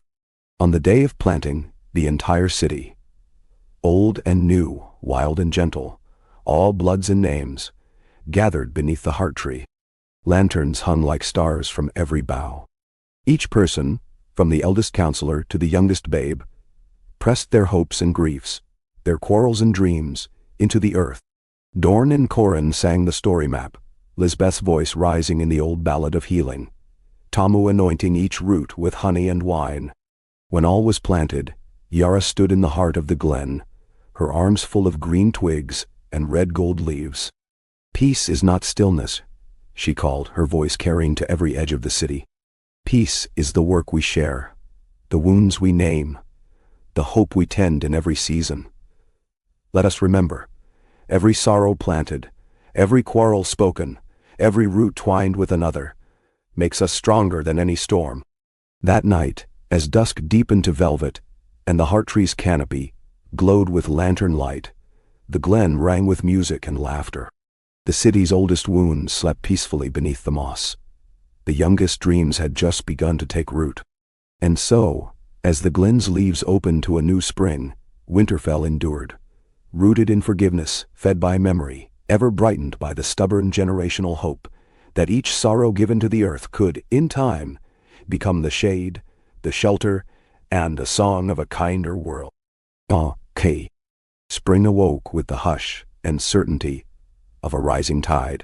Green spears pricked through the melting snow, and the glen saplings stretched and shook off their winter dreams. In every house, doors were flung wide to the warming air. The city was alive with festival. Menders unrolling bolts of cloth dyed the color of wildflowers, bakers sugaring first loaves, children running barefoot in the thawed mud.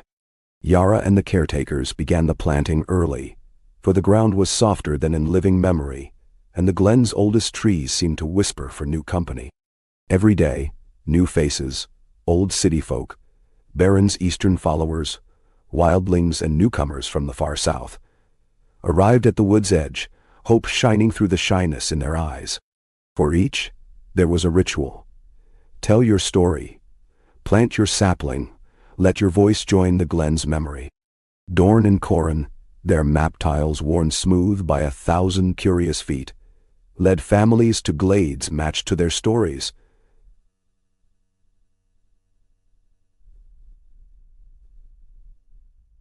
Some for grief, some for grief,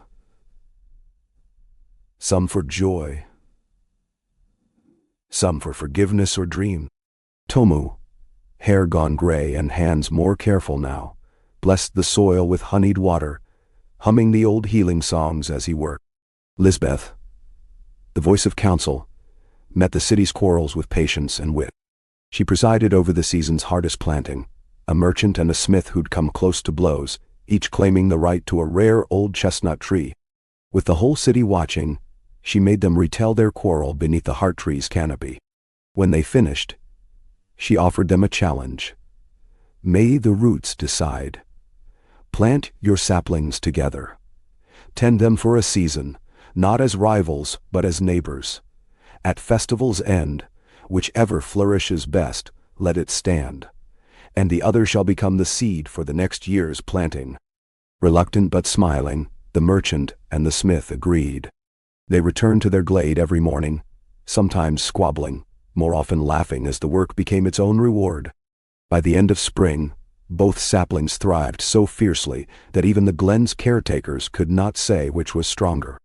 They left them both standing, the quarrel forgotten, the shade shared. Yara, meanwhile, found her days growing full and her nights restless. She carried every story, every sorrow or hope, pressed into her hands, every laughter or tear offered in the glen. It was a joyful burden, but heavy too. In the quiet, she walked beneath the heart tree, seeking the hush that only came when she pressed her palm to the bark and listened, not for words, but for the slow, steady thrum of the city's heart. One evening, as the sun set red gold through the branches, Yara found a child she'd never seen before, sitting quietly by the oldest root. The girl's hair was cropped close, her clothes threadbare, her eyes wide and wary. Yara knelt beside her. "Lost?" Yara asked. The girl shook her head. "Looking for my mother. She said I should find the biggest tree, and she'd be waiting for me here." Yara smiled softly, remembering her own mother's words from long ago. "If you sit with me, she'll find us soon. No one's truly lost in the glen." Bendaniu. So they sat together as the festival's music drifted on the air. Yara told the girl the story of the heart tree, how its roots held every sorrow and hope, how it grew stronger with every hand that touched it. The girl listened, eyes growing less wary, until a woman appeared on the path, tears shining. Mother and daughter embraced, and Yara led them to plant a sapling, the girl's laughter ringing in the new leaves. That night, Yara sat with the caretakers by firelight, sharing the day's stories. Lisbeth spoke of old hurts eased, Tomu of new healers apprenticed, Dorn and Corin of a glade reclaimed by the city's wildest children. "The glen holds more hope every year," Corin said, and all agreed.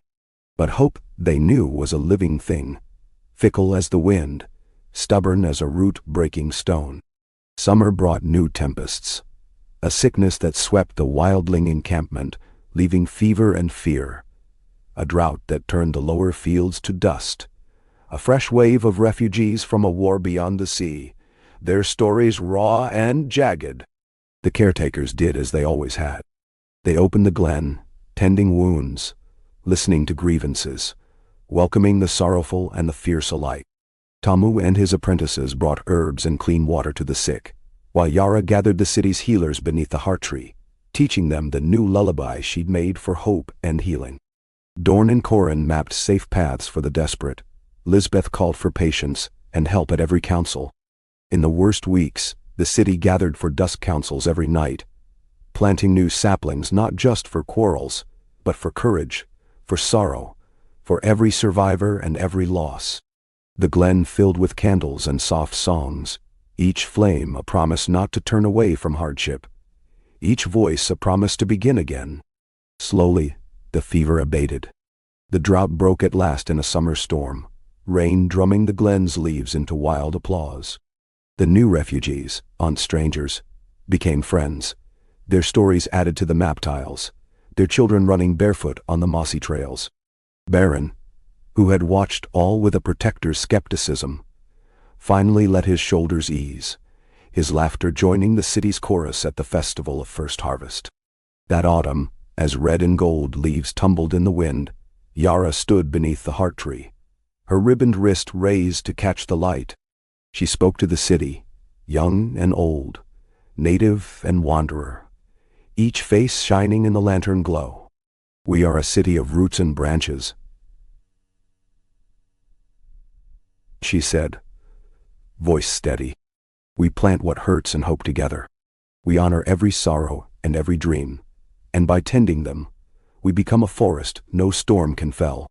Remember, peace is not the end of trouble, but the living memory of every trouble overcome, every quarrel mended, every hand joined to plant anew. As the last leaves fell, the glen shone with the warmth of 10,000 stories, roots twined in memory and hope.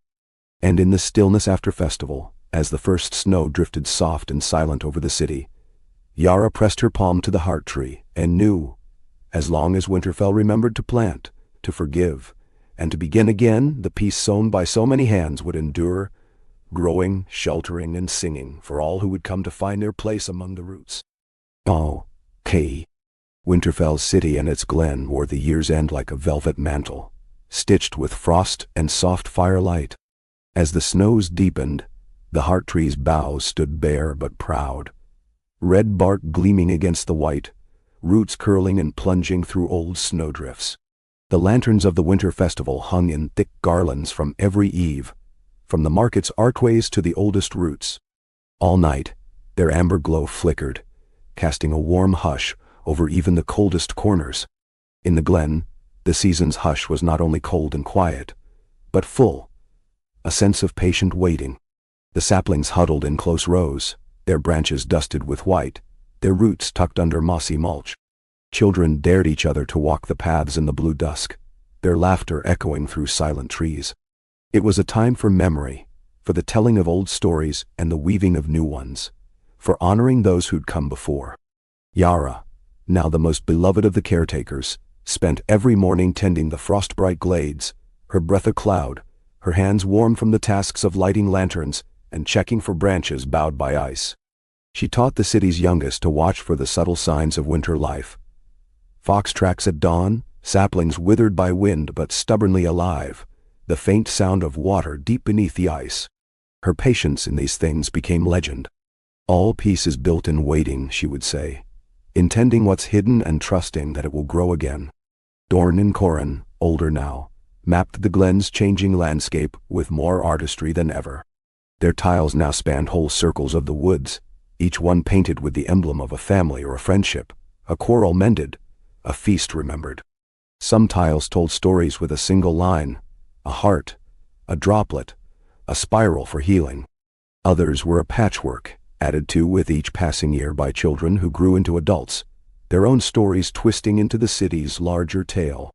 Tamu moved slower, often with an apprentice on each arm, but his memory was sharp as ever. He told stories of healings great and small, a broken leg that grew stronger than before, a feud between cousins settled over a shared bowl of broth. His lessons were less about herbs or splints now, more about the soft skills of comfort, patience, and listening, the Glen's truest magic. Lisbeth remained the voice of counsel, her hair silver and her eyes keen. She presided over winter's dusk councils as she always had, though now she often deferred to the younger caretakers, her pride in their wisdom clear to all. In her quieter moments,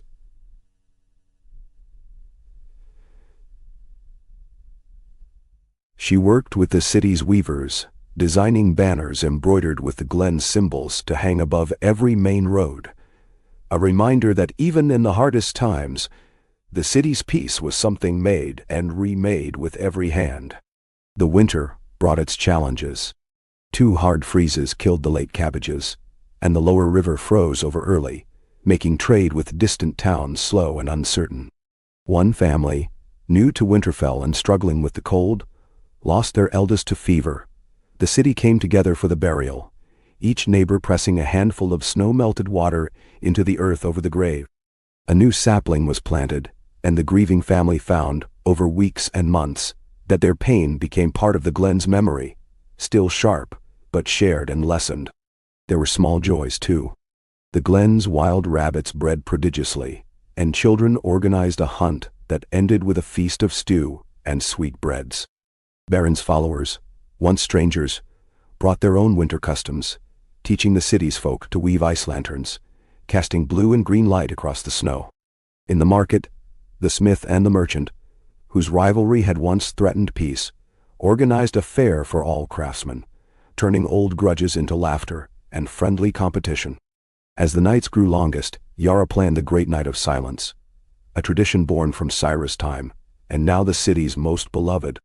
On this night, every household lit a lantern and set it along the Glen's trails, each flame a memory or a hope. The city fell quiet.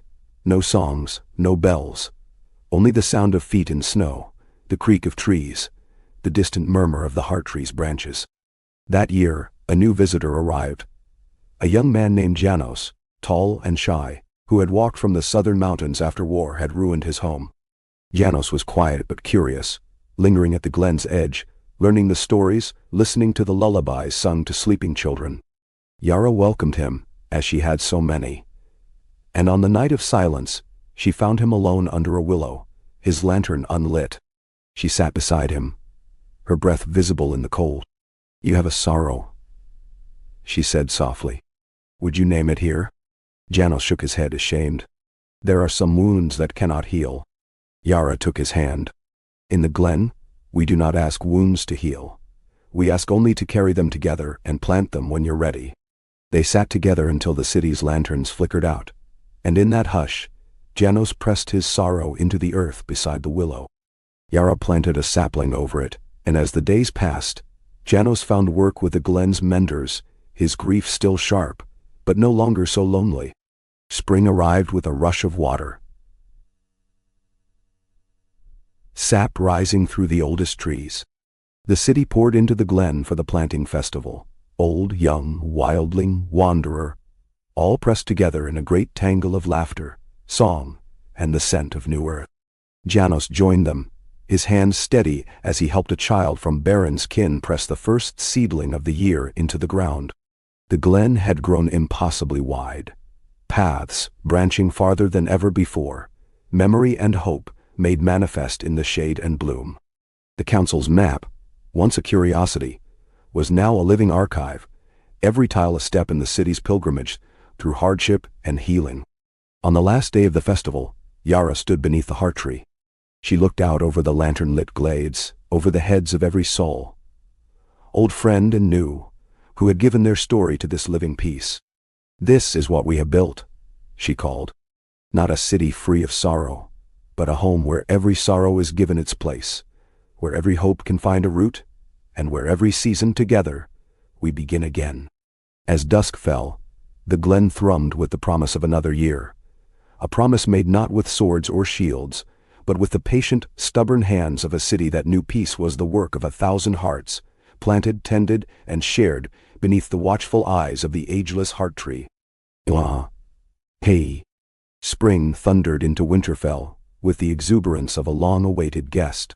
Snowmelt surged in the white knife, and the glen awoke in a riot of green, tender buds opening across every branch, the old heart tree standing at the center, crimson sap glimmering like rubies in the morning light.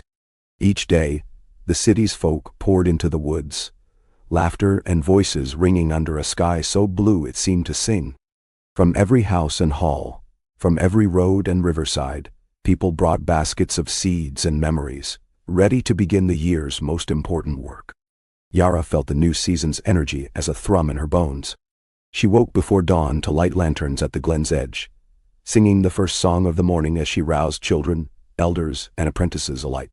The city's youngest, Baron's wild-haired grandsons, Tommy's thoughtful niece, Dorn's quick-footed great-granddaughter, and 100 others, tumbled after her, carrying bundles of saplings and ribbons, eager to claim their place in the glen's story. The old customs guided them. Every planting began with a story.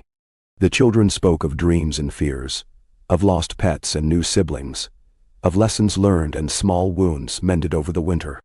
Some had stories from far beyond the north, a tale of a voyage across a storm-tossed sea, or a memory of gardens once tended in lands now lost to war.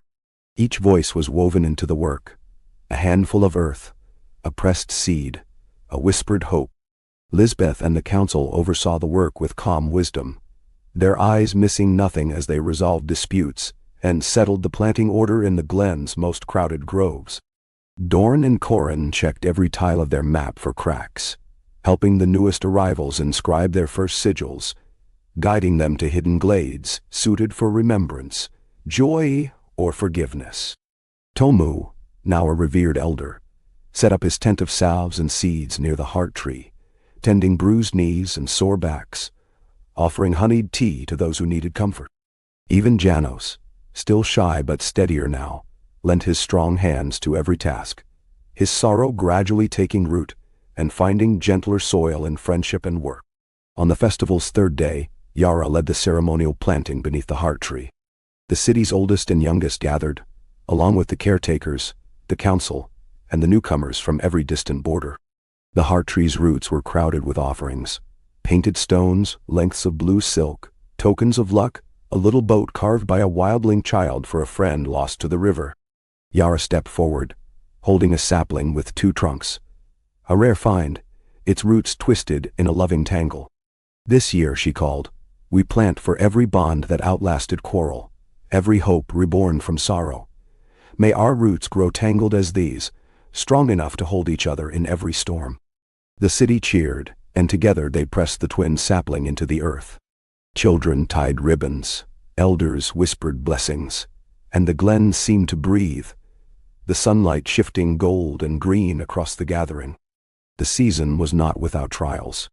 As the new shoots grew, an unexpected flood swept through the city's lower fields, drowning early crops and stranding whole families. The city council called for aid, and every household responded. The glen's food stores were opened, craftsfolk turned from planting to building dikes and repairing roads, and Dorn's map guided workers to every stranded home. Tomu and his apprentices organized first aid for the sick and injured. Lisbeth negotiated with merchant captains for emergency grain, and Janos led rescue boats day and night until the waters receded. When the flood at last withdrew, the damage was plain: mud-choked gardens, broken fences, whole glades swept bare. The loss was keenly felt. Old fears resurfaced, tempers flared at the dusk councils, and some questioned whether the city could recover. But Yara and the caretakers did what they had always done. On the first dry day, they called for the city to gather in the glen. Here, Yara said, where we have always begun again, let us name our losses, honor them, and plant anew. One by one, those who had lost the most pressed their pain into the earth. Each planted a sapling for what had been washed away. Homes, fields, cherished trees, lost keepsakes. Some wept as they worked, others sang the old song for starting over. As the sun set, the glen glimmered with the green of new hope, each shoot a testament to the stubborn will of a city that refused to let sorrow win. In the weeks that followed, the glen's recovery became the city's project. Every hand joined in. Wildlings and newcomers rebuilt fences. Children brought water to thirsty roots. Elders organized teams to collect seeds from surviving orchards. The merchant and smith, whose old rivalry had become friendship, coordinated supply wagons from distant villages, ensuring no one went hungry. Baron, now a respected counselor, spent his days in the glen, teaching newcomers the stories behind each grove, helping them find their own place in the city's patchwork. Janos, who had once hidden his sorrow in the willow's shadow, became a leader in the city's work, his calm strength guiding others through doubt and fatigue. With each passing day, the glen grew more lush, saplings sprouting in flood-cleared ground, wildflowers blooming along new trails, the heart tree's canopy shining more brightly than ever. Dorn and Corin marked the new plantings on their map, inscribing a blue wave across the city's memory to show where hope had been sown from loss. By midsummer, the city had not only survived, but flourished. The lower fields, once choked with mud, now shone with green, the glen's new groves growing fast and full. The planting festival ended with a great feast beneath the heart tree. Tables piled with fruit, bread, and roasted meats, voices raised in songs old and new. On the last night, as lanterns flickered and the city's children chased fireflies along the mossy paths, Yara stood at the heart tree and spoke for all. "This is our gift and our task, that we make peace from sorrow, that we plant not just for ourselves but for every child, every wanderer, every friend and stranger who may someday need to find hope among our roots. We are stronger for every loss we share, every hand joined to mend what is broken, every voice added to our song. So long as the glen grows, so long as the heart tree stands, Winterfell will endure, not for the absence of pain, but for the courage to plant anew, again and again." Then, and in the hush that followed, the heart tree's leaves stirred and whispered. Old stories, new hopes, the promise that every season, peace would be made and remade in the living growing heart of the north. Summer dawned on Winterfell in a fanfare of bird song and petals, the glen exultant in its greenest abundance. The heart tree's scarlet leaves flamed against a sky so high and clear it seemed to belong to some older world. Beneath its roots, the city's children played, their laughter weaving through the dappled light. Elders met to share stories, counselors debated among the map tiles, and from dawn to dusk, the caretakers moved through the glades, tending, teaching, gathering memory and hope as naturally as breathing. Yara was everywhere this season, her voice bright in the morning as she led games and chores, her hands strong on the shovel and the spade, her patience endless with the glen's visitors. The festival of first fruits came early, and for 3 days, the city was ablaze with color. Garlands wound around every gate, tables piled with berries and honey cakes, banners hung from the boughs in every shade of blue and gold. This year, newcomers from the far north joined the feast, fisherfolk with faces weathered as old leather, traders with strange accents, families who'd followed tales of the glen all the way from the coasts. Baron, now a pillar of council, welcomed each by name, helping them plant their first saplings in a circle of laughter and song. Janos, his grief weathered and gentled by the city's kindness, worked at Yara's side, his quiet smile and strong arms making him a favorite among the children. The city's new map, Dorn and Corin's masterpiece, had grown to cover half the glen's main path, tiles bright with painted rivers, fields, and groves. The youngest apprentices added new markers every week, inscribing each story that shaped the city. The flood that brought wildflowers, the frost that birthed a summer of sweet fruit, the day 2 old enemies planted a grove and were never enemies again. Even in abundance, the city remembered to plant for sorrow as well as joy. One afternoon, word spread that Tamu, the oldest healer, had passed quietly in his sleep. It was Tamu who'd taught half the city to tend wounds and listen with the heart, who'd mended more quarrels than anyone could count, who'd sung the lullabies that now drifted from 1,000 windows at night. Yara called a dusk council, and the glen filled with voices, each telling a memory or song. When the first star appeared, the city's children planted a willow beside the heart tree, a sapling chosen for Tamu's patience, its leaves 1,000 green sighs in the evening breeze. Janos spoke last, his voice steady. "We grieve together and we heal together. This is the root that holds us. The city knelt, each person pressing a handful of earth over the willow's roots, a living monument to the healer who had made a family of strangers. With Tamu's passing, Lisbeth became the council's senior. She guided the city through the season's challenges. A heat wave that dried 2 wells, a quarrel over new fishing grounds, a wildling child lost and found in the Glen's secret paths. Each challenge was met with the Glen's old tools: listening, gathering, naming the pain, planting and tending. By summer's end, the city's wells were brimming, the fishing rights shared, and the lost child, now famous, led a new band of explorers through the Glen, her laughter proof that even the wildest wanderers would always find their way home. Yara, reflecting on these months, felt the rhythm of life in every root, every voice, every quarrel settled by dusk. She understood now what the heart tree had always known. Peace was not a finished thing, but a living, growing art. Its work was in the daily tending, the rituals of sorrow and joy, the willingness to meet each trouble with both patience and courage. Near the end of summer, a great storm gathered over the far hills. The Glen braced for it. Saplings staked and braced, lanterns brought in, houses shuttered. When it broke, rain lashed the city for 3 days and nights, thunder shaking the stones, the white knife rising so high that it threatened to breach its banks again. Yara and Janos led the effort to move the youngest and the frailest to higher ground. Dorn and Corin checked every bridge and dike. Lisbeth called councils by lantern light, her calm holding the city steady even as the wind howled. When the storm passed, the Glen was battered but unbroken. Some saplings lost, a few tiles swept away. But new flowers bloomed in the storm's wake, and the city gathered as always to count its losses, honor its survivors, and begin again. Every family joined in the replanting, old folk with trembling hands, children eager to show their skill, newcomers humbled by the city's stubborn, welcoming hope. The festival of last light marked the summer's close. At dusk, the city gathered beneath the heart tree, each person bringing a lantern and a memory. Yara spoke softly. "We plant for every joy and every wound. Each root, each leaf, each memory, each promise. This is our strength. Let us carry it through every storm. Let us share it with every soul who finds their way to our Glen." As the lanterns were set afloat down the white knife, their golden trail shining in the night, the Glen thrummed with the heartbeat of peace.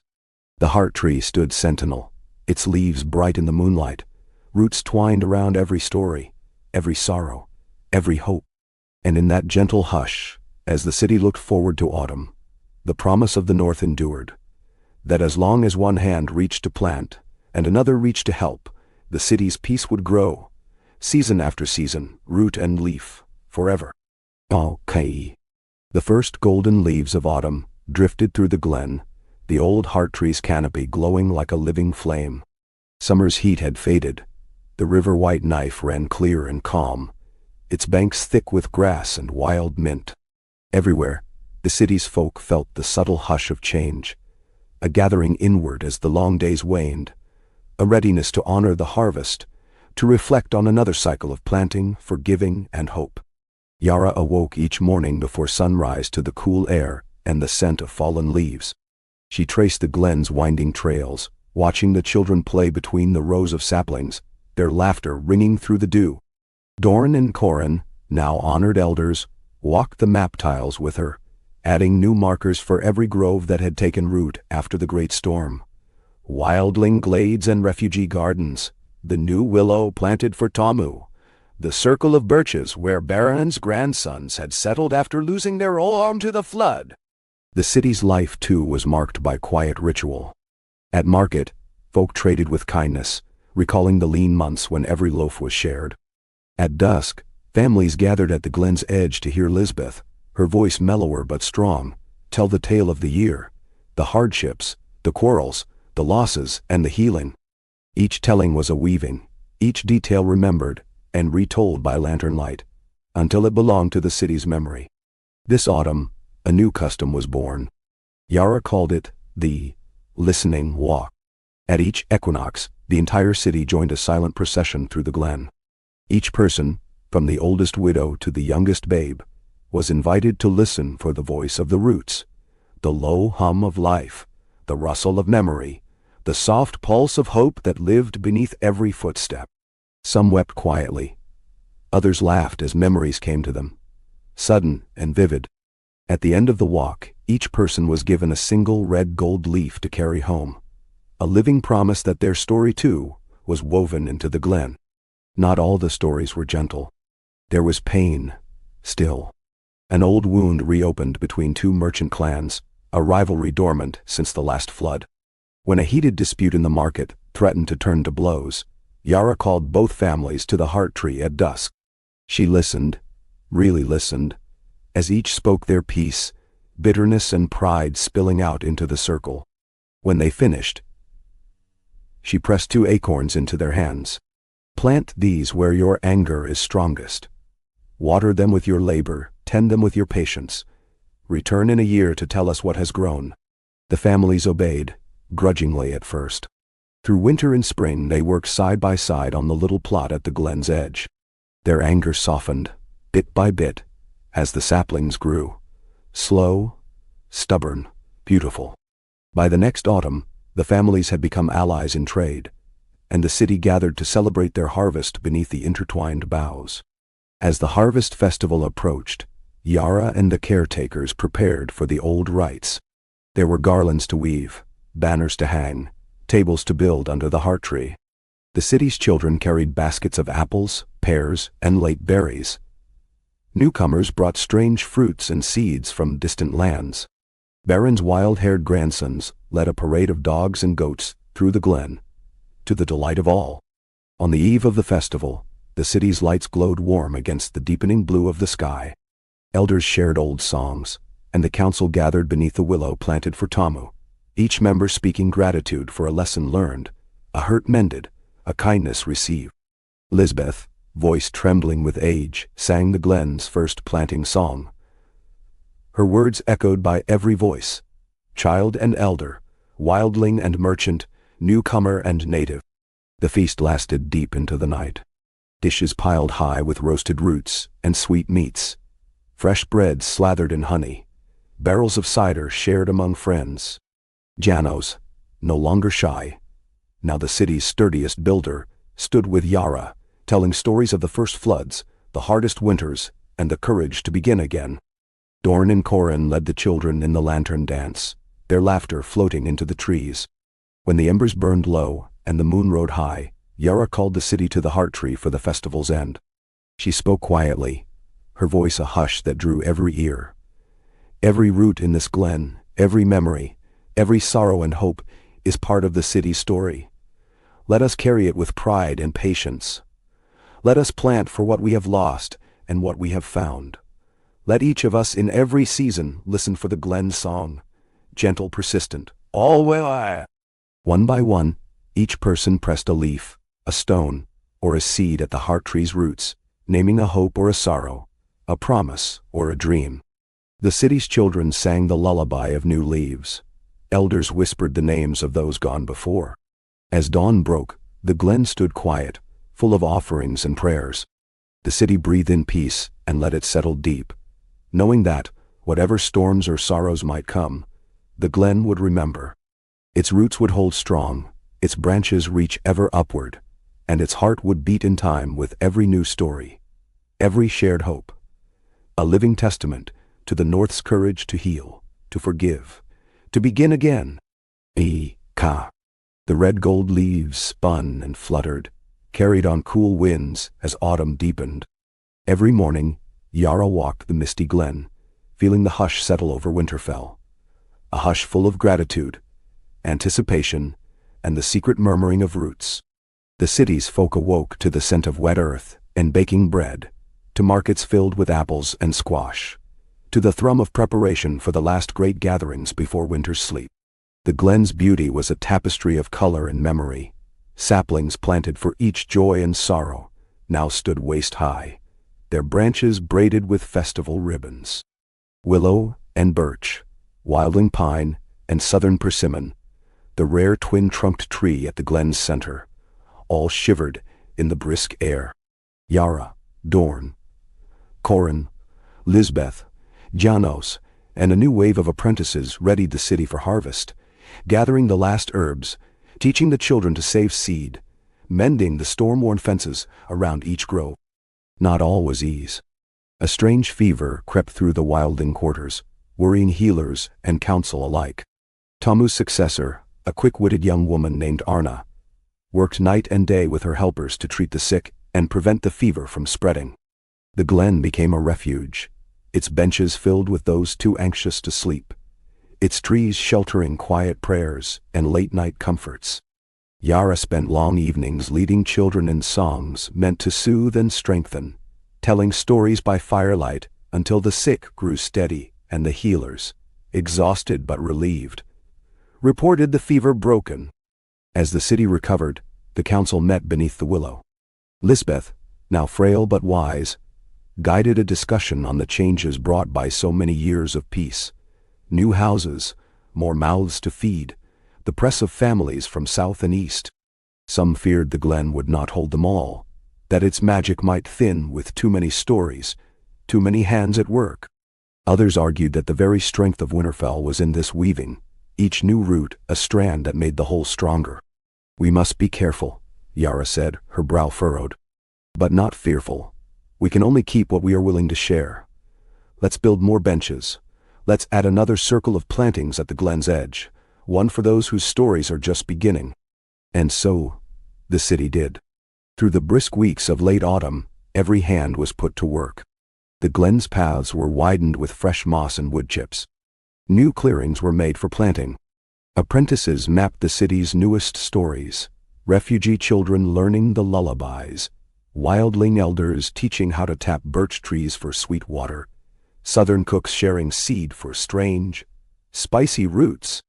At dusk, as the last day of Harvest Festival approached, Yara paused at the glen's center. She listened as the wind pulled the last leaves from the twin-trunked sapling, and in that stillness she heard it again, the glen's secret song, deeper and richer now for all it carried. "Peace is not the end of change," she whispered. "It is the promise we make to hold each other through it." The festival itself began as the sun set in a blaze of orange, every house lighting lanterns and carrying baskets of gifts. Bread, fruit, a token from each family. The council assembled at the Heart Tree, surrounded by every generation. Baron's grandsons, wild with energy. Dornan and Corin, arm in arm. Arna with her healers. Lisbeth holding a child's hand. Janos, tall among a dozen apprentices. The glen's elders shared blessings. The children sang the old song for beginnings, and each person pressed a handful of earth at the base of the new saplings, naming aloud a hope or a memory to carry through the winter. Later, as stars spun overhead, and the city's feast began, Yara sat on a low bench with Janos, her eyes tracing the shifting light of lanterns in the boughs. "Do you think it will last?" she asked softly. Janos thought for a long moment, then answered, "Nothing stays the same. But I think, as long as we remember to plant and to forgive, the glen will always become what we need." That night, sleep came gently to Winterfell. The fever was only a memory. The city's new clearings held saplings marked by 100 hopes, roots finding the dark earth, branches reaching into the chill. In the Heart Tree's shade, Yara dreamed of the North as it had become. A place where peace was not a fixed thing, but a living trust, a gift made again and again, by all who found their story among the roots. Winter arrived, slow and stately, the river white knife shining with ice, the city's rooftops crowned in snow. The glen was quiet, but never lonely. There was always a hand to shovel a path, a song to share, a story to add to the mosaic of memory. Children carried bright leaves in their pockets through the darkest days, a promise of spring. As the snow deepened and the city drew close around its hearths, Yara looked out each night at the Heart Tree, its trunk scarlet in the moonlight, its roots holding every tale, every quarrel, every hope. She knew, as all in Winterfell now knew, that the story would endure as long as there were voices to sing it and hands to plant anew season after season in the patient, forgiving, ever-growing glen. Ya, K, Ka. Winter pressed in gentle and deep, muffling the city with soft white and weaving the glen's branches in webs of hoarfrost. Lanterns flickered along every trail, their gold and amber flames reflecting off icicles and the fresh snow that blanketed the saplings. Each household in Winterfell seemed drawn inward and closer together. Laughter and song rang out from firelit windows, and the city's peace felt as tangible as the warmth that filled every hall. This was the season of remembrance and reflection. On each solstice night, families gathered at the glen's edge, clutching bundles of herbs, bits of colored cloth, and the bright leaves that had been pressed between books for safekeeping in the autumn. Yara, wrapped in a cloak of pale wolf fur and evergreen sprigs, welcomed them all. At dusk, the procession would wind through the glen in silence, each person placing a token beneath the heart tree, a memory, a sorrow, a hope to hold the city through the long dark. By now, Yara's hair was streaked with silver at the temples, though her eyes were as lively as ever. Janos, steadfast at her side, had become the city's gentlest giant, his easy humor and patient hands steadying young and old alike. Dorne and Corin, though moving slower with the years, still traced the map tiles at dawn, their laughter echoing as they pointed out the newest old stories, reminders that the city's memory was a living thing, shaped by every footstep. Lisbeth, her hair now pure white, spent her days with the city's children, teaching them the glen's oldest songs and the quiet wisdom of listening. She and Yara together led the winter councils, reminding the city that hardship, when shared, became something softer, easier to bear. And Arna, clever and quick, presided over the healers, keeping the sick and the sorrowful company through the chillest nights. It was a season marked by gentle crisis, rather than calamity. Food was tight, but no one went hungry, thanks to careful stores and the habit of sharing. The old wildling quarter lost a roof to heavy snow, but by the next day, a half-dozen neighbors had it mended. 2 quarrels flared, one over a missing necklace, the other over firewood taken from the wrong pile. But both were brought to the glen, and in the shadow of the heart tree, voices softened and wounds were named. A sapling planted, an apology offered, and peace restored. On the shortest day, the city gathered for the festival of Night's Promise. Each household brought out a lantern, some humble, some ornate, and the glen was transformed into a glowing river of light. The old planting song drifted through the woods, rising in warm harmonies as the city pressed its stories and secrets into the snow. Children placed their brightest leaves in a ring at the heart tree's roots, each naming a dream for spring. Yara spoke then, her voice carrying clear and certain. We gather here not only for warmth, but for memory, for the peace we have made and the peace we will plant. Every sorrow named, every hope shared, is a light against the dark. As long as the heart tree stands, so does our promise to each other. The night ended with laughter and hot mulled cider, and as the last lanterns burned down, Yara wandered alone through the quiet glen, her footprints the only mark in the new snow. She pressed her palm to the heart tree, feeling the pulse of countless roots, each one a memory, a quarrel, a forgiveness, a hope that had been given to the earth and was now part of the city's unbroken dream. Winter days that followed were filled with the slow, sturdy tasks of survival. Chopping wood, carrying water, tending the sick, teaching the children. Every act was a ritual, each kindness, a thread binding the city closer together. Dorne and Corin mapped new stories in tile and song. Apprentices recorded them in woven banners and careful script. Arna and her healers trained a new cohort, passing along the lessons learned from 100 quiet winters. Yet, always, there was the glen. Folk came to walk its hush, to sit in the shadow of the heart tree, to speak their grief to the cold air, and feel it lessened by the living roots. Sometimes, on the stillest mornings, Yara would find someone sleeping beneath a willow or birk, an old sorrow soothed, a quarrel forgotten. The glen was never empty, even in the deepest night. When the river began to thaw at last, and the first crows called in the pale sunlight, the city awoke in hope. Children ran ahead to the glen to see what the winter had made. The saplings unbowed by snow, the paths cleared by neighbors' boots, the first buds swelling on the oldest branches.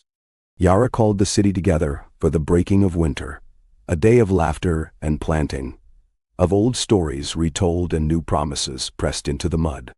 Janos led the building of new benches. Arna distributed the last of the winter's honey and herbs. Dorn and Corin unveiled the latest circle of map tiles, painted in frost blue and thaw green, each one a promise for the year ahead. Lisbeth sang the planting song for what would be her last time, her voice trembling but strong, as she placed her hand on Yara's arm. "My story is in these roots now," Lisbeth whispered. "Yours will be too. All of ours, for as long as the city endures." Nan. As the first sapling of spring was pressed into the earth, Yara looked out over the city, every face, every voice, every hope a part of the Glen's living memory. She felt her heart steady and full. This was Winterfell's strength, not a peace untouched by pain, but a peace born of patience, forgiveness, and the old, stubborn work of planting anew. And so the Glen endured, leaf and root, song and silence, sorrow and joy, a living testament to what could be built, together against every winter, in the memory and hope of the North. A.K. With the thaw came a jubilant clamor, a riot of birds and running children, all of Winterfell pouring out of houses like seeds scattered on new-turned soil. The city shook itself awake with 1,000 small joys, saplings bent but unbroken, first crocuses poking up by the Glen's heart, and the river white knife running wild and clear. The old heart tree, glistening with snowmelt, watched it all in patient approval. Yara moved through the city as if on a tide of renewal. Each morning she visited the oldest roots, kneeling in gratitude before the scars and twists that held so many memories. She listened to the waking chorus of birds and distant laughter, tracing with her hand the names carved by generations, each knot and groove a reminder of the years that sorrow and hope had been planted here. Janos, sturdy and sure as ever, organized teams to repair the winter's damages. Broken fences, fallen branches, and a cracked bridge over a feeder stream all mended quickly with neighbors working shoulder to shoulder. Arna marshaled her healers to tend to chilblains and lingering coughs, her voice calm and commanding above the bustle. Dorn and Corin, now gray-bearded and beloved, prepared a new ring of map tiles. The city's children gathered to paint them, green for new friendships, yellow for acts of kindness, red for quarrels forgiven, blue for memories of the lost. The tiles would encircle the Glen's main path, a visible promise that every story had its place, every struggle its mark in the city's memory. It was the year of Lisbeth's passing. She had faded gently through the last winter, teaching her favorite songs from her fireside chair, telling stories with a smile in her eyes and a child's hand in her own. On the first morning of true spring, she died with the sunrise warming her bed. Her last wish had been simple: bury me beneath the oldest birch in the Glen. Plant a circle of wildflowers over my bones, and let my song be sung each planting day. In trial. Her funeral brought the city together in tears and gratitude. Yara spoke softly of the peace Lisbeth had sown, not just through counsels or rulings, but through her attention, her gift for listening and remembering. Arna pressed a sprig of rosemary to Lisbeth's palm. Dorn and Corin oversaw the planting of the wildflower ring, and Janos, his voice trembling, led the city's children in the lullaby of new leaves. The heart tree's shadow lay across them all, a shelter and a benediction. With Lisbeth's absence, Yara felt a new weight, the knowledge that she and her generation would now carry the Glen's trust into future years. She met this not with fear, but with humility and resolve. At the first planting festival, she stood before the heart tree with every caretaker, old and new, and told the city, "We are the stewards of our memory. Each of us brings sorrow, joy, anger, hope to this place. We plant them and tend them, and in doing so, we teach our children that no pain is too heavy, no joy too small, to be shared. Let us keep this promise. Let us renew it every spring." The year blossomed in a rush of activity. Newcomers arrived, drawn by tales of a city where pain was planted and peace was made. Some were cautious, scarred by betrayal elsewhere, but the Glen's patient customs soon worked their balm. Apprentices led the newcomers through their first planting, teaching them the old songs and the listening walk. Old rivalries flickered and faded,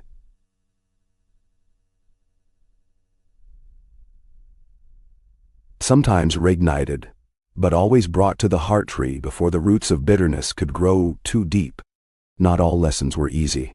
In early summer, a storm destroyed the youngest orchard, and two families quarreled bitterly over the blame. Yara called them to the glen at sunset, guiding them through the ruined grove. There, in the mud and broken boughs, they named their anger and grief. Each planted a sapling where the damage had been worst, promising to tend both trees together until they bore fruit. The lesson lingered in the city's memory, a reminder that even the greatest loss could be made the root of new strength. Baron's grandsons, grown into restless men, led a project to expand the glen's paths. They mapped new trails through wild thicket and old pine, discovering forgotten stones and long-lost clearings. Children delighted in these secret places, and elders were pleased to find new benches where they might rest and remember. Throughout the season, Yara and Arna worked to weave the glen's wisdom into every part of city life. Healers taught the planting ritual to the sick and grieving. Counselors used the glen's customs to settle disputes. Even the city's festivals grew to include new rituals of planting, singing, and memory. At each dusk council, someone would bring a new hope or hurt to the circle, and every voice, young and old, newcomer and native, would be heard. As summer ripened, the city held the Festival of Lights, a tradition Lisbeth had loved. Lanterns floated down the white knife, each flame a wish or memory sent toward the sea. The glen shimmered in the dusk, roots and branches glowing, voices rising in 1,000 songs and silences. On the last day, as the sky turned violet and the first cool breeze hinted at autumn, Yara gathered the city beneath the heart tree. She placed her hand upon its trunk, feeling the deep, steady thrum of the glen. "We are not a city without sorrow," she said. "We are a city that plants every sorrow, every hope. We trust each other enough to begin again. As long as these roots hold, as long as we share the work of tending, Winterfell will endure." The heart tree's leaves stirred in answer. Above, the stars came out one by one, their cold fire watched by every soul below. A city held together not by walls or might, but by memory, forgiveness, and the old stubborn hope that, with every planting, the story of peace would go on, ever deeper, ever stronger, for all the springs and winters yet to come.